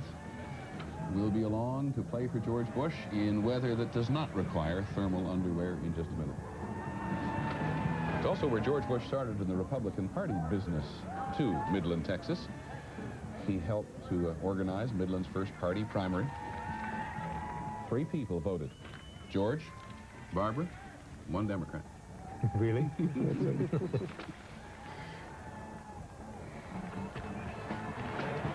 We're going to have an awful lot of different horses in this parade. Military horses, and there will be little ponies, and there'll be those wonderful Lipizzan horses. So if you love horses, you should have a good time in this parade. One in here that has horses called cobs, C-O-B-S. I didn't know what it was. I looked it up. A cob is a small horse. Often pulled a small carriage. Yes. If you were a rich kid, you had a cob, a small carriage with a child in it. The people who are watching here, by the time this parade is over, they'll just have time to rush back to their hotels and change for the different balls tonight. There are 9 of them, more than there ever have been before, and the most popular one is the Young Americans Ball. Again, an attempt by the Bushes to open things up, this time to young people. That only costs $30 a ticket, and you don't have to dress. You have to dress, you don't have to go black tie. Don't have to be That's fancy. the one you'd like to go to, David, if you had to go. If I had to go. James Madison, Dolly Madison started this whole business of inaugural balls, didn't they, David? But Cost they $4 then. disappeared over the years. There was none during World War II. Harry Truman revived them in 1949 and invited 10,000 people to come and dance to the music of Benny Goodman, Guy Lombardo, and Xavier Cugat. So it was off and running, and now it's up to 9. During the Eisenhowers, they had 2. Mamie Eisenhower decided 1 was not enough, and people said, 2? You're going to have 2 inaugural balls? And now we say, 9, yeah, well, you know. Maybe 10. Maybe 10, yeah. Who's counting? And a small thing I remember about James Madison, he actually said he'd rather be home in bed, didn't he? He did. I think a lot of people are going to feel that way after tonight. They sound like more fun than they are, having gone to a couple of them. Well, Barbara, you know, people who live in Washington think of these things as being for visitors, out-of-towners, and don't go to them much, except for the politicians. David, I pulled out from your book, Washington During the War Years, your new book the other day, the little section on the inauguration during the war years. What was the mood then? Well, during the war years, nothing happened. They didn't have inaugural parades. I remember Roosevelt was asked, for example, if we were going to have a military units marching in the parade, and he said, there's nobody here to parade. They're all out in the war. After the war, they started up again. As I say, Harry Truman revived them. During the war, there was only one, 1944, when Roosevelt was sick, tired, weak, didn't want to go through all of this stuff. Didn't go to the Capitol. Though there was nothing at the Capitol, there was no parade. There was a brief little ceremony on the south portico of the White House, and about maybe 500 people stood outside in the snow and listened to him make a little speech for about 5 minutes long. At the end of it, he told his son James he needed a little whiskey so he could get through the rest of it. There's the Midland Band.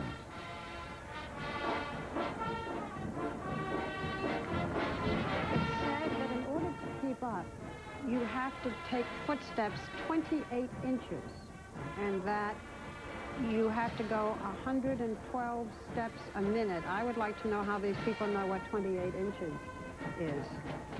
Just take big steps, I guess, huh? You practice long enough, Barbara, it becomes instinctive.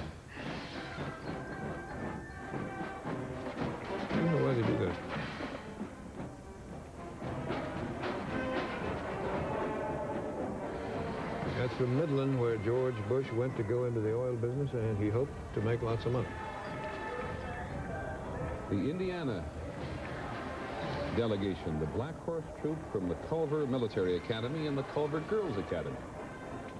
Culver, Indiana.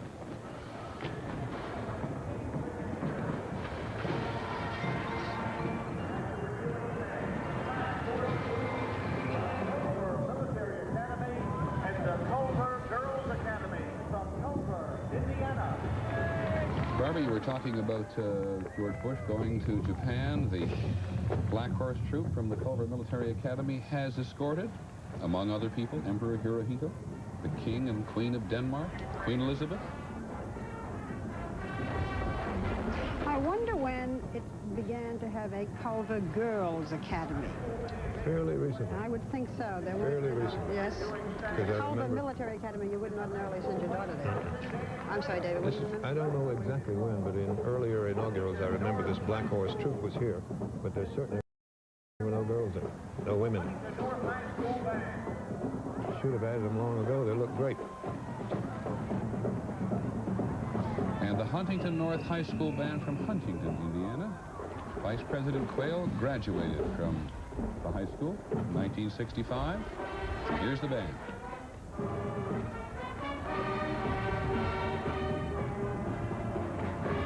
Just said that.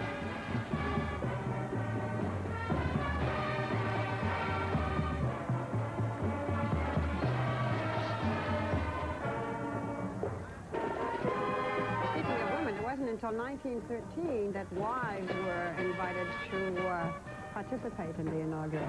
And whom did you dance with? And I mean in the parade and everything going on. I don't want to get into that, David. But just talking about in the marching. The Eagle Float, a salute to world peace, to national prosperity, and to independence. Watch for the doves.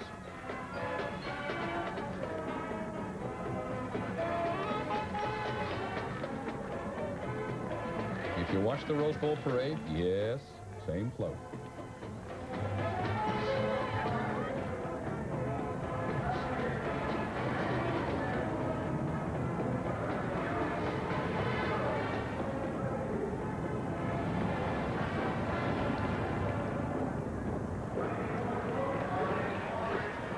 Now, cue the eagle, the doves.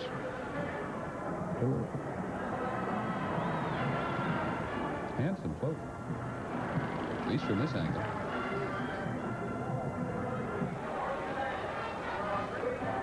Cue the doves. Maybe they don't go off until they're right smack in front of the reviewing stand. That, I believe, is the intention.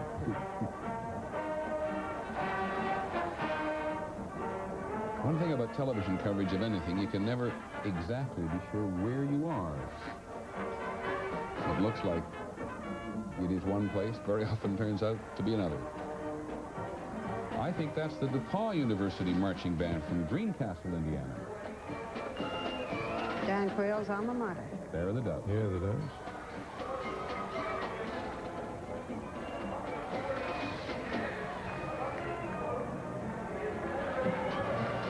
There are a few men whose lives have changed as much as Dan Quayle's in just the past year. His wife had said that this was the year that she thought she'd go back to work. She hadn't worked since the children were born. She's a lawyer. And she thought that she would find some job that didn't have a conflict of interest, and she would go back to work. There's been a lot of talk about this. It's going to be nigh impossible for Mrs. Quayle to have a job while he's vice president, isn't it, David? Well, it's probably difficult, but if she is really serious, she could work. Be awkward at times, I guess. One of their thoughts is, what do they do with the children who are in public school? I don't think anybody wants to hear me talk when they can look at that, huh? What do they do? Especially the eldest son is on the basketball team, and he doesn't want to change schools. And that's something I think all of us with kids who've traveled and moved have faced problems similar to that. Now we're talking about Mrs. Quayle. That's the Purdue Band. That's Mrs. Quayle's alma mater.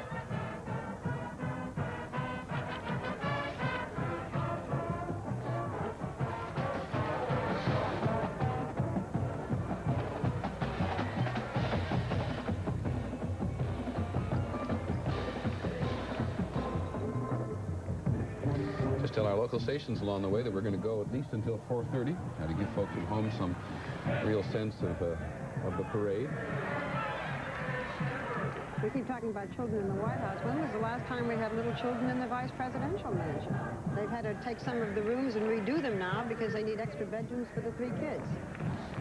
Barbara, the vice president's residence is just, as I understand it, totally ill-suited for children.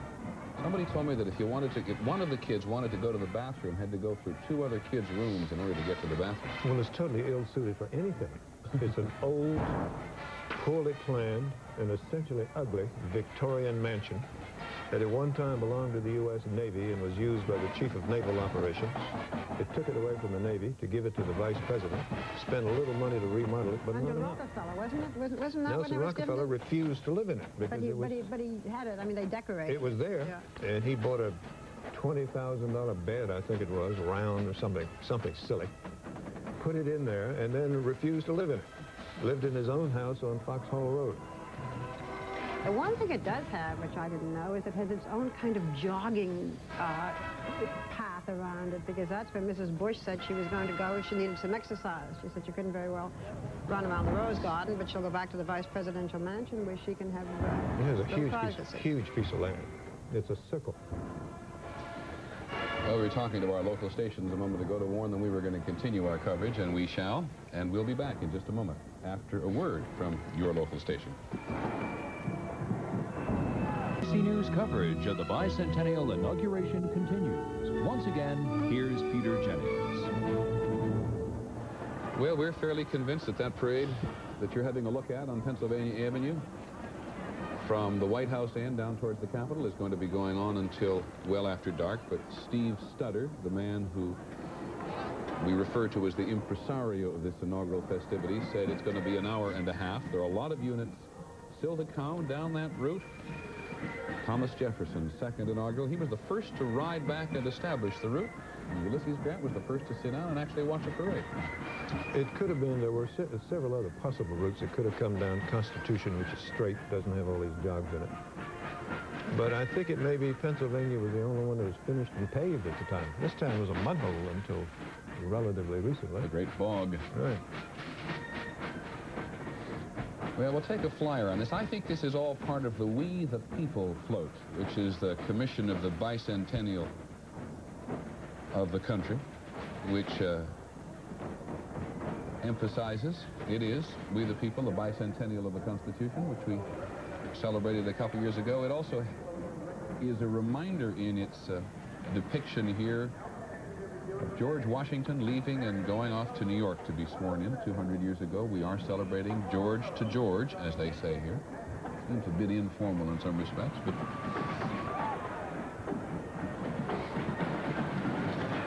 what did we decide? It was 235 miles he rode from in a horse and buggy. Mount Vernon to New York City. 235 miles, took him 8-10 days? Something like that. Barbara, you were talking about Michael Dukakis just a moment ago. What's he doing today? He went to work as usual. He was invited here, was he not? He was invited and he declined to come. Right, so he's going to work as usual. Mrs. Dukakis took one of their daughters. There's Bob Hope looking very spiffy. Took one of their daughters on vacation today to Arizona. She's in a plane now. She's not even watching it. But we talked to another one of the daughters and said, what does it mean that your father has already said that he isn't going to run again for governor? Why would he make himself a lame duck? Does this mean that he's not going to run again? That he is planning perhaps to run again? And she said, you know what? He's not sure. So we may be, 2 years from now, whatever, we may be talking again. We probably will about primaries, and we may see Governor Dukakis running again. He hasn't decided certainly not to. Give you some indication of how long this parade is going to be. That's the Auburn University Marching Band from Auburn, Alabama, and we start at the beginning of the alphabet, and it is 10 minutes after 4 in the afternoon, and our brilliant research department has been at work, and Bob Hope is 85. 85. He is amazing. I hope we all do as well. No doubt about the White House, what's his name at the White House, who said it was going to be computer-like precision. He must be thinking of a computer that's not plugged in. And every single state is going to be represented, and some of them with 5, 6 units. This will run right into the inaugural balls. They did turn some units down, Barbara. They did turn some units down. They turned down a troop of dancing pigs from the Midwest, and they turned down what at one point was the only representative, so I'm told, from Alaska, which was a dog sled pulled by pink poodles. Speaking of pink poodles, is still alive, you see.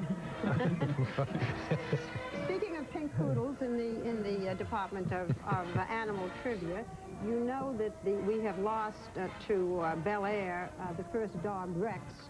We now have, however, coming up to look forward to the first dog, Millie, which is the Bush's very dear animal. Millie is not represented today because she is pregnant. Billy's pregnant. Right? And Millie is in Kentucky, resting up. And we asked Mrs. Bush what's going to happen to all of Millie's puppies, and I think with all those grandchildren, Millie's not going to have to worry about keeping her puppies in the family.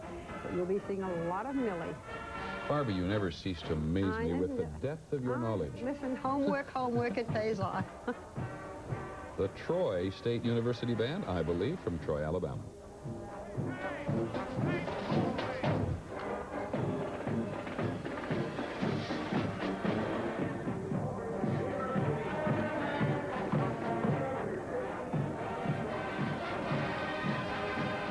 Elaborate orchestrations in history by Beethoven and others were for orchestras of at most 100. Here there are 300, 400. I don't know how they all hear each other. And there are also different bands playing on street corners that they're not marching, but are just simply playing for the joy of the people. And if you're in the back of a band as big as that, you can't hear what they're doing in the front. And you're supposed to play together. But isn't that kind of the fun of it, though, to hear one, you know, the sounds of one ending and the other one picking up, and the rise and fall of the music? That's part of the fun. Can we get another look at those horses? Yeah, put them back. Director. This is the Caisson platoon from the 3rd U.S. Infantry. This is the Old Guard from Arlington, Virginia. These are wonderful shires or shire horses. They also have lipazanes in their group. This is a horse you very rarely see ridden. Look at the wonderful bushy feet, the feathered feet they have. This is from the 3rd Infantry Regiment at Fort Myer, Virginia, permanently stationed there. They're at Arlington Cemetery. They guard the Tomb of the Unknowns, formerly Tomb of the Unknown Soldier.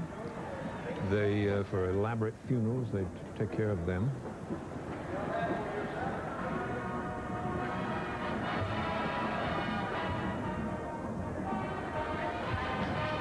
Well, Jeff Greenfield, down at the White House, you've had a chance to think for a few minutes. Well, I guess what I think is that when the United States of America throws a party, it doesn't matter what the song is, it always comes out in parade time. You know, Robert Klein, the comedian, has a theory that no matter what you play, it could be Beethoven's Ninth Symphony, or it could be a symphony, or it could be rap music, it always comes out in the same rhythm. And I guess George M. Cohan was right. There's something in our blood that loves this stuff, and I guess once every 4 years, you can suspend your musical judgment and just get right into it. I think any music critic now would be a genuine churro. This is... I must say, Peter, as a fan of the Thanksgiving Day Parade, something I said at the outset, I do think they could design some political balloons for this parade, but maybe that's out of place on January 20th of a quadrennial year. Oh, go on, take a flyer at it, Jeff. Well, no, I said at the beginning, I could see the deficit balloon, I could see the savings and loan balloon that gets loose, and my favorite, Peter, this is my image, is 50 wires in the sky to nothing, and that would be the stealth bomber balloon. You like it? Well, we'll take it anyway. Okay.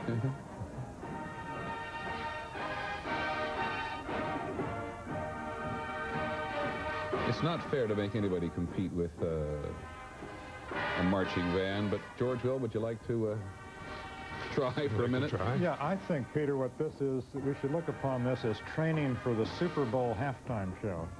They've surrounded the Super Bowl with more pageantry than is humanly endurable, and this will give us all a warm-up for it. And Professor Henry Graff from Columbia, you've been patient and sat with us. You've been thinking as well? Yes, Peter, I was thinking as I listened to Governor Sununu that Dwight Eisenhower, on the day after his parade, which went on into the dark, as I remember, his head still swimming, sat down for the first time at the big desk in the Oval Office and discovered a locked drawer. And he called for the key, and the drawer was open, and there he found a trouble folder. Harry Truman had left for him a set of memoranda on things that might pop immediately and that he would need information on. And that is the way the presidency is really transferred from one set of hands to another. And the parades are merely part of the icing. Slightly chilling in some respects. The Alaska National Guard Eskimo Scouts you've been looking at as Professor Grant has been talking. David? Well, as Professor was saying, along with everything else, you transfer the headaches that go with the office. When he opens that box tonight, President Bush sees deficit, deficit, deficit. Richard Darman, his budget director, who went up to Capitol Hill yesterday, has made again the very strong case that we're not going to see new taxes by any other name, he makes the point, during this first term of the Bush administration. Bush told us that in the interview that one of the jobs of the president is to exhort the public and private sector into doing more, and that's how he hopes in great part to be the education president and the president who will help the homeless. It's going to be private and city and state. I believe that is the color guard from the 7th Confederate State Cavalry in Apache Junction, Arizona. You do. They carry with them the flags that have flown throughout Arizona's history, the Castilian Spanish flag, the flag of Spain and Mexico, the Confederate States, the flag of Arizona from 1812, wonderfully rich and colorful. We should say that this parade is not actually going in order because we did see Texas and Indiana before we started with Alabama, out of respect for the president and vice president.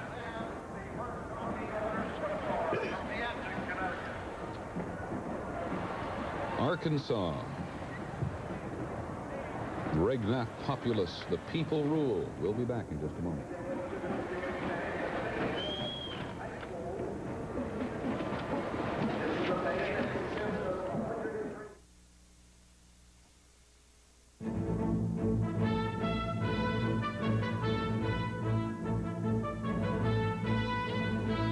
ABC News coverage of the bicentennial inauguration.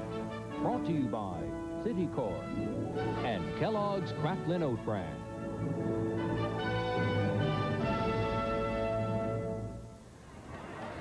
Welcome back to the inaugural parade from what President Bush called democracy's front porch up on the Capitol, down past the old post office to the White House, where he says we can do better. The inauguration celebration for George Bush and Dan Quayle. David. This group, well, I was about to tell you what group it was, but they took it off the screen before I could see it. Anyway, this is skyline of Washington on a beautiful sunny day, but with the winter sun sinking rapidly. The streets are now half dark and it's difficult to see. The sun sets at 4:59, so by 4:30 it's going to be pretty much dark. Let's go back down to the parade route while it is light. Carol Simpson. Go ahead, Carol. Hi, Hi. I'm at 13th in Pennsylvania again, and as you can tell, the winds have really picked up here. They must be gusting to like 30, 40 miles an hour now. Some of the crowd is starting to dwindle away. They must be going back to the hotels to get ready for the balls. But it's pretty chilly. We're watching the Parade of the States. The last time I looked, we were at the District of Columbia, so there's a long way to go before we get to Wyoming. Carol, you heard us talking, I'm sure, about the reaction of the District of Columbia to this transition. Were we right or wrong from your point of view? You live here. I'm sorry, Peter, I can't hear you. The winds are really high. Okie dokie. Thank you very much. Sorry. Carol Simpson, certainly enjoying herself. Barbara, you were asking what kind of a dog? It's a 2-year-old English Springer Spaniel. Millie. Millie. I thought Millie was a Cocker Spaniel. And pregnant, right? And pregnant. Pregnant. Wonderful. Here's the U.S. Marine Bank. At every inauguration except the one for George Washington? Created by Thomas Jefferson. All the different uniforms are really so colorful and fun to see, which is a rather sneaky way of my talking a little bit about the styles and the fashions. And you said earlier today, Peter, that you didn't want me to do all of the talking about the styles and wardrobes. Since you wanted to join in a little bit of it, we should tell people that the big surprise tonight, if they can, was what kind of a dress Mrs. Bush was going to wear. We know that it has been designed by Arnold Scarzy. It is custom made. It's couture. And that means it's made to order for her and has to cost at least $5,000. So, you know, there's a little bit of designer, establishment. Tonight, she just hasn't decided which color. The pearls, by the way, these are her trademark fake pearls, she says, and she's proud that they're fake. It was Adams, not Jefferson. That's right. The band was, well, it was a nice piece of officially work. established in 1798. It was a nice piece of work. John Adams signed an act of Congress. Let's listen to him.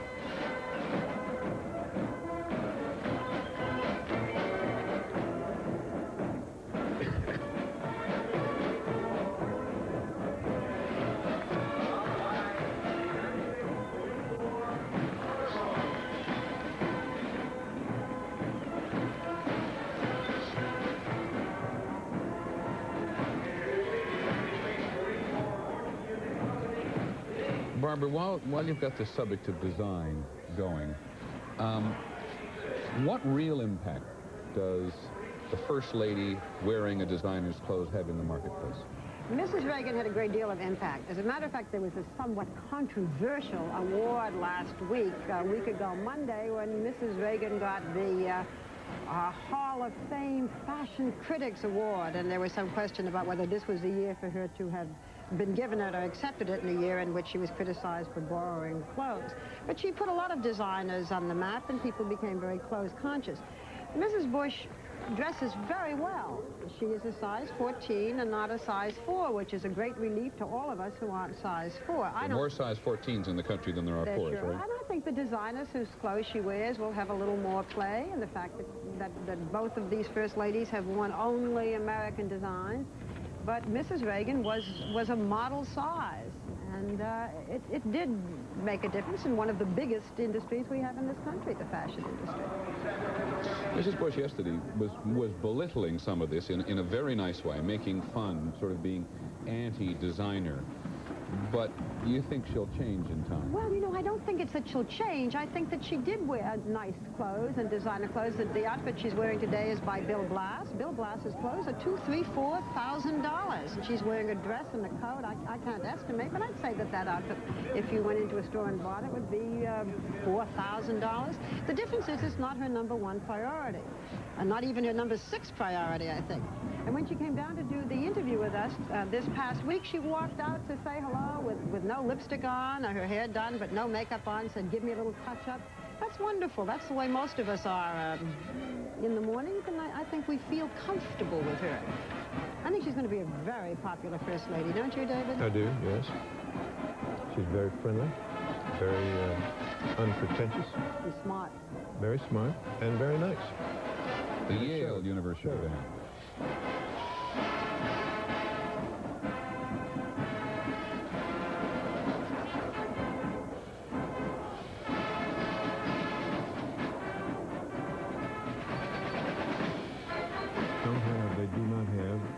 Several Ivy League schools do not have anything resembling military uniforms. I think this is... Sorry, Mom. I'm sorry. I think this is the band that had not marched. They're used to playing but not marching, and they were very concerned that their flags were going to get caught in the trees. That's actually the first time they've ever marched, and they've done it in honor of George Bush because Yale is his alma mater. He was captain of the baseball team in the great state of Connecticut. In all of the research that we've looked at in the last week, here's one I like. That the state motto in Connecticut, which might suit George Bush, is Qui transtulit sistinet. He who transplanted still stands. As George Bush was accused during the campaign of having numerous adopted states. I know, it's a reach, David, it's a reach. Well, he does have 3 that claim him, and truthfully so. I think it's out of the picture now, but that Governor's Horse Guard of Connecticut is older than the United States.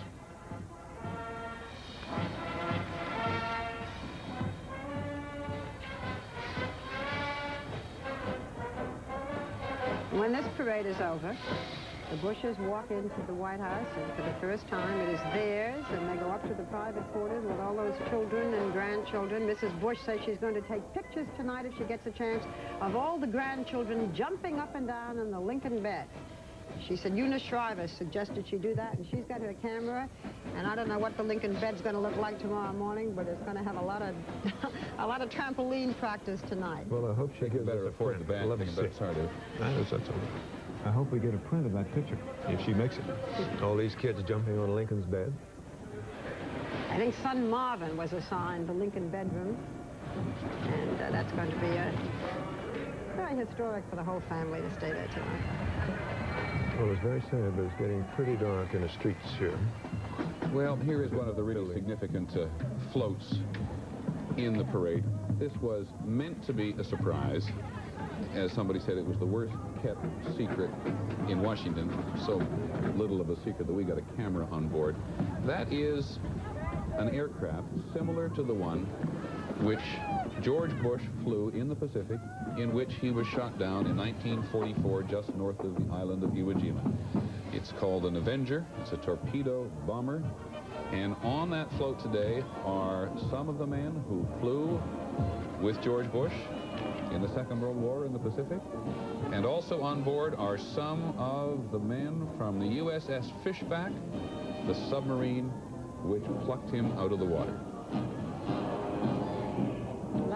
Somebody has lovingly and carefully preserved this old airplane and has lent it for the parade.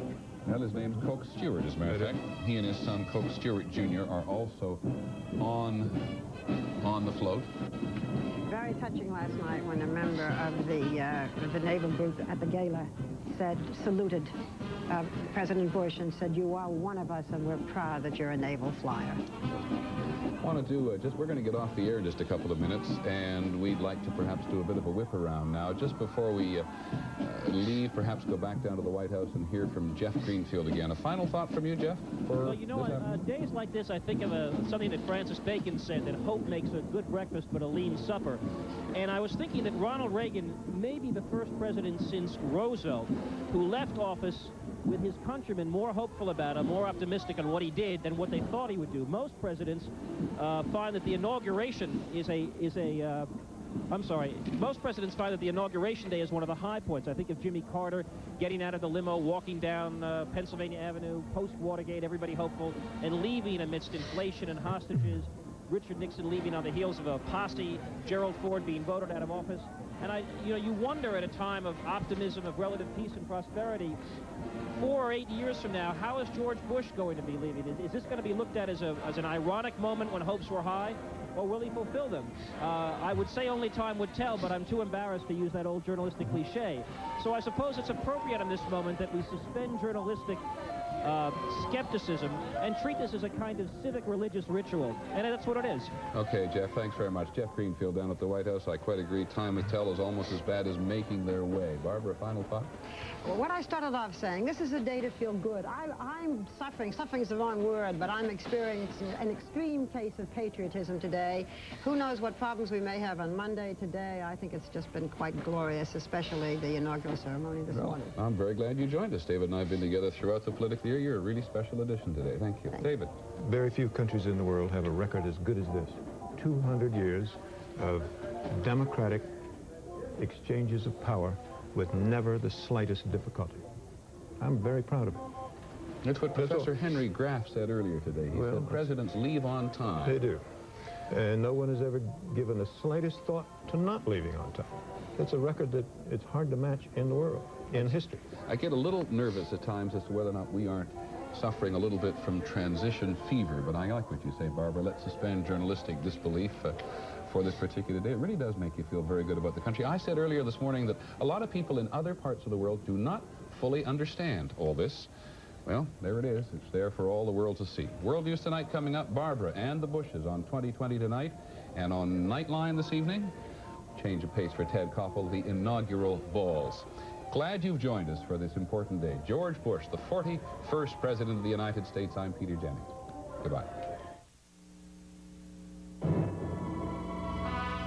January 20th, 1989, the inauguration of George Herbert Walker Bush 41st President of the United States. Has been a special events presentation of ABC News. This has been a special presentation of ABC News, where more Americans get their news than from any other source.